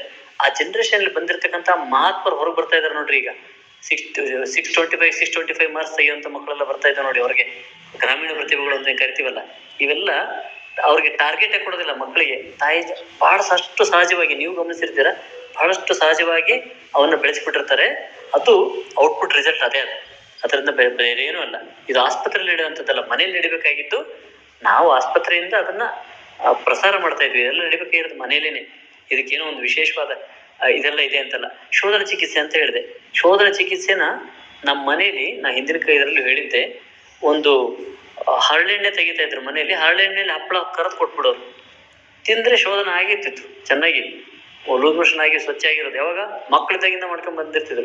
ಈಗ ಹಂಗೆ ಮಾಡಿಲ್ಲ. ಆದ್ರಿಂದ ಆಸ್ಪತ್ರೆಗೆ ಬಂದು ಅದರದೇ ಆದ ವಿಧಿವಿಧಾನಗಳಿದ್ದಾವೆ, ಅದನ್ನ ಸ್ವಸ್ಥ ಪಂಚಕರ್ಮವನ್ನ ಮಾಡ್ಕೋಬೇಕು ಅಂತ ಅನಿವಾರ್ಯ ಪರಿಸ್ಥಿತಿ ಬಂದಿದ್ದರೆ ಅದನ್ನ ಹೇಳಿದ್ದೆ ಹೊರತು ಇದು ಮನೇಲೇ ನಡೆಯುವಂತ ಒಂದು ಸಂಸ್ಕಾರ. ಧನ್ಯವಾದಗಳು ಸರ್. ಧನ್ಯವಾದ. ಡಾಕ್ಟರ್, ಇಷ್ಟನ್ನ ತಿಳಿಸ್ಕೊಟ್ಟಿದ್ದೀರಿ ಗರ್ಭ ಸಂಸ್ಕಾರದ ಬಗ್ಗೆ, ಚೈತನ್ಯ ಗರ್ಭ ಸಂಸ್ಕಾರದ ಬಗ್ಗೆ. ಇವತ್ತಿನ ವಿಷಯಕ್ಕೆ ಸಂಬಂಧಪಟ್ಟಿದ್ ಹೌದೋ ಅಲ್ವೋ, ಆದ್ರೂ ಈ ಪ್ರಶ್ನೆಯನ್ನಂತೂ ನಿಮ್ಗೆ ಕೇಳ್ಬೇಕು ಅಂತ ಅನಿಸ್ತಾ ಇದೆ. ಈ ಹೊತ್ತಿನಲ್ಲಿ ಮಕ್ಕಳ ಬಗ್ಗೆ ಮಾತಾಡ್ತಿದ್ದೀವಿ. ಮನೆಯಲ್ಲಿರುವಂತ ಎಳೆಯ ಮಕ್ಕಳಿಗೆ, ಅಂದ್ರೆ ಒಂದು 5 ವರ್ಷದ ಒಳಗಿನ ಮಕ್ಕಳಿಗೆ ಯಾವ ರೀತಿಯ ಆಹಾರ ಮತ್ತೆ ಯಾವ ರೀತಿಯ ಪರಿಸರವನ್ನ ತಾಯಂದ್ರು ಸೃಷ್ಟಿ ಮಾಡಿಕೊಟ್ರೆ ಆ ಮನೆಯಲ್ಲಿ ಒಂದು ಒಳ್ಳೆಯ ವಾತಾವರಣ ನಿರ್ಮಾಣ ಆಗುತ್ತೆ ಅಂತ ನೀವ್ ಅನ್ಕೋತೀರಿ? ತುಂಬಾ ಅತ್ಯಗತ್ಯವಾದ ಮಾಹಿತಿ ಕೊಡ್ಲೇಬೇಕಾಗಿರಂತ ಮಾಹಿತಿ ಇದು. ಮೊದಲನೇದಾಗಿ, ಅದು 5 ವರ್ಷದ ಮಗು ಖಂಡಿತವಾಗ್ಲು ಕಡ್ಡಾಯವಾಗಿ ಮಾಡ್ಬೇಕಾಗಿರುವಂತಹ ಆಹಾರದಲ್ಲಿ 4 ವಿಧಗಳೇನಂದ್ರೆ, ಒಂದು ಸ್ನಿಗ್ಧವಾಗಿರ್ತಕ್ಕಂಥ ಆಹಾರ. ಸ್ನಿಗ್ಧವಾಗಿರೋದು ಅಂದ್ರೆ ಅದು ಹೆಚ್ಚಿನ ಅಂಶ ಜೋಳ, ಅಕ್ಕಿ, ರಾಗಿ, ಗೋಧಿ, ಇವು ಸ್ನಿಗ್ಧವಾಗಿರ್ತಕ್ಕಂಥ ಆಹಾರಗಳು. ಅದನ್ನ ಮಿದುವಾಗಿ ಬೇಯಿಸಿ ಕೊಡ್ಬೇಕು, ದ್ರವವಾಗಿ. ಅದು ಬೆಚ್ಚಗಿರುವಾಗಲೇ ಕೊಡಬೇಕು, ಬಿಸಿಯಾಗಿರುವಾಗಲೇ. ಹಾಗೆಯೇ ಅದು ತಾಜಾ ತಯಾರಾಗಿರ್ಬೇಕು, ಈಗಲೇ ತಯಾರಾಗಿರ್ಬೇಕು. ಇದು ಆಹಾರ. ನೀವೇನು ಆಹಾರ ಕೊಡ್ತೀವಿ ಅಂತಿದೆಯೋ ಇದು ಈಗಲೇ. ನಾನು ಇಡ್ಲಿ ದೋಸೆ ಬಗ್ಗೆ ಉಮೇಶ್ ಅವ್ರು ಕೇಳಿದ್ರು, ಇಡ್ಲಿ ದೋಸೆ ಬಗ್ಗೆ ಮತ್ತೆ ಹೇಳ್ತೀರಿ ನೀವು ಅಂತ. ಇದು ತಾಜಾ ಆಹಾರ ಅಲ್ಲ. ಆಚಾರ್ಯರು ಸ್ನಿಗ್ಧ ದ್ರವೋಷ್ಣ ಅನಭಿಷಂದಿ, ಸ್ನಿಗ್ಧ ದ್ರವ ಉಷ್ಣ ಅನಭಿಷ್ಯಂದಿ ಅಂತ ಹೇಳಿದ್ರು. ಸ್ನಿಗ್ಧ ದ್ರವ ಉಷ್ಣ ಇಲ್ಲಿಗೆ ನಿಲ್ಲಿಸಬಹುದಾಗಿತ್ತು. ಆ ಉಷ್ಣಕ್ಕೆ ಯಾಕೆ ನಿಲ್ಲಿಸ್ತಿಲ್ಲ ಅಂದ್ರೆ, ನೀವು ತಂಗುಳು ಸಾರನ್ನು ಬಿಸಿ ಮಾಡಿದ್ರು ಅಷ್ಟೇ ಟೆಂಪರೇಚರ್ ಇರ್ತದೆ, ಬಿಸಿ ಸಾರು ಅಷ್ಟೇ ಟೆಂಪರೇಚರ್ ಇರ್ತದೆ. ಆದ್ರೆ ತಾಜಾ ಅನ್ನೋದಕ್ಕೋಸ್ಕರ ಅನಭಿಷ್ಯಂದಿ ಅಂತ ಶಬ್ದ ಬಳಸಿದ್ರು. ಇದು ಇಡ್ಲಿ ದೋಸೆಗಳು ತಾಜಾ ಅಲ್ಲ. ಮಕ್ಕಳಿಗೆ ಇವತ್ತು ಮಕ್ಕಳಿಗೆ ಮಾಡ್ತೀನಿ ಮೇಡಮ್, ತುಂಬಾ ನೋವುವ ವಿಷಯ ಏನಂದ್ರೆ, ಇಲ್ಲಿ ಬಂದು ಕೇಳ್ತಾರೆ ನಾವು ಹೇಗೋ ಮಾಡ್ತೀವಿ ಸರ್, ಮಕ್ಕಳಿಗೆ ಬೇಕಲ್ಲ ಹಂಗಾಗಿ ದೋಸೆ ಮಾಡ್ತೀವಿ. ಮಕ್ಕಳಿಗೆ ಬೇಕಲ್ಲ, ಮಕ್ಕಳಿಗಿಂತ ಕೊಡಬಾರದು ಅನ್ನೋದನ್ನ ಬಹಳ ಇದರಿಂದ ಹೇಳ್ತೀನಿ ನಾನು. ಮಕ್ಕಳು ಖಂಡಿತವಾಗ್ಲೂ ಈ ಆಹಾರಗಳನ್ನ ಕೊಡಬಾರ್ದು. ಇಡ್ಲಿ ದೋಸೆ ಅದು ಇವತ್ತಿನ ಆಹಾರ ಅಲ್ಲ. ತಾಜಾ ಆಹಾರವನ್ನು ಮಕ್ಕಳಿಗೆ ಕೊಟ್ಟು ನೋಡಿ, ಅವರ ಬುದ್ಧಿಯ ಶಾರ್ಪ್ನೆಸ್, ಮನಸ್ಸಿನ ವಿಕಸನ ಅದೆಲ್ಲ ಎಷ್ಟು ಜೋರಾಗ್ತದೆ ಅಂತ. ಇಷ್ಟು ಆಹಾರದ ವಿಷಯದಲ್ಲಿ ಇರ್ಬೇಕು, ಹೊಂದಿರಲೇಬೇಕು. ನಾವು ಆಹಾರದ ಬಗ್ಗೆ ಸಾಕಷ್ಟು ಮಾತಾಡಿದ್ದೀವಿ ಮೊದಲೆಲ್ಲ. ಇಷ್ಟು ಆಹಾರದಲ್ಲಿ ಇರಬೇಕು. ಇದು ಅಡಿಗೆ ಮನೆ ಸೋಂಬೇರಿತನಕ್ಕೆ ನಾವು ಇವತ್ತು ನಿನ್ನೆದು ಕೊಡೋದು, ಹಿಟ್ಟು ಕೊಡೋದು, ಮಣ್ಣೆದು ಕೊಡೋದು ಇದೆಲ್ಲ ಮಾಡಿದೀವಿ. ಅಡಿಗೆ ಮನೆ ಸೋಂಬೇರಿತನಕ್ಕೆ ಎಂದೂ ಮಾಡಬಾರ್ದು. ಪ್ಯಾಕ್ಡ್ ಫುಡ್, ಬಿಸ್ಕೆಟು ಬ್ರೆಡ್ ಬನ್ನೋಕೆ ಇವತ್ತಿನ ಖಂಡಿತ ಅಲ್ಲ, 6 ತಿಂಗಳ ಹಿಂದೆ ಪ್ಯಾಕ್ ಆಗಿರ್ತದೆ, ಬರ್ದಿರ್ತಾರ. ಅದ್ರ ಮೇಲೆ ಡೇಟ್ ಮೇಲೆ ನೀವು ವಿಶ್ವಾಸ ಇಡೋದಲ್ಲ, ಅದು ಈಗ ತಯಾರಾಗಿದೆಯಾ ತಾಜಾ ಅಂತ ವಿಚಾರ. ಇದು ಅದು. ಎರಡನೇದು, ಮಗುವಿನ ಜೊತೆ ಹೇಗೆ ವರ್ತಿಸ್ಬೇಕು. ತಂದೆ ಮತ್ತು ತಾಯಿ, ವಿಶೇಷವಾಗಿ ತಾಯಿ. ಈ ಥಾಮಸ್ ಆಲ್ವಾ ಎಡಿಸನ್ ಸ್ಕೂಲಿಂದ ಹೊರಗೆ ಹಾಕಿದಂತೆ, ಇಡಿಯಟ್ ಅದನ್ನು ತಗೊಂಡೋಗಿ ಶಾಲೆಯಿಂದ ಓದ್ ಕಲಿಯಲ್ಲ ಅಂತ. ಆ ತಾಯಿ ಹೇಳಿಬಿಡ್ತಾಳೆ, ಆ ಜಗತ್ ಪ್ರಸಿದ್ಧ ಆಗ್ತಾನೆ, ಅದು ಇಡಿಯಟ್ಟು ಏನು ಅಂತ ಅವಂತ ತೋರಿಸ್ತೀನಿ ಅಂತೇಳಿ ಕರ್ಕೊಂಬರ್ತಾರೆ ಮನೆ. ಆ ಮನುಷ್ಯ ಹೇಗಿದ್ದ ಅಂದ್ರೆ, ಮೊಟ್ಟೆ ಮೇಲೆ ಕಾಲು ಕೊಡೋ ಕೂತ್ಕೊಂಡಿದ್ದ ತಾನು. ಮೊಟ್ಟೆ ಏನಾಗಿರ್ಬೇಕು ಅಂದ್ರೆ, ಆ ಮಗುನಲ್ಲಿ ಅದೇನೋ ಕುತೂಹಲ ಇದೆ ಅಲ್ಲ, ನಾನು ಕಾವು ಕೊಟ್ಟರೆ ಮಗು ಆಗುತ್ತೆ ಅಂತ. ಈ ವಿಧವನ್ನ ಅದ್ಭುತ. ಇವತ್ತು ಎಷ್ಟು ಇಂಪೇಷಂಟ್ ಇದ್ದಾರೆ ಅಂದ್ರೆ ಮದರ್ಸು, ಸ್ಕೂಲಲ್ಲಿ ಏನು ಹಾಕಿಕೊಟ್ಟಿರ್ತಾರೆ ಅದಷ್ಟು ಮಾಡಿಬಿಟ್ರೆ ಮುಗೀತು. ಅದು ತೀರ್ಥ ಕೊಡ್ದಂಗೆ. ಅದು ಬಿಟ್ರಿ ನಾವು ಸಣ್ಣವ್ರದಾಗ ಏನೇನೋ ಮಾಡ್ತಿದ್ವಿ, ನಮಗೆ ತಿಳಿದದ್ದೆಲ್ಲ ಮಾಡ್ತಿದ್ವಿ. ನನ್ನ ತಾತ ಆಗ್ಲಿ, ಅಜ್ಜಿ ಆಗ್ಲಿ, ನನ್ನ ತಾಯಿ ಆಗ್ಲಿ ಬೈದಿದ್ದೇ ಗೊತ್ತಿಲ್ಲ. ನಾವು ಸಣ್ಣವ್ರಿಂದ ಮಾಡಿದ ಕೆಲಸಕ್ಕೆ ಬೈಸ್ಕೊಂಡಿದ್ದೇ ಗೊತ್ತಿಲ್ಲ. ಮಾಡಿದ್ದನ್ನೆಲ್ಲ ಅವ್ರು ಖುಷಿ ಪಡ್ತಿದ್ರು, ನೋಡ್ತಿದ್ರು, ಅವ್ರ ಪಾಡಿಗೆ ಅವ್ರ ಕೆಲಸ ಮಾಡ್ತಾ ಇದ್ರು. ಇವತ್ತು ಸಣ್ಣ ಸಣ್ಣ ವಿಷಯಕ್ಕೆ ಇಂಟರ್ಫಿಯರ್ ಆಗ್ತೀವಿ. First stop interference. ಅದೇ ದೊಡ್ಡ ದೊಡ್ಡ ಉಪಕಾರ. ಇಂಟರ್ಫಿಯರ್ ಆಗಬೇಡಿ, ಪ್ರತಿ ಹೆಜ್ಜೆಗೂ ಇಂಟರ್ಫಿಯರ್ ಆಗಬೇಡಿ. ಮಗು ಒಂದಕ್ಕೊಂದು ಜಗಳ ಮಾಡಿದ್ರೆ ಅವಮಾನ ಆಗುತ್ತೆ ಅವಕ್ಕೆ. ಆ ಅವಮಾನ ಮತ್ತೆ 1 ಸೆಕೆಂಡಲ್ಲಿ ತಡ್ಕೊಂಡು 2ನೇ ಸೆಕೆಂಡಲ್ಲಿ ಮತ್ತೆ ಆಟ ಆಡ್ತಿರ್ತವೆ. ಈ ಅವಮಾನವನ್ನ ಬಾಲ್ಯದಲ್ಲೇ ನಾವು ಕಲಿಸ್ತಾ ಇದ್ರೆ, ಟೀಚರ್ ಬಂದ್ಬಿಟ್ಟು ಮಧ್ಯೆ ನಿಂತ್ಕೊಂಡು ಸಾರಿ ಕೇಳು, ನೀನ್ ಸಾರಿ ಕೇಳು, ಅಮ್ಮ ಬಂದ್ಬಿಟ್ಟು ನೀನ್ ಸಾರಿ ಕೇಳು, ಹಿಂಗ್ ಮಾಡಿದ್ರೆ ಮುಂದೆ ದೊಡ್ಡವಾದಾಗ ಅವಮಾನ ಸಹಿಸ್ಕೊಳ್ಳೋ ಗುಣ ಬರ್ತದೆ ಅವಕ್ಕೆ. ಗೊತ್ತೇ ಇರಲ್ಲ ನಂದ್ರೆ ಏನು ಅಂತ. ಫಸ್ಟ್ ಅವಕ್ಕೆ ಬಿಡಿ ಅದರ ಪಾಡಿಗೆ ಅವನ್ನ ಅವಮಾನ ಮಾಡ್ಕೋತವೆ, ನೋವು ಮಾಡ್ಕೋತಾವ, ಸಹಿಸ್ಕೊಳ್ಳೋ ಕಲ್ತ್ಕೋತಾವ, ಏನೋ ಕಲ್ತ್ಕೋತವೆ. ಇಂಟರ್ಫಿಯರೆನ್ಸ್. ನೀವು ಟ್ರೈನಿಂಗ್ ತಗೊಳ್ಳದೆ ಮದರ್ ಇಂಟರ್ಫಿಯರ್ ಆಗ್ಬೇಡಿ. ಮಗು ಸ್ವತಂತ್ರವಾಗಿ ಏನೋ ಬೆಳೀತಾ ಇರ್ತದೆ, ಹೊಸದಾಗಿ ಅದಕ್ಕೆ ಪ್ರೀತಿ ಕೊಡಿ. ತಾಯಿಯಾಗಿದ್ರೆ ಸಾಕು, ಟೀಚರ್ ಆಗೋದು ಬೇಡ. ಇದು ದೊಡ್ಡ ಸಂಸ್ಕಾರ. ತಾಯಿಯಾಗಿರ್ಬೇಕು. ತಾಯಿ ಆಗೋದೇನು? ಪೋಷಕವಂತ ಆಹಾರ ಕೊಡೋದು, ಪ್ರೀತಿಯಿಂದ ನೋಡ್ಕೊಡೋದು. ಇದೆರಡೇ ತಾಯಿ ಗುಣ. ನೀವು ಹೋಮ್ವರ್ಕ್ ಮಾಡಿ ನೀವು ಟೀಚರ್ ಆಗೋದು ಬೇಡ.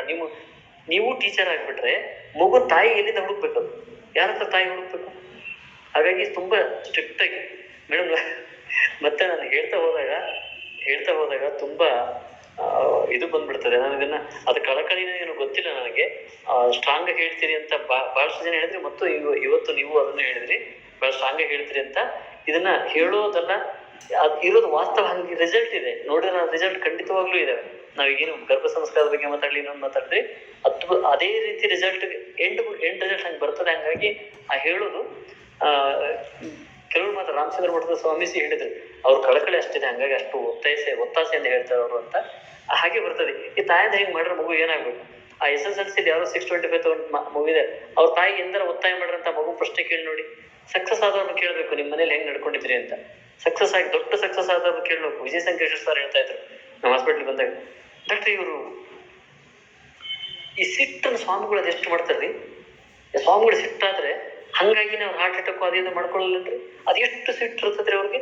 ಸಿಟ್ಟಿರ್ಬೇಕಂದ್ರೆ ಸ್ವಾಮಿಗಳಿಗೆ ಹಿಂಗೇನೋ ಮಾತಾಡ್ತಾ ಅವ್ರಿಗೆ ಅದನ್ನ ಹೆಂಗ್ ನೋಡ್ಬೇಕು, ಸಿಟ್ಟನ್ನ ಹೆಂಗ್ ನೋಡ್ಬೇಕು ಅಂತ ಸ್ಪಷ್ಟವಾಗಿದೆ. ಅವ್ರ ಬಾಲ್ಯದಿಂದ ಹೆಂಗಿರ್ಬೇಕು ಅನ್ನೋ ಆ ವಿಷಯದಲ್ಲಿ ಬೇರೆ ಬೇರೆ ಚರ್ಚೆ ಆಯ್ತು ಅನ್ಕೊಡಿ. ಅಂದ್ರೆ ಬಾಲ್ಯದಲ್ಲಿ ಹೇಗೆ ಇದ್ರು ಅಪ್ಪ ಅಮ್ಮ ಅಜ್ಜಿ ತಾತ ಅಂತ. ನಮಗೆ ನಾವು ಮಾಡಿದ್ದೆ, ನಾನು 4ನೇ ಕ್ಲಾಸ್ ಇದ್ದಾಗ ಒಂದು ಕಾರ್ ರೆಡಿ ಮಾಡಿದ್ದೆ ಇದರಿಂದ, ಕಟ್ಟಿಗೆಯಿಂದ. ಅದನ್ನ ಅಪ್ಪಾಜಿ ನೋಡಿದ್ರೆ ಎಷ್ಟು ಸಂಭ್ರಮ ಪಟ್ಟಿತ್ತಂದ್ರೆ, ಎಷ್ಟು ಇಂಜಿನಿಯರ್ ತಿಳಿಯಿದೆ ಹುಡುಗ, ಇಂಜಿನಿಯರ್ ಅಂತ ಗೊತ್ತಿಲ್ಲ ಅಂತ ತಿಳಿಯಿದೆ ಹುಡುಗನಿಗೆ ಅಂತ ಹೇಳೋಷ್ಟು. ಒಂದು ಕಾರ್ ಓಡಿಸೋಷ್ಟು, ಪೆಡಲ್ ಮಾಡಿ ಓಡಿಸೋಂಥದ್ದಿತ್ತು. 4ನೇ ಕ್ಲಾಸ್ ಮಾಡಿದ್ದು. ಹಿಂಗೆ ಅವ್ನ್ ಬಿಡ್ಬೇಕು ಅವ್ನ ಪಾಡಿಗೆ. ನೀನೇನೋ ಮಾಡ್ಕೋತೀಯ, ಅದನ್ನ ಮಾಡ್ಬೇಡ, ನೀನ್ ಇದನ್ನ ಮುಟ್ಟಬೇಡ, ಕೈ ನೋಯ್ಕತ್ತೀಯ, ಕಾಲ್. ಇದನ್ನ ತಾಯಿ ಅಂದ್ರೆ ಫಸ್ಟ್ ಮಾಡದೇ ಇದ್ರೆ, ತಾಯಿ ಆದ್ರೆ ಸಾಕು. ತಾಯಿ ಅದಕ್ಕಿಂತ ಹೆಚ್ಚು ಏನೂ ಆಗೋದು ಬೇಡ. ಆಹಾರವನ್ನು ಕರೆಕ್ಟಾಗಿ ಕೊಟ್ಟರು ತಾಯಿ ಆದ್ರೆ ಸಾಕು. ಶಿಕ್ಷಕಿ ಆಗ್ತಾರೆ. ಇದಷ್ಟು ಸಾಕಾಗ್ತದೆ ಅಂತ ಅನ್ಕೋತೀನಿ ಮೇಡಮ್. Thank you. ನಿಮ್ಮ ಮಾತುಗಳನ್ನ ಕೇಳ್ದಾಗ್ಲೆಲ್ಲ ನಿಜಕ್ಕೂ ಒಂದ್ ಕಡೆ ಹೆಮ್ಮೆ ಆಗತ್ತೆ, ಒಂದ್ ಕಡೆ ಸಂತೋಷ ಕೂಡ ಆಗತ್ತೆ. ಒಂದ್ ಗಾದೆ ಮಾತಿದೆ, ಉಗದು ಹೇಳೋರು ಉದ್ಧಾರ ಆಗೋಕ್ ಹೇಳ್ತಾರೆ, ಹೊಗಳಿ ಹೇಳೋರು ಹಾಳಾಗೋಕ್ ಹೇಳ್ತಾರೆ ಅಂತ. ನಿಮ್ಮ ಮಾತು ಕೇಳ್ದಾಗ್ಲೆಲ್ಲ, ಆ ಮಾತಿನಲ್ಲಿರುವಂತ ಗಟ್ಟಿತನ ನೋಡ್ದಾಗ್ಲೆಲ್ಲ ನೀವು ಖಂಡಿತ ಮತ್ತೊಬ್ಬರ ಬಗ್ಗೆ ಕಾಳಜಿಯನ್ನು ಇರಿಸ್ಕೊಂಡು ಮತ್ತೆ ತಪ್ಪಾದಂತ ಆಚರಣೆಗಳ ಬಗ್ಗೆ ಆ ಒಂದು ಗಟ್ಟಿತನದಲ್ಲಿ ಅದನ್ನ ತಿದ್ಕೋಬೇಕು ಅಂತ ಹೇಳುವಂತ ರೀತಿ ನಿಜಕ್ಕೂ ಇಷ್ಟ ಆಗುತ್ತೆ ಡಾಕ್ಟರ್. ಯಾಕಂದ್ರೆ ನಾವು ಮಾತಾಡ್ತಿರೋದು ಸತ್ಯ ಅಥವಾ ನಮಗ್ ಅದ್ರ ಬಗ್ಗೆ ನಂಬಿಕೆ ಇದೆ ಅಂದಾಗ ನಾವ್ ಅದೇ ರೀತಿ ಗಟ್ಟಿಯಾಗಿ ನಿಂತ್ಕೊಂಡಾಗ ಮಾತ್ರ ಅದನ್ನ ಪ್ರತಿಪಾದಿಸೋದಕ್ಕೆ ಸಾಧ್ಯ ಆಗತ್ತೆ. ಆ ಗಟ್ಟಿತನ ನಿಮ್ಮ ಮಾತುಗಳಲ್ಲಿದೆ.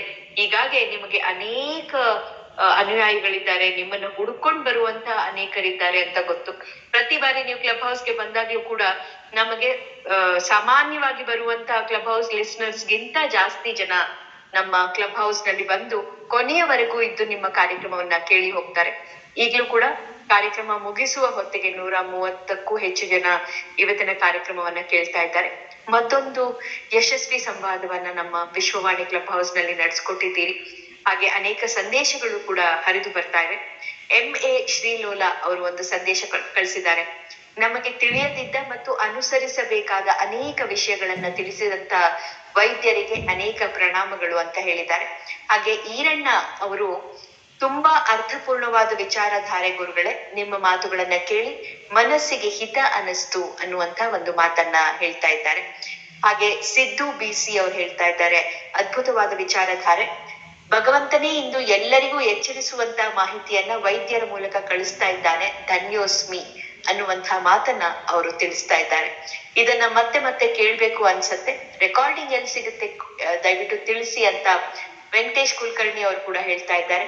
ವೆಂಕಟೇಶ್ ಕುಲಕರ್ಣಿ ಅವರೇ, ಯಾವುದೇ ಸಮಯದಲ್ಲಿ ವಿಶ್ವವಾಣಿ ಕ್ಲಬ್ ಹೌಸ್ ನ ಒಂದು ಹೋಮ್ ಪೇಜ್ಗೆ ನೀವು ಹೋದ್ರೆ ಅಥವಾ ಡಾಕ್ಟರ್ DP ಅಥವಾ ರೂಪಾ ಗುರುರಾಜ್ DPಗೆ ಹೋದ್ರೆ ನೀವು ಸ್ಕ್ರಾಲ್ ಡೌನ್ ಮಾಡಿದ್ರೆ ಅಲ್ಲಿ ನಿಮಗೆ ಇದರ ರೆಕಾರ್ಡಿಂಗ್ ಸಿಗತ್ತೆ.